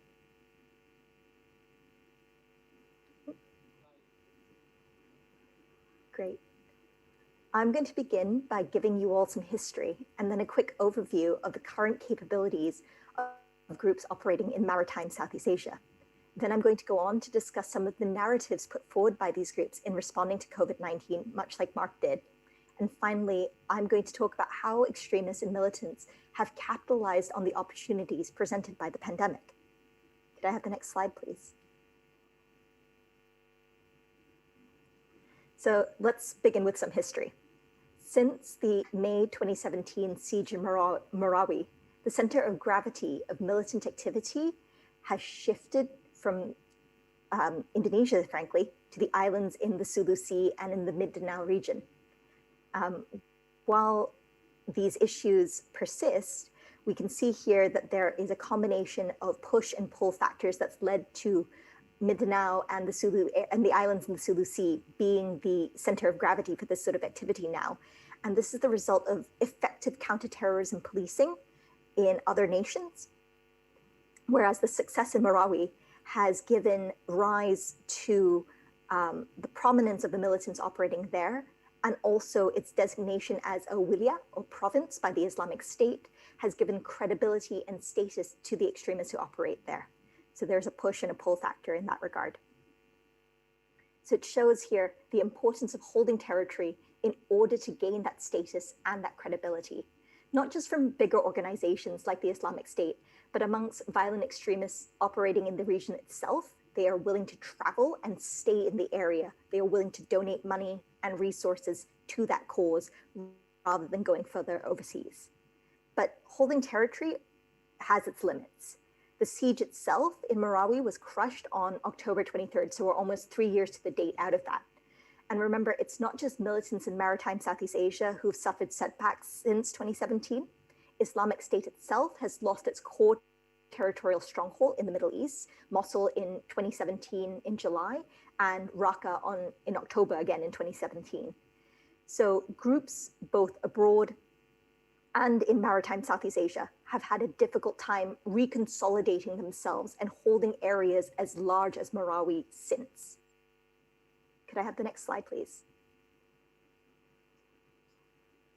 So given this backdrop of uneasy success for counterterrorism forces, what's been going on since the pandemic began? Here, I'm going to talk about the current capabilities of violent extremist groups.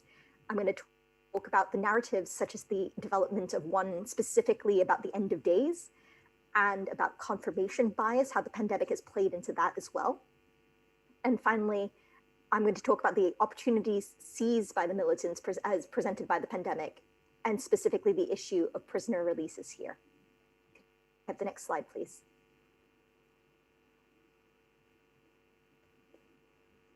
Sorry, could I have the next slide, please? Great. So outside of Marawi and the islands in the Sulu Sea, we see that violent extremist groups have been largely fragmented physically and ideologically. Security forces have been largely successful in breaking up major networks, foiling plots, arresting or killing the leaders of these violent extremist groups. Furthermore, the groups themselves are divided ideologically. The main dividing line here seems to be about whether or not to continue to support Islamic State's claim of leadership over this global movement, or whether or not to align themselves with Al-Qaeda. That's the big fault line amongst these groups. They're also divided along the lines of whether or not this is the correct time to confront national governments or to bide their time and grow their forces. So it's a question of like, is this the right opportunity point? And also, who is the bigger leader in the struggle for global militancy here? So compounding these disputes amongst these groups, they've also got limited access to arms funding. And this is compounded by their lack of success. So when you don't have access to arms, you don't have access to funding, and you're unsuccessful in staging bigger attacks, you are neglected by international groups and by donors. So that further compounds your inability to do more later. So they're stuck in a bit of a cycle here. Resultantly, they've had difficulties retaining talent, like any major organization that isn't doing well. More ambitious fighters have sought passage to Syria and Iraq and have increasingly begun to cross the Sulu Sea. So you see basically a brain drain going on for regions outside of the Sulu Sea islands and in Mindanao. So this is a different story from groups operating in the Mindanao region and the islands in the Sulu Sea. Groups there have been buoyed by their success in Marawi. Even though it was brief, it has given them a lot of credibility. Militants around the region are looking to them for leadership. And these leaders are not necessarily the most well-versed in terms of theology and their religious credentials, but that matters significantly less as a result of their territorial success, as brief as it was. And so we've got, unlike their counterparts elsewhere, they've also been able to keep up a very regular pace of attacks, primarily targeting security forces. So you can show something for your efforts, unlike a lot of other groups operating in the region. They're able to attract new followers. They keep existing members motivated and engaged. So groups in this part of maritime Southeast Asia have three key things, like I've been emphasizing: territory, arms, and funding. It keeps the movement going. Members still have a place to train, even though they lost Marawi in areas such as Jolo. So they're able to hone their skills and continue to engage with security forces there. We've noticed the success in terms of their recent attacks, where there have been significant improvements in their capabilities. There's been a noticeable shift to a reliance on suicide bombings and coordinated bomb attacks, which require higher levels of skill in terms of bomb making and coordination amongst members to pull off, in addition to the continued attacks with small arms. So success, like I was saying, also attracts success. Talented militants from other parts of the region have been traveling regularly to this region, as evidenced by the number of foreign fighters who've continued to plot and been involved in attacks in the area post-Marawi. So in addition to all of the capability improvements, you've also seen innovations here in terms of terrorism financing, with the first Bitcoin transfer going on between groups in the region, happening quite recently. I think it was in late August that this took place. So we've seen militants becoming even more innovative with how they're raising finances and gaining funds from abroad. Another notable trend that has seemed to have stuck in the region is the fact that there is a growing number of women taking an active role in planning and executing operations. This was unheard of amongst religiously inspired violent extremists in the 1990s, beyond the fact that women would shelter male militants or pass messages or act as couriers in that sense. Like, this active participation is a new trend that has seemed to have stuck over the past 2-3 years. Security forces really need to take into account the role of women in militant circles and disregard traditional ideas of gender roles and stereotypes there. Could I have the next slide, please? Great. So now that we have this background, what has the pandemic done? I think it's reinforced two different narratives. The first narrative is kind of interesting. Militants, particularly those outside of Mindanao and the islands in the Sulu Sea, have been debating online about whether or not the pandemic is a sign of the end of times. So many people in this community have taken it to be a sign of the apocalypse and have begun preparing for this inevitability. Fortunately for us, this means that they've largely stayed at home and become even more devout. They become even more ensconced in their little bubble, praying more fervently, preparing themselves and their family members for the end of days. As a result, there's been a decline in activity in some of these circles. So that's a boon for everybody. But there have also been far fewer opportunities as a result of the pandemic to target the public more widely, because everyone's staying at home really, or at least trying to as best they can. So the question is, how long can this go on for? When does it become apparent to these individuals that the end of days is not going to happen in 2020, as bad as it may seem right now? It's likely that they're probably going to return to their regular activities anytime soon, and security forces ought to be prepared for this eventuality. So that's the first narrative. The second narrative that seems to have come about is the fact that the pandemic has served to confirm biases that were already held by militants in maritime Southeast Asia. For example, the inability of numerous governments, as Mark has talked about earlier, like really, really well, that they couldn't, because governments have often failed to bring the pandemic under control in the eyes of these militants, it's reinforced their anti-state biases and anti-state narratives. I've seen propaganda released by these organizations on social media that highlighted the government failures and often link those government failures or perceived government failures to the idea of marginalization of poor communities historically. So they're saying this is a continuation of this trend, and it's reinforced calls by these militant organizations that secular governments are just not equipped to deal with the pandemic in a way that a theocracy could. So it reinforces that lens of seeing the world. Secondly, the failures of numerous Western governments in particular to deal with the pandemic has reinforced a belief that the pandemic is an act of God designed to punish these nations as alleged enemies of their faith. That countries like Italy and the United States have been badly affected in particular has reinforced these tropes as, it's in their language. It is the home of the papacy or the great Satan that has been punished in the sort of rhetoric that's distributed online.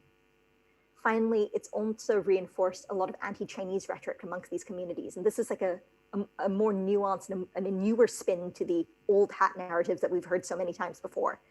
That, again, that the pandemic is an act of God designed to punish China for its unjust treatment of the Uyghur community in particular. That's been a recurring trend in a lot of the propaganda that I've been looking at. So in addition to these narratives, could we move on to the next slide, please? My final slide, I guess.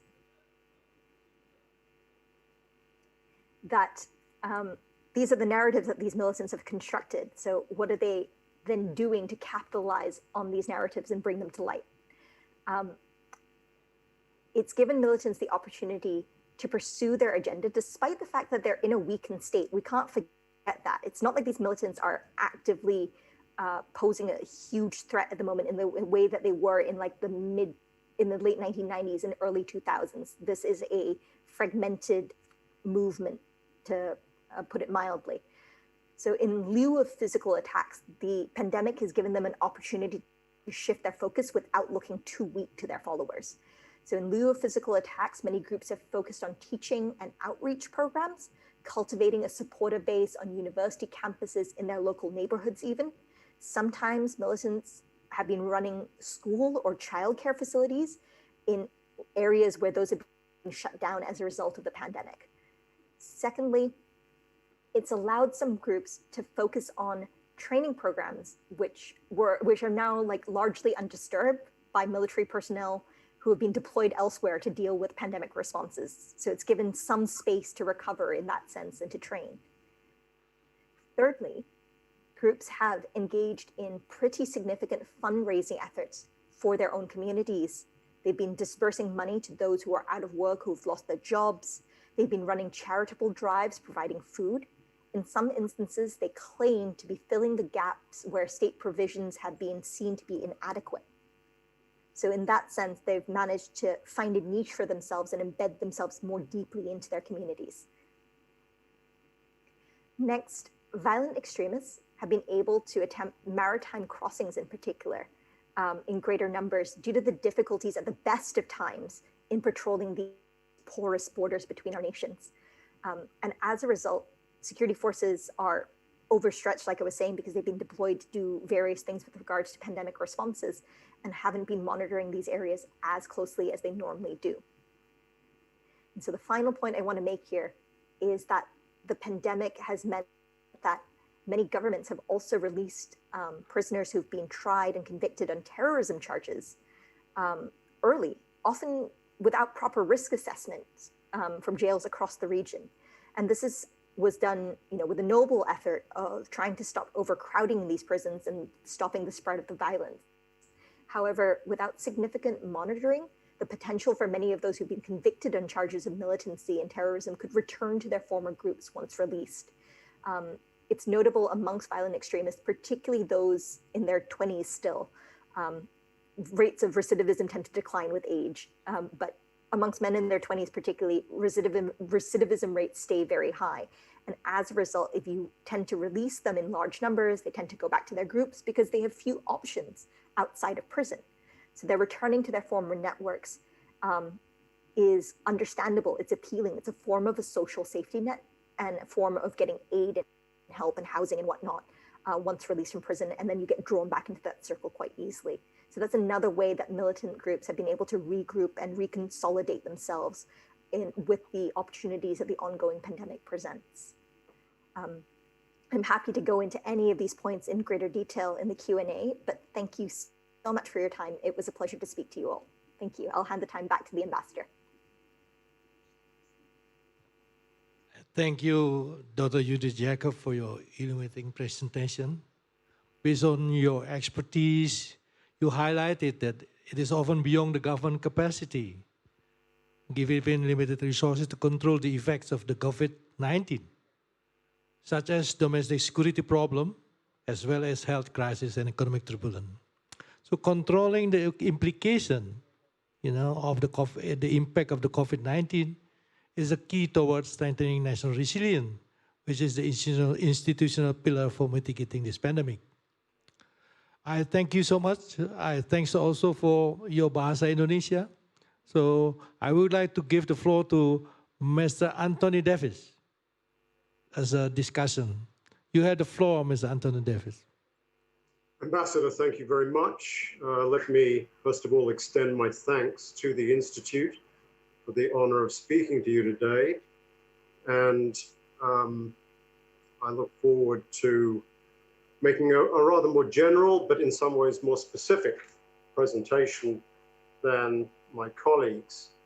Mark Wilson spoke broadly about the impact of COVID on groups across the region generically. Judith has just given us a very interesting presentation on what has been happening in terms of maritime Southeast Asia.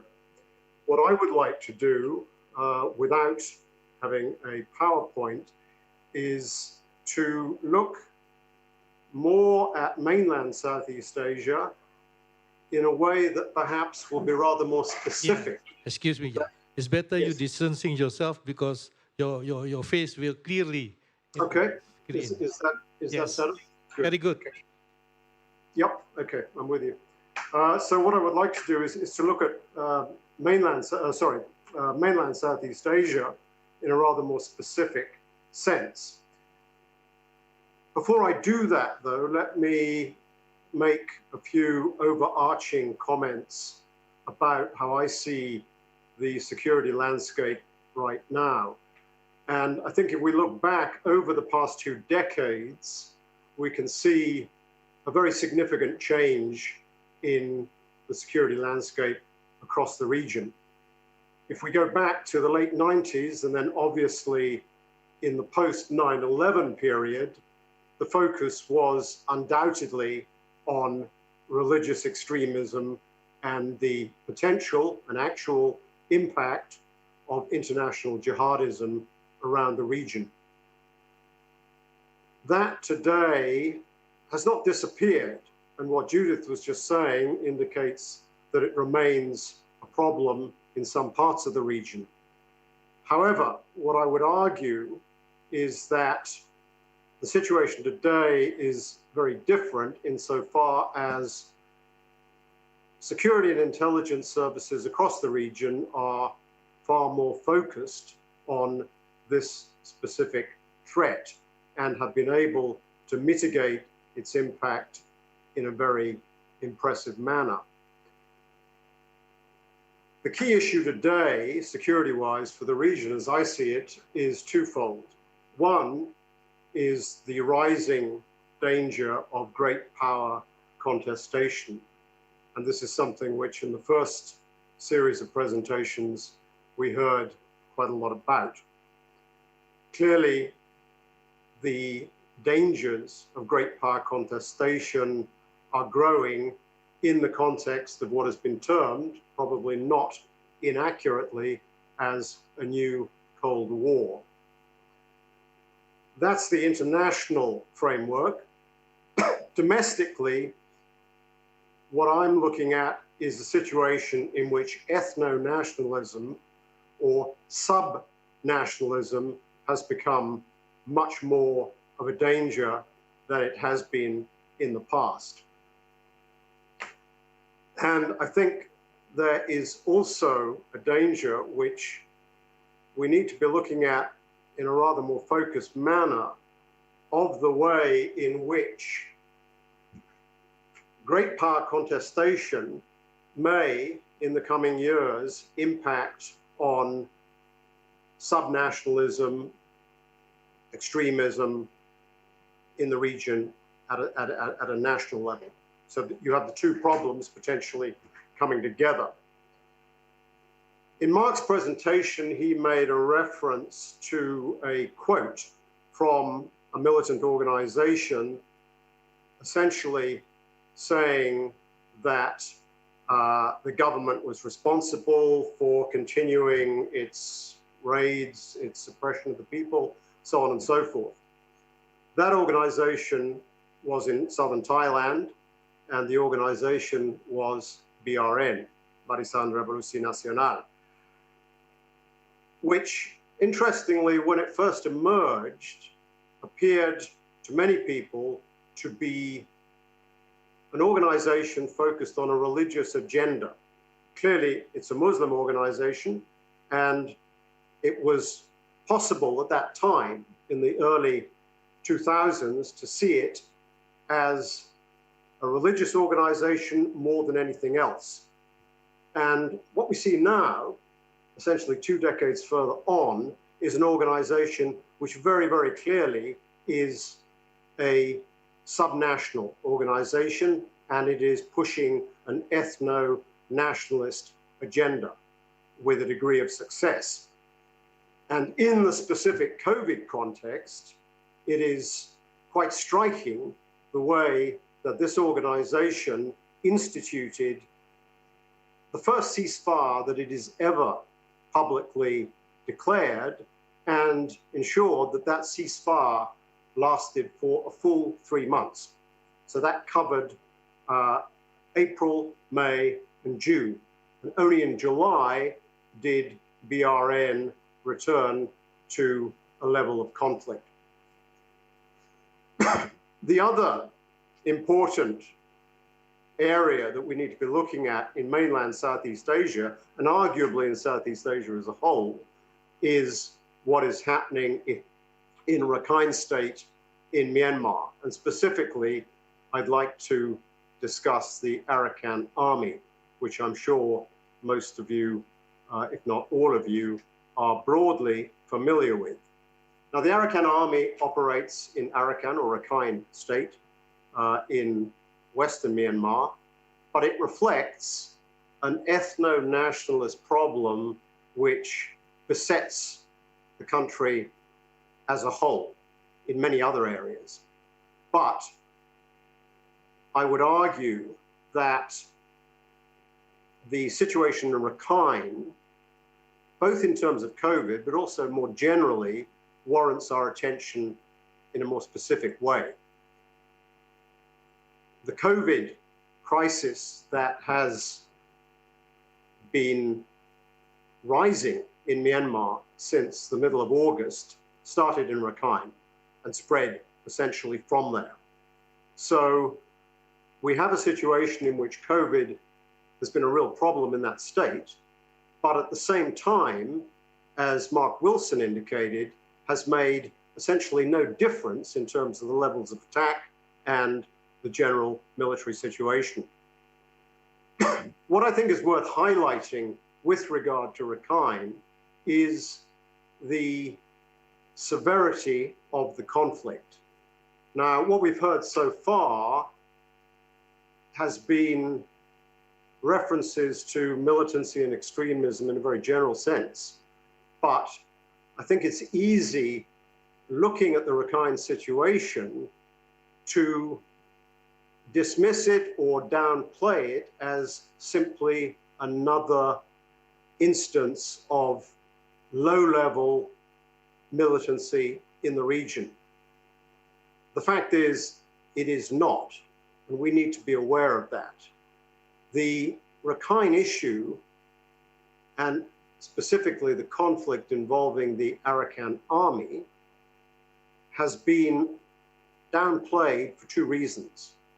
One, because there has been widespread international focus on the Rohingya issue, and secondly, because media access in the region has been first difficult and then impossible. And as a result of that, there has not been sufficient attention to what has the potential to become a very serious issue for the region as a whole. Now, it was interesting listening to comments in the first set of presentations from speakers who mentioned both the impact of digital democratization, access to online content, and also to unemployment. And both of those factors we can see playing out today in Rakhine. There is one of the highest levels in the country of unemployment in that state, and you put that together with a situation where most young people have access to mobile phones, and that has played into the problem that we're looking at today. That said, I think what is important to focus on is the sheer scale of the military conflict. Now, Judith has mentioned what's been happening in maritime Southeast Asia. We saw Marawi, which was clearly a worrying uptick militarily, but if we compare that to what is happening in Rakhine today, we're looking at a very different situation indeed. The level of conflict in Rakhine is undoubtedly the most serious conflict the region has seen since the end of the Cold War. So we can go back to the wars in Vietnam and Cambodia. And I think that is something which, for the factors that I've mentioned, has often been overlooked. The severity of the military conflict in that state has resulted in a catastrophic, and I use that word advisedly, a catastrophic humanitarian problem in which today, and in the space of only 1.5 years, we have an IDP, internally displaced population of significantly over 200,000. And these are people who are not going home anytime soon. And we are in a situation where both sides today are gearing up for the dry season, which will facilitate military operations starting from next month.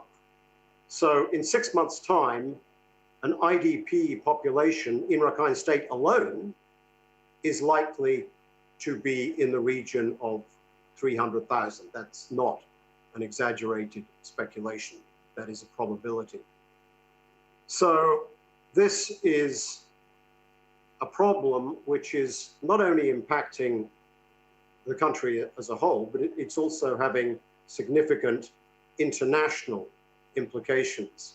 And these implications are something that the region as a whole needs to be focusing on.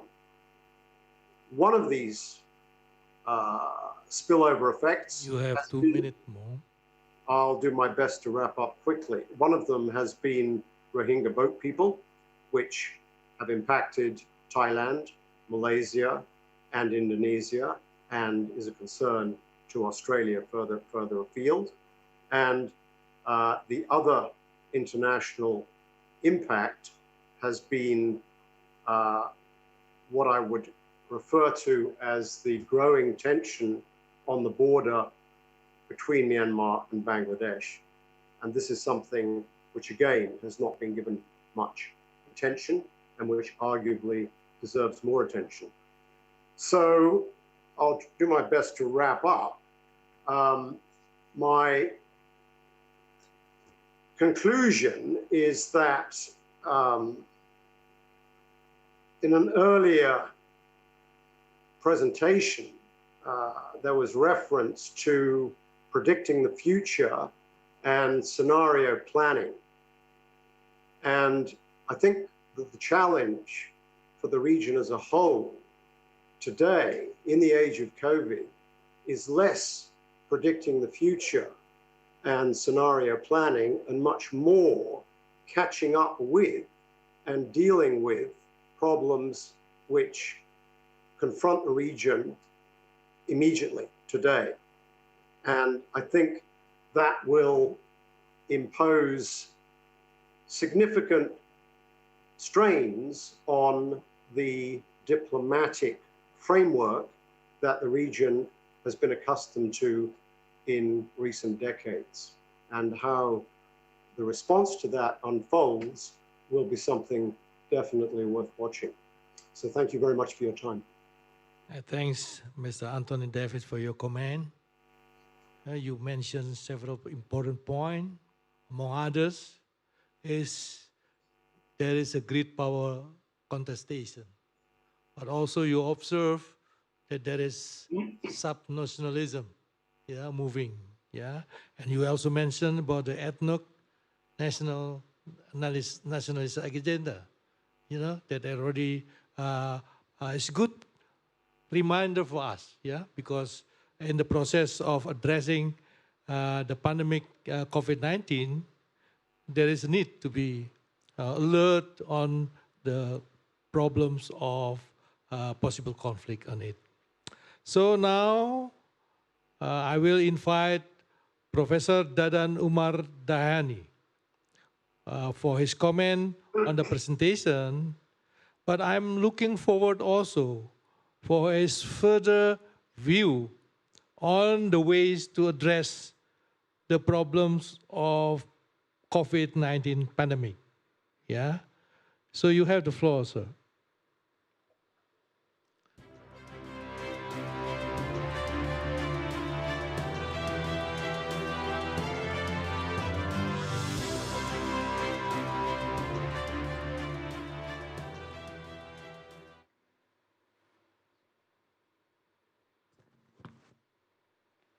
Good morning.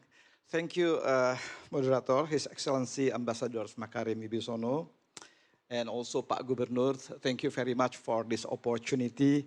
It is very honor for me to be here for attending this prestigious forum. COVID-19 pandemic is not only actual and important topic, but it is also a strategic issue to be discussed.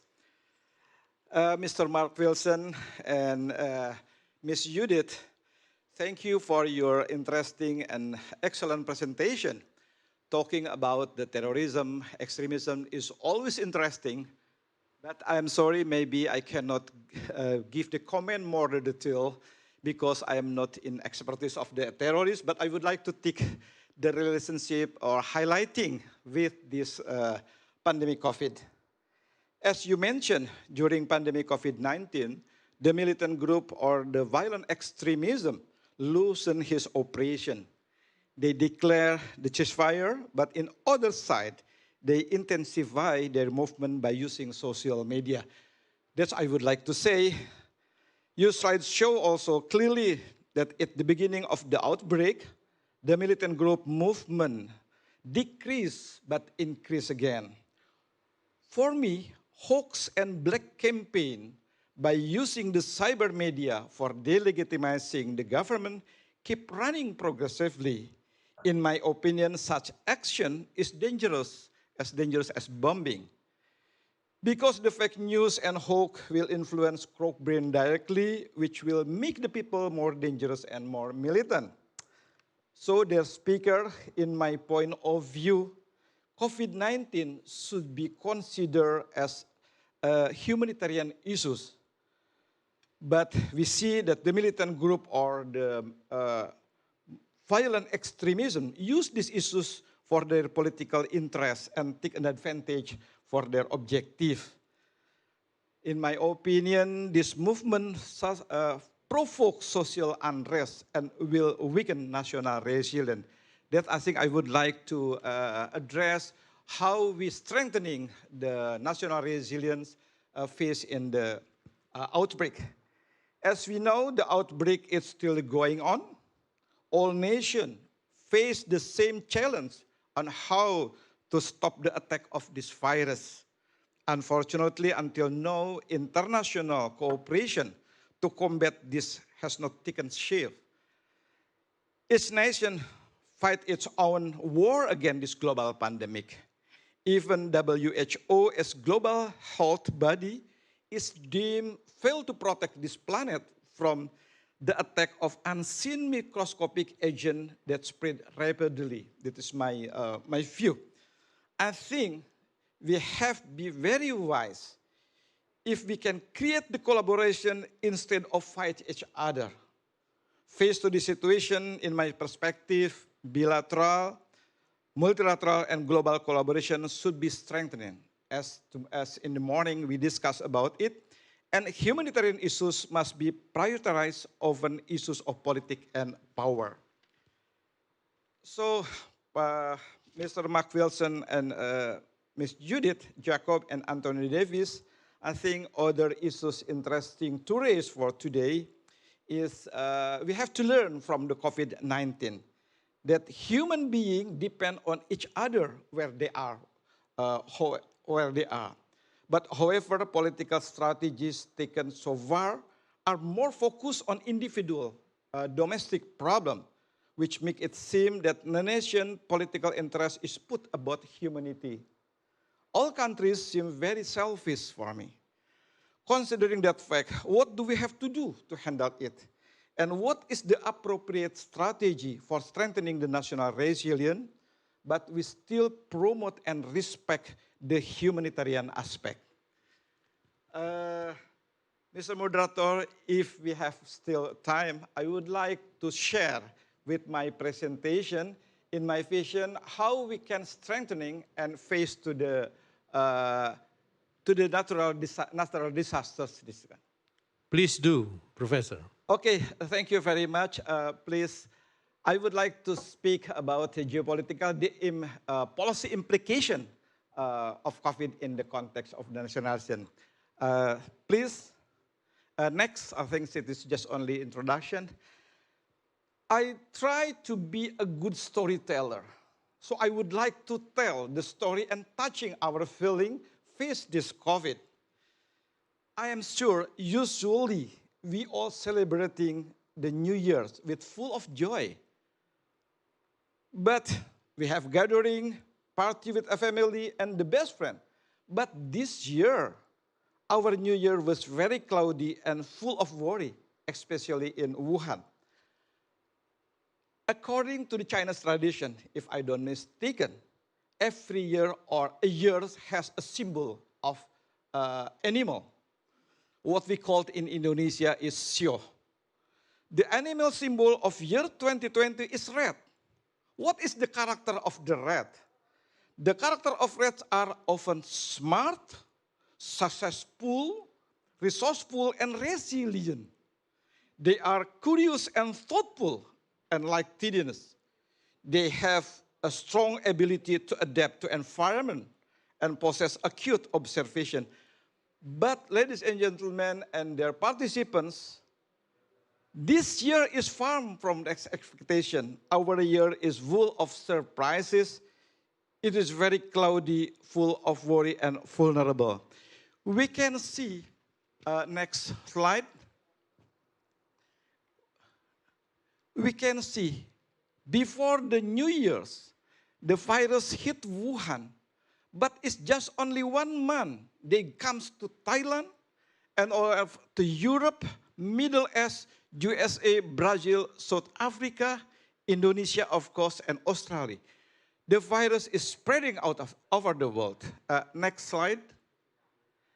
And we can see the virus or the corona, it is not choose the country.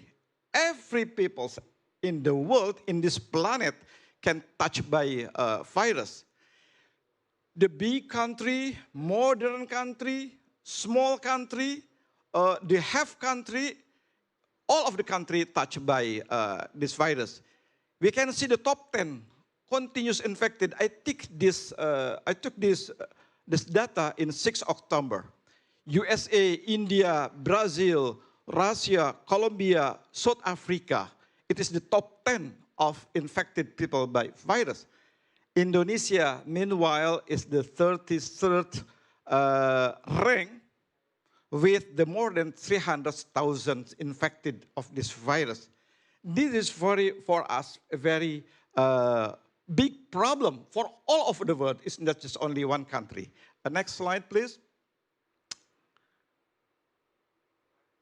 We can see cases are continuing to rise until now. So we have to find how we can solve this problem. Total number infected until October 6 is already more than 30 billion. Next slide, please. We can see the country where cases are continue to rise. Argentina, Indonesia also, it is still rising infected by virus. Iraq, Ukraine. Next slide to give the pictures what was happening in this world. The threat of second wave, we have to be careful. We can see the number of confirmed coronavirus cases per day. Spain, France, UK, Italy, in May is already flattening. But nowadays, it's increasing again. So we have to be careful with the threat of the second wave. The corona is not in the end. And in non-European countries, we can see in Peru, Canada, Israel, Russia. Next slide. The question is, have we experienced anything like this? Oh yes. 100 years ago, our planet has infected what we call the Spanish flu. At that time, it's worse than today. Infected 500 billion people, about a third of world population. The number of deaths is estimated from 17 to 6 million. And now the COVID-19 coronavirus from end of December is already 30 million. But the question is, next slide, why coronavirus is is a big problem for us? Because the coronavirus not only infected the people, they disturb all activities, starting by human well-being, socio-cultural, political situation, and also economic condition. Next slide, I would like to tell this story about. So this corona bring a global fear and panic. The long-lasting until today global pandemic that has not end in sight will certainly increase the vulnerability of all of us. The panic and the dilemma are felt globally. All nations are faced with the same situation.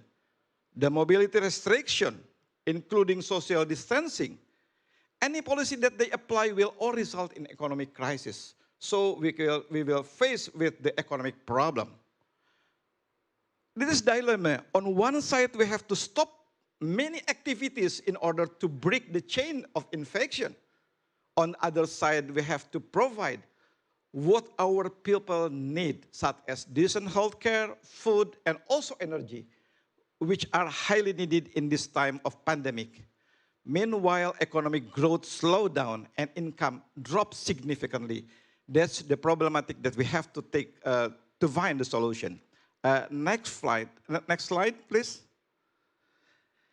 Here, so the COVID influence the dynamic of geopolitics. We can see before in this forum, we already discussed about world disorder to the new normal, but now become unnormal again because the infection of the COVID. Please, next slide. In my opinion, personally, now we face the decline of globalization and global leadership, what we call also deglobalization. COVID-19 pandemic is a touchstone for the strength of the structure of international organization as well as the national resilience of each country. Globalization is now crumbling and each nation is trying to find a way to survive and to protect its own people. And I think globalization loses steam. State management is returning to policy which focus on national interests. Amid all this protectionism and ultranationalism rise up, global market disintegrate, and trust in supranational actor diminishes. Next slide. I think this is the question of us. From the humanitarian perspective, personally, I would like to say that no, we are living in a world that lacks civility and appreciation of humanity. That's our big problem. So we have to find out the solution, go back to the aspect, the humanitarian aspect. Next slide. The question is, will the new rule game will coming? Will we can restructuring, we can develop the good relationship between all of the nation. Next slide. I think, for closing note, I would like to say it is undeniable that COVID-19 pandemic will speed up the shift of power from west to the east. Some ASEAN countries like South Korea, Hong Kong, and Singapore are able to adapt and control the pandemic well. More than a few countries will become failing nations as they fail to utilize their different resources to deal with the effect of the COVID-19 pandemic. Even after the pandemic is over, their economic recovery will depend substantially on other countries. That is our problem over the world. COVID-19 will make countries with good national resilience. I would like to underline, COVID-19 will make countries with good national resilience become stronger and more nationalistic. So we have to try to strengthen our national resilience. The principle of independence and sovereignty will keep influencing the government policy. But it is predicted that when the pandemic is over, many countries will be reluctant to give up their newly found ideas and power that they have built so far. So if we have to find a solution, I think after pandemic, there will be the new form, the new landscape of the geopolitics. Next slide. So the new political landscape will take shape. I think to survive and to prosper, countries have to rethink or revisit or reformulate their new national strategy. Next slide, the last slide. So we have to speak the national resilience concept, the new national resilience concept. COVID-19 has provided valuable lesson for us. First, it strikes our human health. Back again, I would like to underline the human health, filtered our economic health, and finally affect the political structure of a country.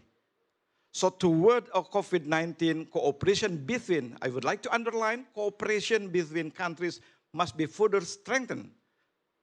But in reality, we realize each country is overwhelmed with our own situation. In the last few years, strengthening national resilience has concentrated too much on economy, but now we realize it turned out that in just 8 months, everything which has swept away in a blink by COVID-19. So we must revisit our national resilience strategy to increase adaptability of a country ready to face upcoming potential threat.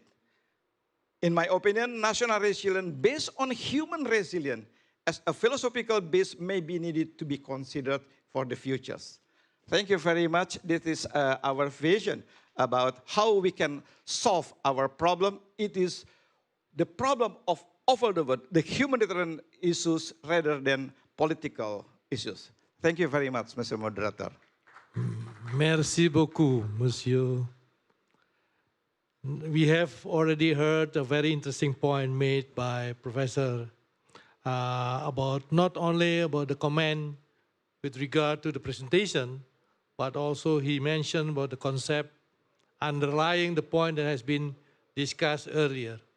So he touched on the issues of national resilience, then hopefully that this will be actually going to be strength and strength. Now, I have already listened to all speakers, with presentation and also very good information. and also being an interesting discussion about our topic in this webinar. Ladies and gentlemen, now we're going to have the question and answer section. I would like to have 5 questions from the participants that will be answered by all speakers. Now, may I start first with participants from, okay, with the others, okay. So I open the floor.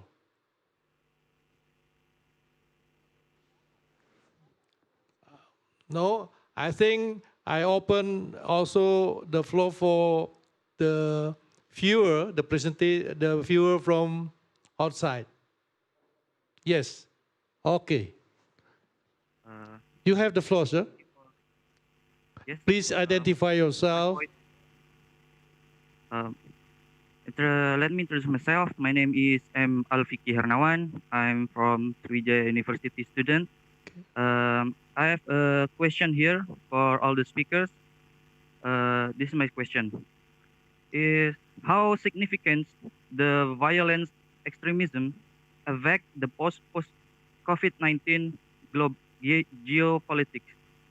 Because I think it is no longer relevant to expose the extremism issue in the midst of complex pandemic. Because I'm very sure that extremist movement will be vanished or disappear as it go by the pandemic hit. That's all my question. Thank you for the opportunity. Thank you, Mr. Alfiki. I will give the floor to Mr. Mark Wilson and Dr. Judith for answering the question. You have the floor. Thank you for your question. Yeah, I mean, I think in this case, let's look at how militant groups have tried to manipulate the pandemic. And I think probably one of the key takeaways from my presentation and what I want you to take away is that for me, more than anything else, both in Southeast Asia and globally, I think for militant groups, the pandemic is a really big narrative opportunity. It's a chance for them to say, just as Judith has already explained really well, and Tony too, that this event, this pandemic, is a sign of the so-called end times, for example. So in this sense, I think militants can really try to use COVID as a morale booster for their groups, as a way of trying to convince themselves of their cause, for want of a better phrase. I think in another sense, as I covered briefly on my slides, militants are waiting for governments to slip up in the responses to the pandemic. And I think once this happens, militants will then, of course, be very quick to claim to their audiences that a particular government here or there, doesn't really care about its own people or doesn't really have the ability to govern and do its job. So in this sense, I think COVID is a good opportunity, a good recruitment opportunity on the part of militants. But also, I know this is really focused on COVID, but I do want to just make the point to say, let's not forget that COVID isn't the only thing at play here. Yes, of course, it is a key part of the current environment. Yes, of course, militants are focused on COVID, as we've seen in some of the brilliant presentations today. But aside from COVID, don't forget militants are continuing to promote all those other narratives that they did prior to the pandemic. So, for example, this means for them drawing attention to particular leaders that they might not like, or drawing attention to what militants see as particular abuses in particular countries. So they're chipping away at that state resilience all the time. And at the same time, I'd say, we've even seen some militant groups focus on, completely new narratives that are not connected to COVID. So, for example, there's one particular group claiming that they've been the victim of media disinformation campaigns. So I think for these groups as kind of, as actors in this kind of international relations environment, it's very much a case of, yes, they are focusing on COVID if there's an opportunity to do so. Meanwhile, they're continuing to make sure they're pushing ahead all the other narratives that they were doing before the pandemic began. I think that will continue. And I think the reason why that continues is because at the root, militant organizations are trying to, really, their core interest is how can they, of course, on the one hand, achieve their political objectives, but in a narrative sense, it's how do they chip away at state resilience and try and kind of sow distrust, discord, directed at governments in the region. So that's my answer to the question. It's a little bit long-winded, but I'll leave the floor open for anybody else to agree, disagree, or add any other points they wish to make. Thank you. Thank you. Maybe Dr. Judith or Mr. Davis are interested to answer it? Yeah, I'll chip in there. I would say that I completely agree with Mark's assessment about the narratives. I think it's also important to bear in mind that while we are rightly focused on the bigger issue, which is the global pandemic, and also the fact that the geopolitics of it are so much more complicated, this does present space for actors such as the factions of the Abu Sayyaf or the Bangsamoro Islamic freedom fighters, groups such as that, to take advantage of the situation, not just in terms of the narrative, but actually carrying out attacks, because security forces are overstretched. So you'll see that there was an attack recently in Jolo, for example, and a pretty significant suicide bombing there. So the distraction that the pandemic poses gives these groups the opportunity to carve out space, to conduct attacks, to plan without significant scrutiny or oversight. And so, yes, I suppose in the grand scheme of things, it is less devastating than the pandemic itself, and we need to bear these proportionalities in mind. But just because the pandemic is going on doesn't mean that these guys put aside everything to focus on that or like go home and pack up. They're watching, they're waiting, they are opportunistic, and that's what's driving them at the moment. Thank you so much. So I also have a question from the screen, from abroad. Please, the lady, please, the next.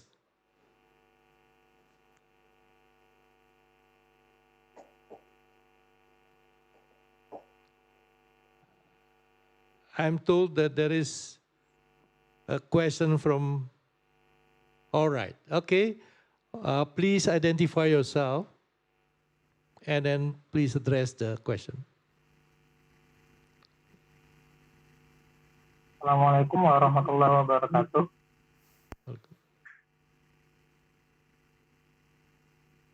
Okay, my name is Enzo Kahmi. I'm from Surya University. And thank you for Mr. Makarim Wibisono. And thank you too for all the speakers that already gave us information and share all the experience that about this geopolitics and this pandemic. And I would like to ask to all the speakers that I already have 3 questions.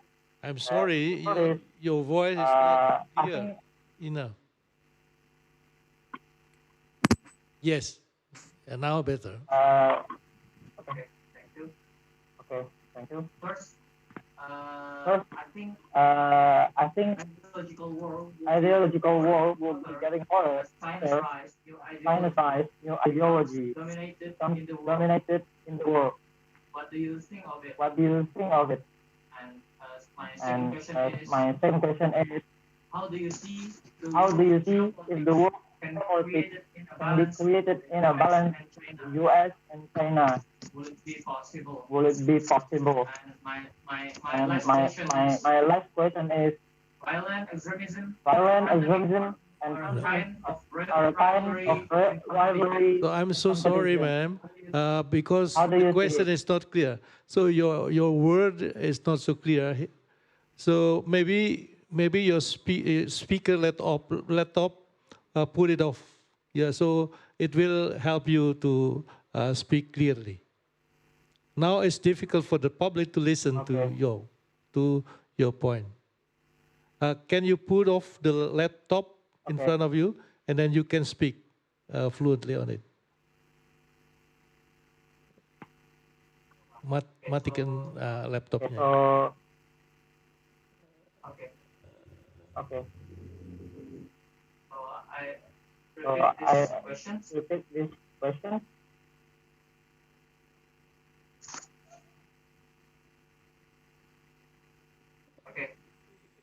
Okay. I will repeat my question. Yeah, I think we have difficulties with your communication line. Yeah, maybe we will give the floor to the others while you are preparing your communication lines. Yeah. Yeah. Okay. All right. So I will give floor to people who attend this room. Yeah. Please raise your hands. Yeah. Please raise your hand.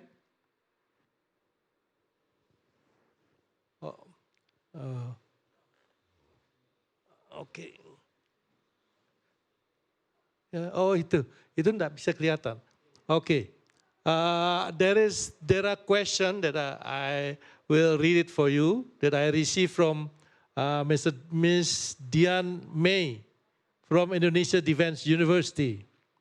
To all speakers, is there any chance that this pandemic caused by biochemical weapon system? This is the first question. The second question is, how is it possible that the militants feel responsible to disseminate health protocols in the areas of control?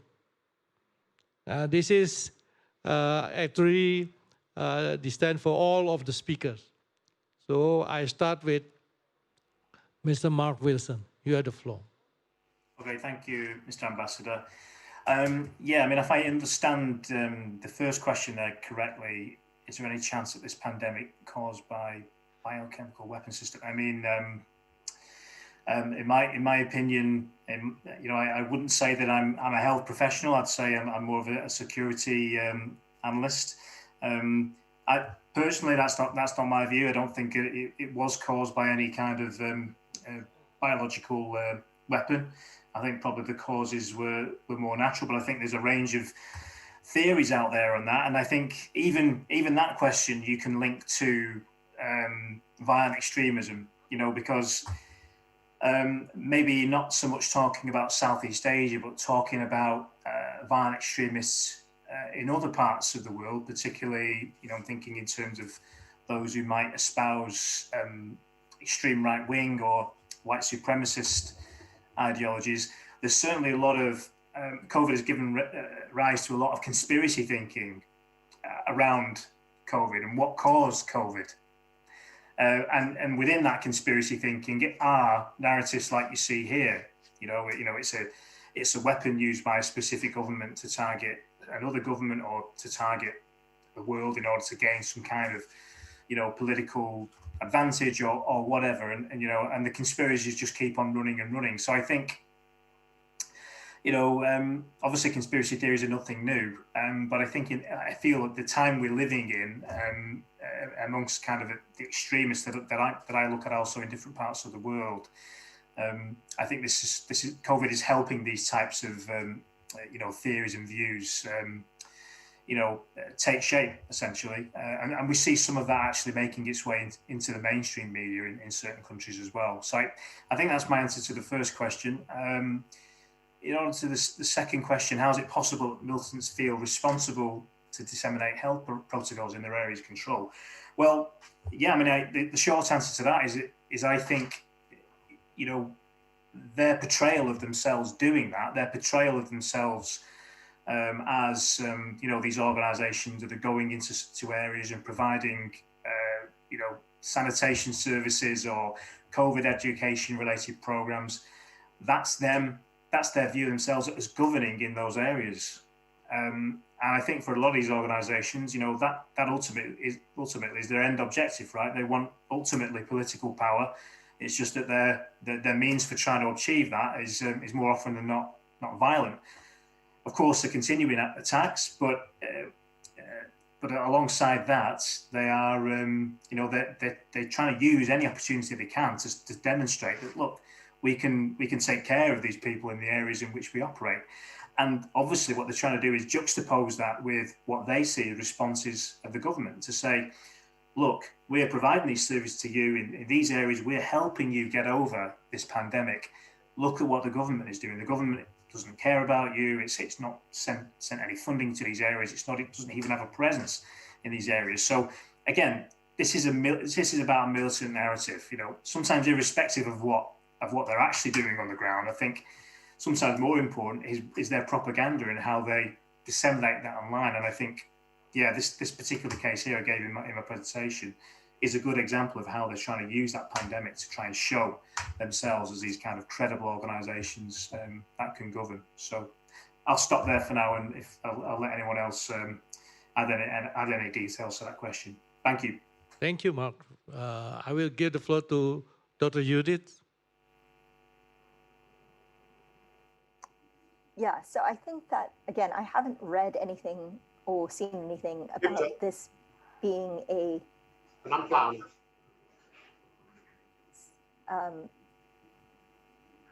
biological or biochemical weapon in any way used by extremist organizations or anything like that. I don't think there's much credibility to that. But as Mark was saying, it has fueled a lot of speculation about the issue amongst not just right-wing extremists, but I've also seen amongst militant Islamist groups in Southeast Asia that people have been skeptical about possible vaccines, linking it to an attempt by the government to somehow control the population or control them in particular. So there's a lot of vaccine skepticism amongst that community as well. As to the second point about how is it possible that militants feel responsible to disseminate health protocols, yeah, I think that that is a common tactic, and it's not unique to this pandemic. You'd see the same sort of behavior, for example, in the aftermath of earthquakes or the aftermath of other natural disasters in Southeast Asia. Militants have felt that this is not only something that they should do for the community because it is the right thing to do, and there's often a perception that the state has failed to respond, but on top of that, that it is a way into supplanting the state and winning hearts and minds that way. So yeah, I think that there is a definite argument there for it. Thank you so much. May I have another question?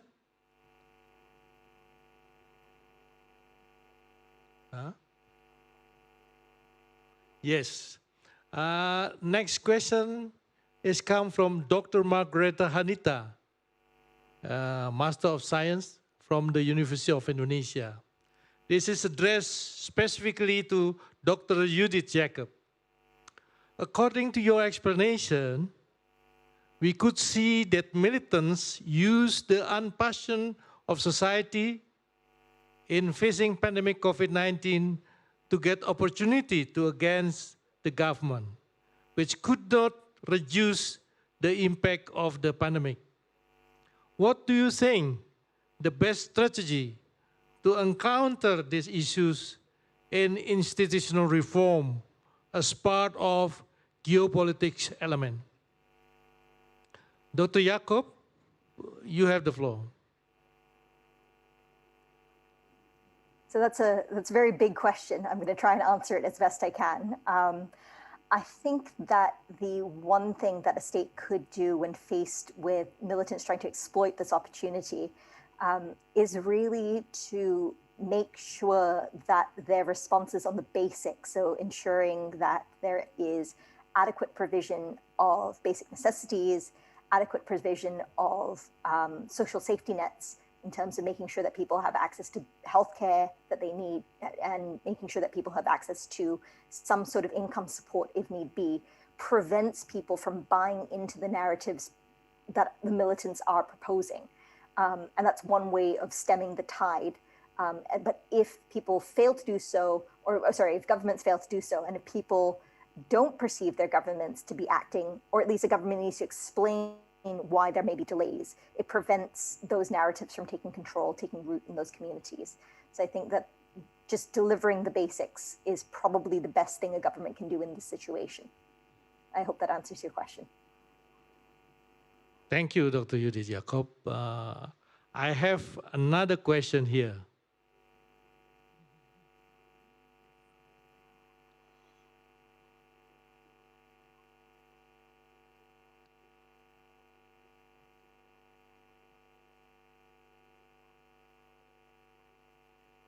Okay.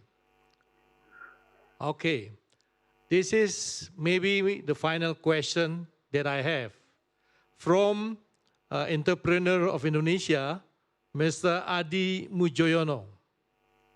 This is addressed to all speakers.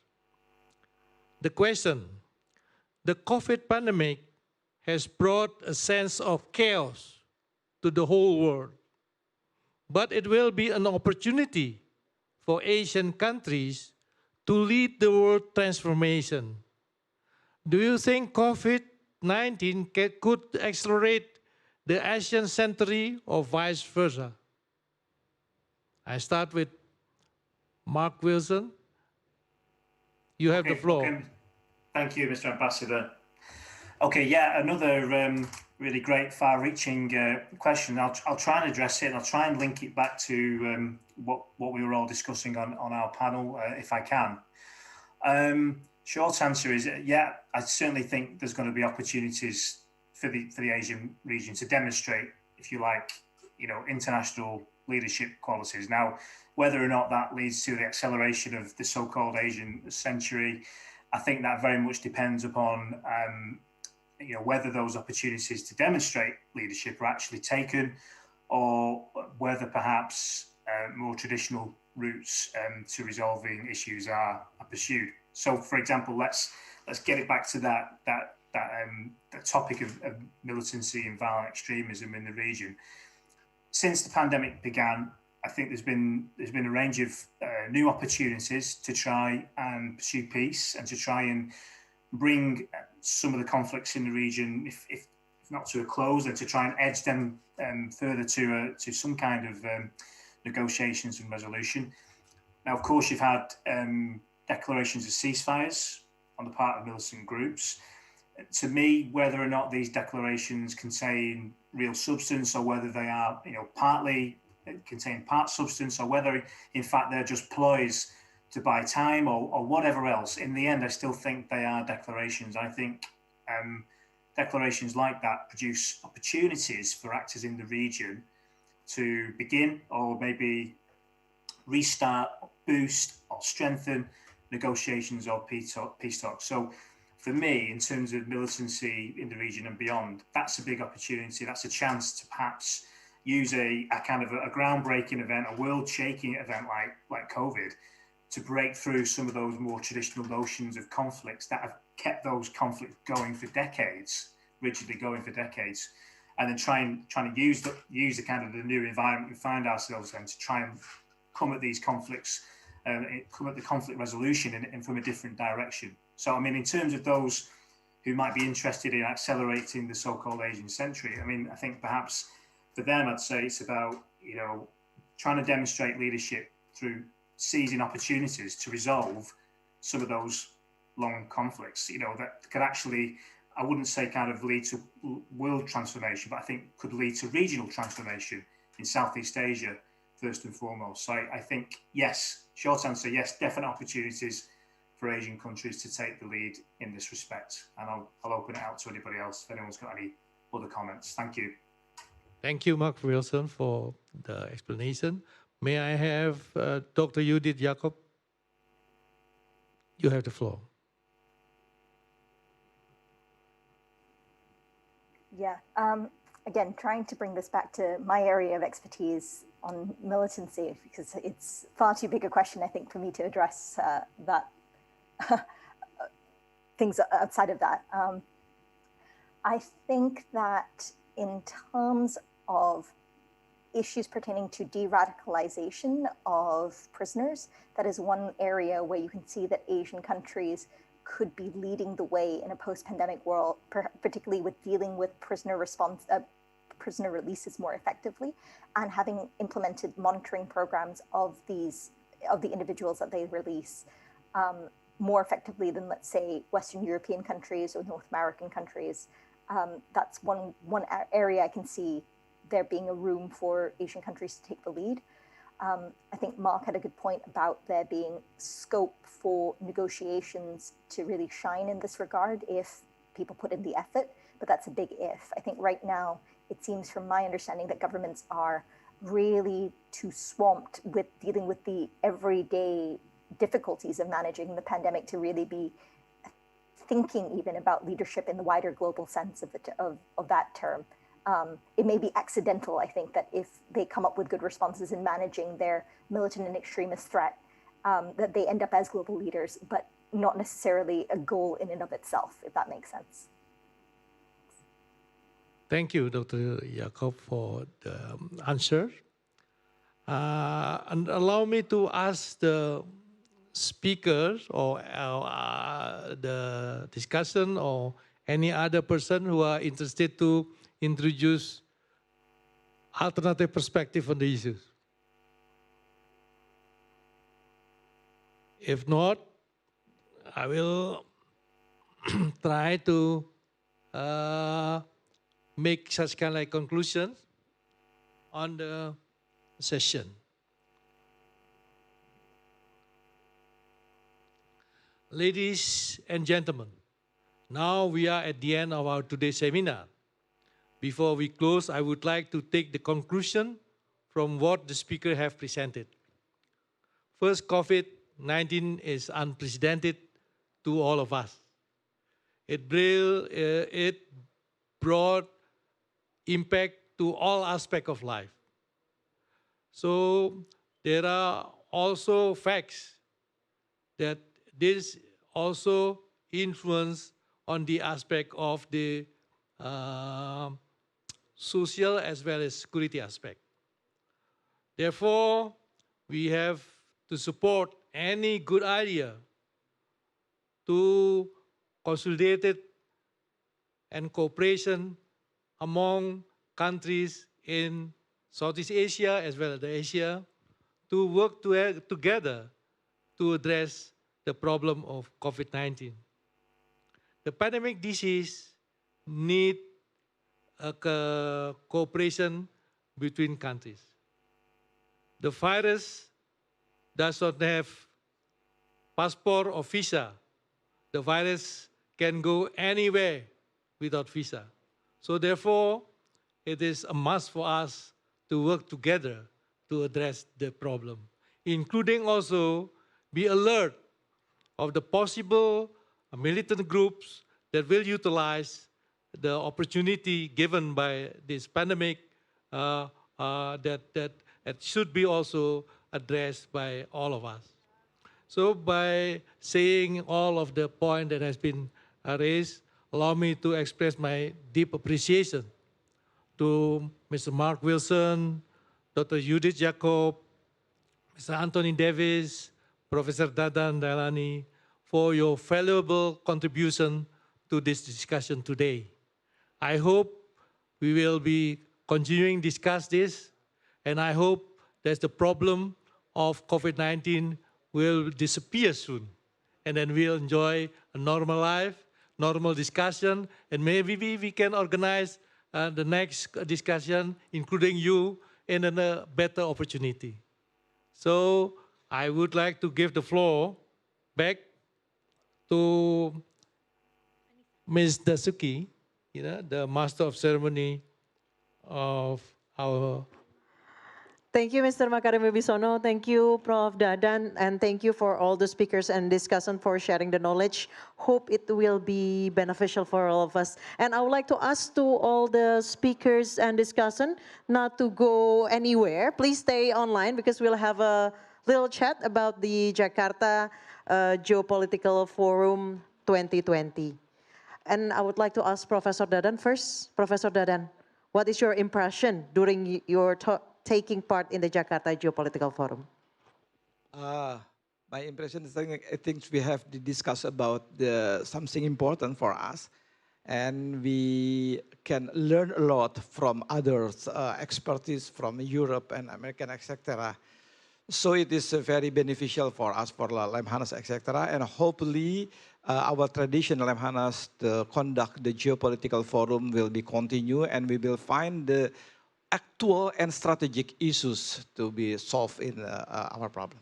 Okay, thank you, Prof. Dadan. And I would like to ask Mr. Mark Wilson. Are you still here, Mr. Mark Wilson? Yes, loud and clear, I can hear you, yeah, thank you. Okay, Mr. Wilson, what is your impression during your taking part in the Jakarta Geopolitical Forum? Yeah, I think events like this, as has just been said, then I think events like this are really important in terms of trying to, excuse me, look ahead as much as we can and trying to kind of anticipate what kind of issues might be around the corner in 1 or 2 years. And I say 1 or 2 years because I think I want to go back to one of the points made by Mr. Sean Corbett in his presentation earlier, where he was talking about there's always going to be a 2-year lag before we see the real impacts of things like the pandemic on issues such as violent extremism. So yeah, if we look at it like that and say there's going to be a 2-year lag, I mean, there's no better reason to start to plan for that now. And I think events like this are really key to that. So thank you again for your time and your attention. Thank you, Mr. Mark Wilson. And next, Dr. Judith Jacobs. Same question, Dr. Judith. What is your impression during your taking part in the Jakarta Geopolitical Forum? I think that it is a very good opportunity to listen and learn from people with a wide variety of backgrounds and expertise. I certainly learned a lot from the first panel that I would never have thought about if not for the forum. So it's good for opening up people's minds to different ideas in that regard. Thank you, Dr. Judith. Next, Mr. Anthony Davis. Still the same question. Mr. Davis, what is your impression during your taking part in the Jakarta Geopolitical Forum? Yeah, I found it a really exceptional opportunity to hear a wide range of ideas, and particularly for me, as somebody who's based in Thailand, it was really valuable to gain from at least 2 of your speakers some insights into Indonesian perspectives on what's been happening.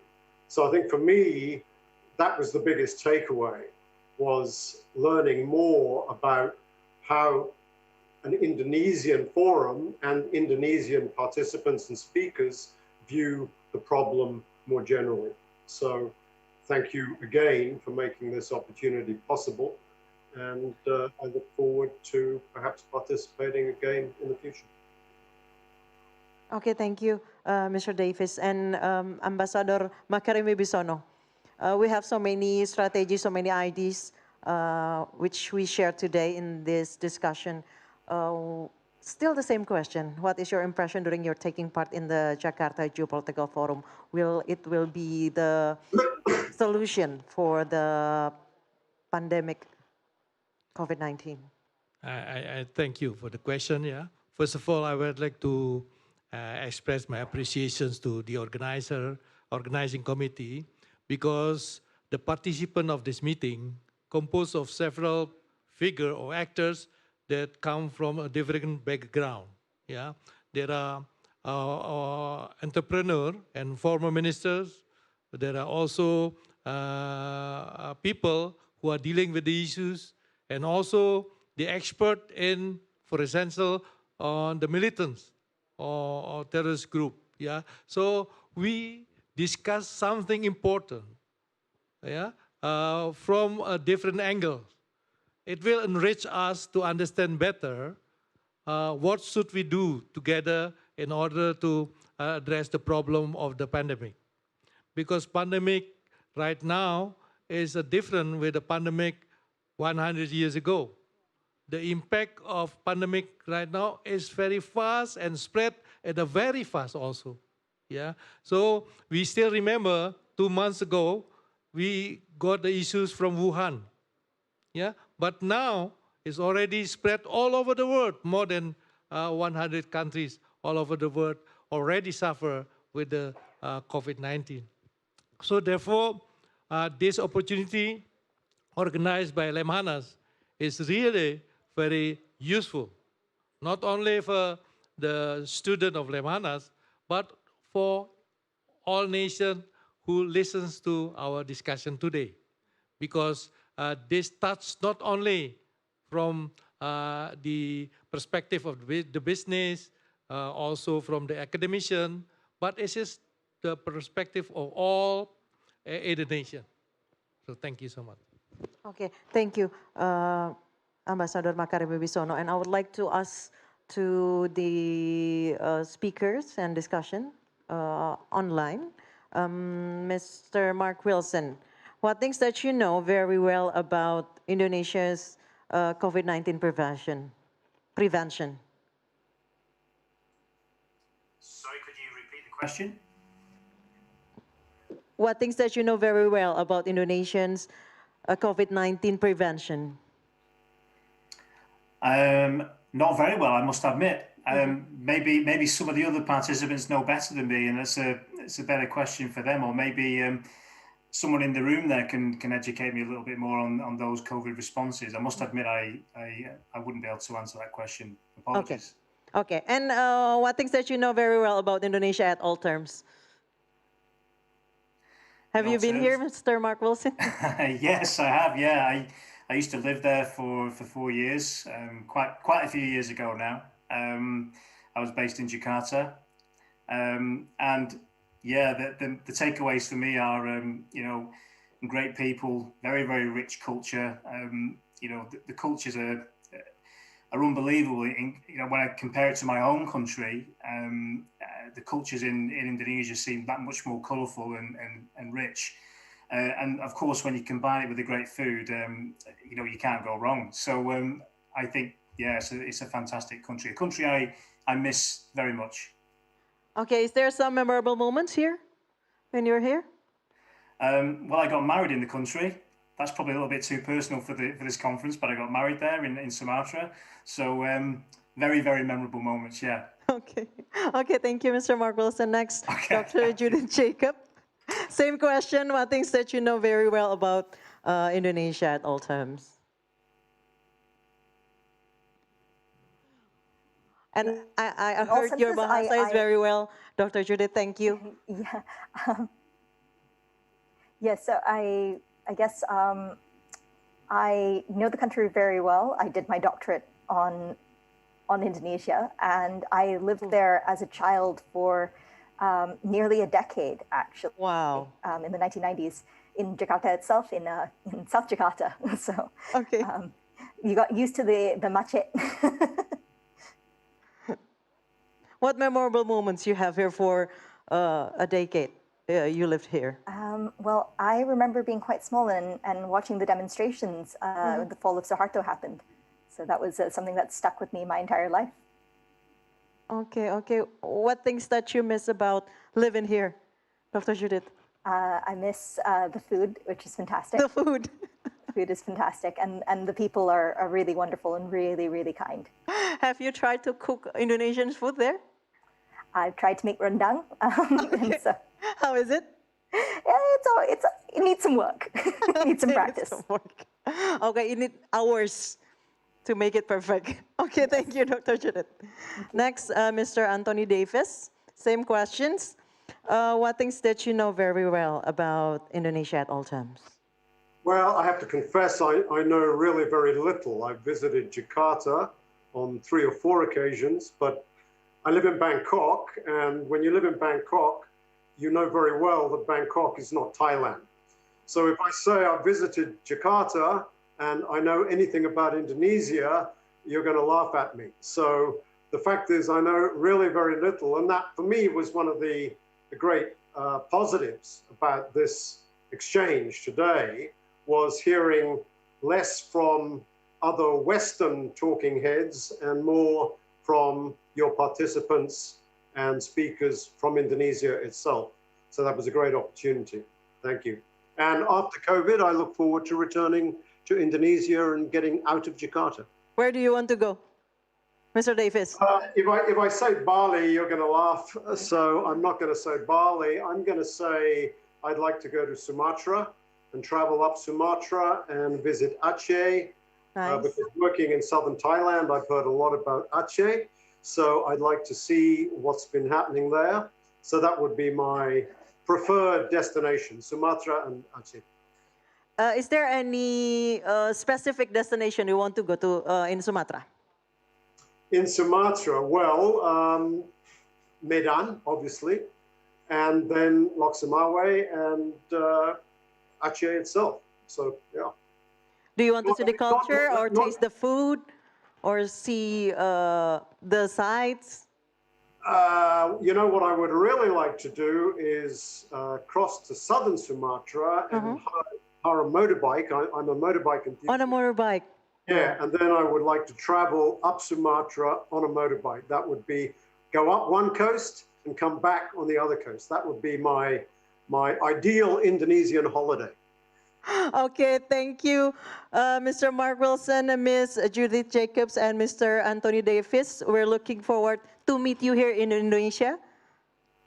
Thank you very much. We hope the COVID-19 really gone real soon, and we'll have a normal life like before. Thank you, Professor Dadan. Thank you, Mr. Makarim Wibisono, for all the information, for all the insights. We hope that today's event will be new strategic for us. So the COVID-19 will be gone soon from this world. Thank you.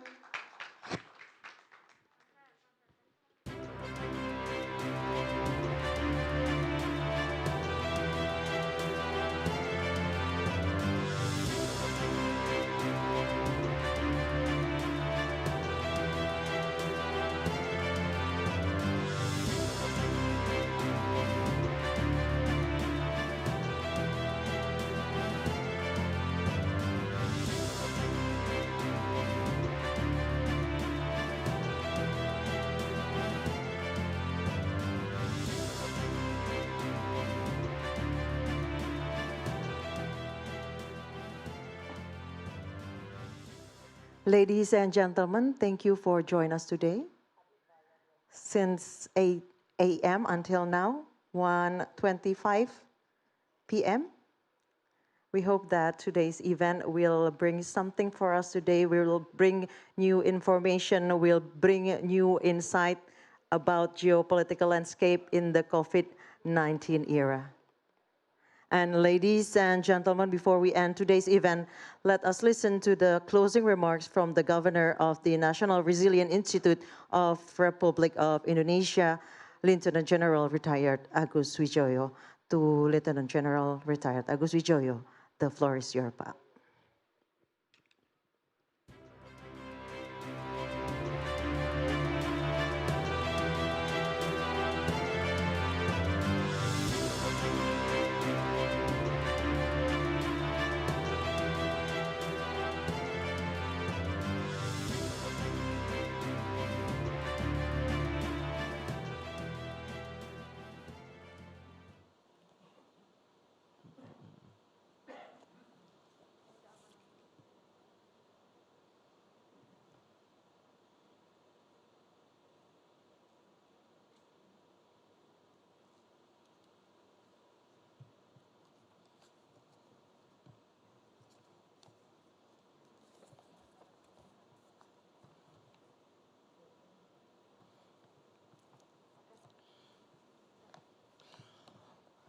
Yes, I know the end is near.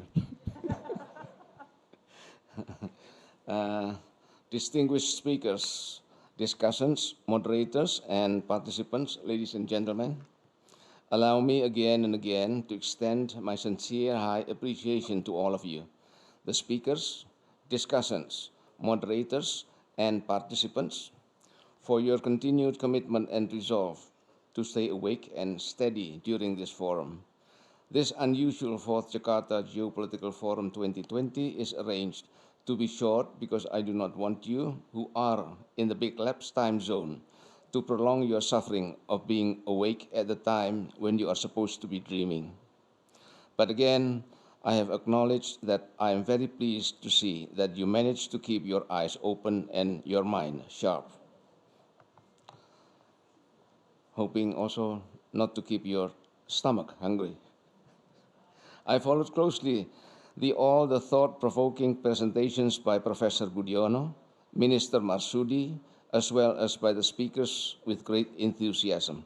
At the same time, I enjoyed much all the deliberations as well as the interactive discussions among the participants, which for me are amazing and stimulating.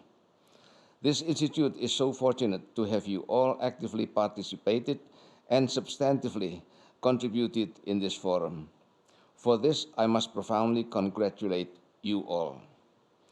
Dear participants, as we are now approaching the end of this forum, it would be pertinent to take note and underscore important points made during the conduct of our interactive discussions. Among those salient points are: the COVID-19 tends to further spread and the victims continue to rise. While the end is not in sight yet, the damages it causes has severely affected wider spectrum of human life, as well as interstate relations and beyond one's control. As national growth drops and recession glooms, at the same time globalization declines and regional conflicts mount, fear of pandemic combined by the extreme nationalism, unilateralism, and protectionism may create the world into a more complex and influx environment and leading into a decoupling era. The impacts of the pandemic to economic, security, and defense dynamics will be the acceleration and polarization of global political setting, including at a strategic regional level. To the global geopolitics, the pandemic is a game changer. At the time when the international community needs a global collective leadership, the attitude of the big powers under the current circumstances represent a zero-sum game. The world is supposed to keep away, since it may bring the world into a new Cold War. Ironically, the danger of big power rivalry for global supremacy, as the case of the US and China, continues to advance and confound geopolitics in a wider Indo-Pacific region, entrapping small and medium countries in the middle because of differing threats and challenges perceptions. In Southeast Asia, extremism, militancy, and radical activities remain in place, but showing trends to lessen. As the government response to the disease is considered to be inadequate, they might consolidate their legal propaganda and activities as well as provoke unrest and renewed violence. When its determined role is desired, multilateralism is inclined to be ineffective and its role eroded and making it risk. Therefore, international community needs to be awakened and multilateralism collectively be strengthened. In this situation, an adaptive capacity is required and regional groupings such as ASEAN needs to be reactivated. In such an uncertain geopolitical landscape, each state is required to adapt to the change and to look for effective ways and means to survive the COVID-19 and its multiple threats and challenges. In this case, the pandemic must be addressed particularly from a humanitarian perspective. National resilience needs to prove as being able to confront geopolitical, economic, and technological challenges and future critical uncertainties. A strong national resilience will not only pose the key to prevail the pandemic, but also to counter domestic disturbances as well as to confront changing geopolitical landscape. New and or revised through national economic, security, and defense strategic policies needs to be carefully crafted in order to have far-reaching perspectives, as well as to be able to anticipate another unexpected disruption. There will be a prerequisite to get through from these multiple threats and challenges, and that is strong, I repeat, and that is through working together. However, international cooperations need to be all-inclusive and working smoothly by respecting international law.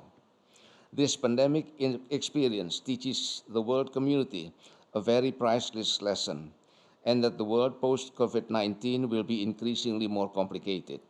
Therefore, a room for optimism remains wide open as long as countries commit themselves to common goals, information sharing, and avoid bilateral disputes.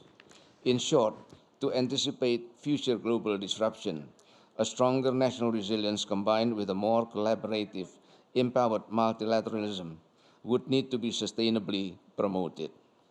Distinguished participants, ladies and gentlemen, I have to confess that given the importance and urgency of the topic and the fact of the time constraint, the discussions we had surely are not exhaustive and the conclusions are incomprehensive.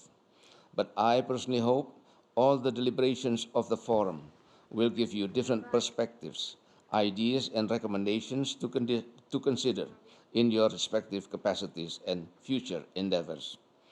The COVID-19 the world encounters thus far certainly gives us invaluable experiences.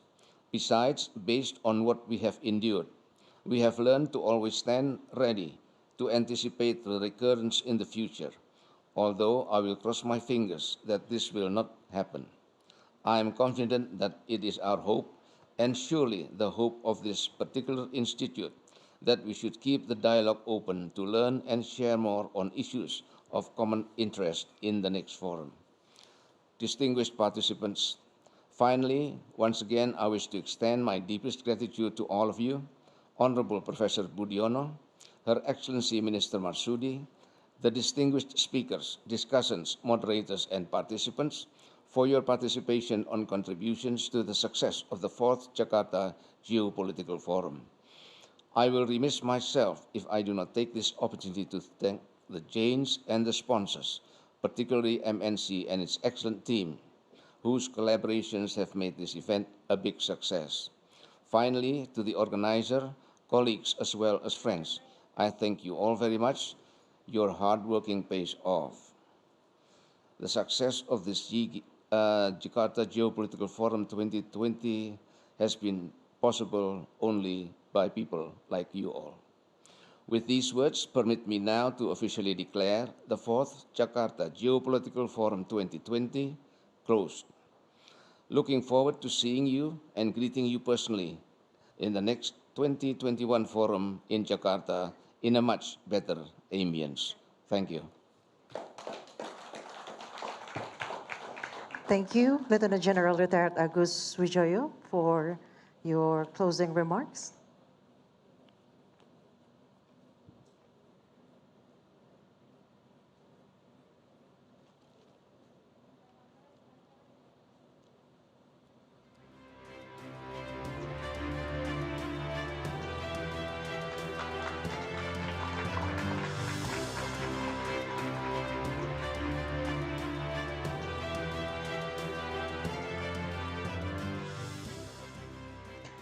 Excellencies, honorable guests, participants, ladies and gentlemen, finally we get to the last session in this event, that is closing.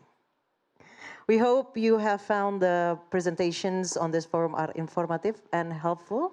Thank you for coming, and please give us for our shortcomings. Till we meet again, and stay healthy everyone. Assalamualaikum warahmatullahi wabarakatuh.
Bapak Ibu, Mic host yuk, mic host. Mic host nyalain yuk. Mic host. Mic host. Kamil, nyalain mic host Kamil. Kamil nyalain mic host Kamil. Sorry. Cek.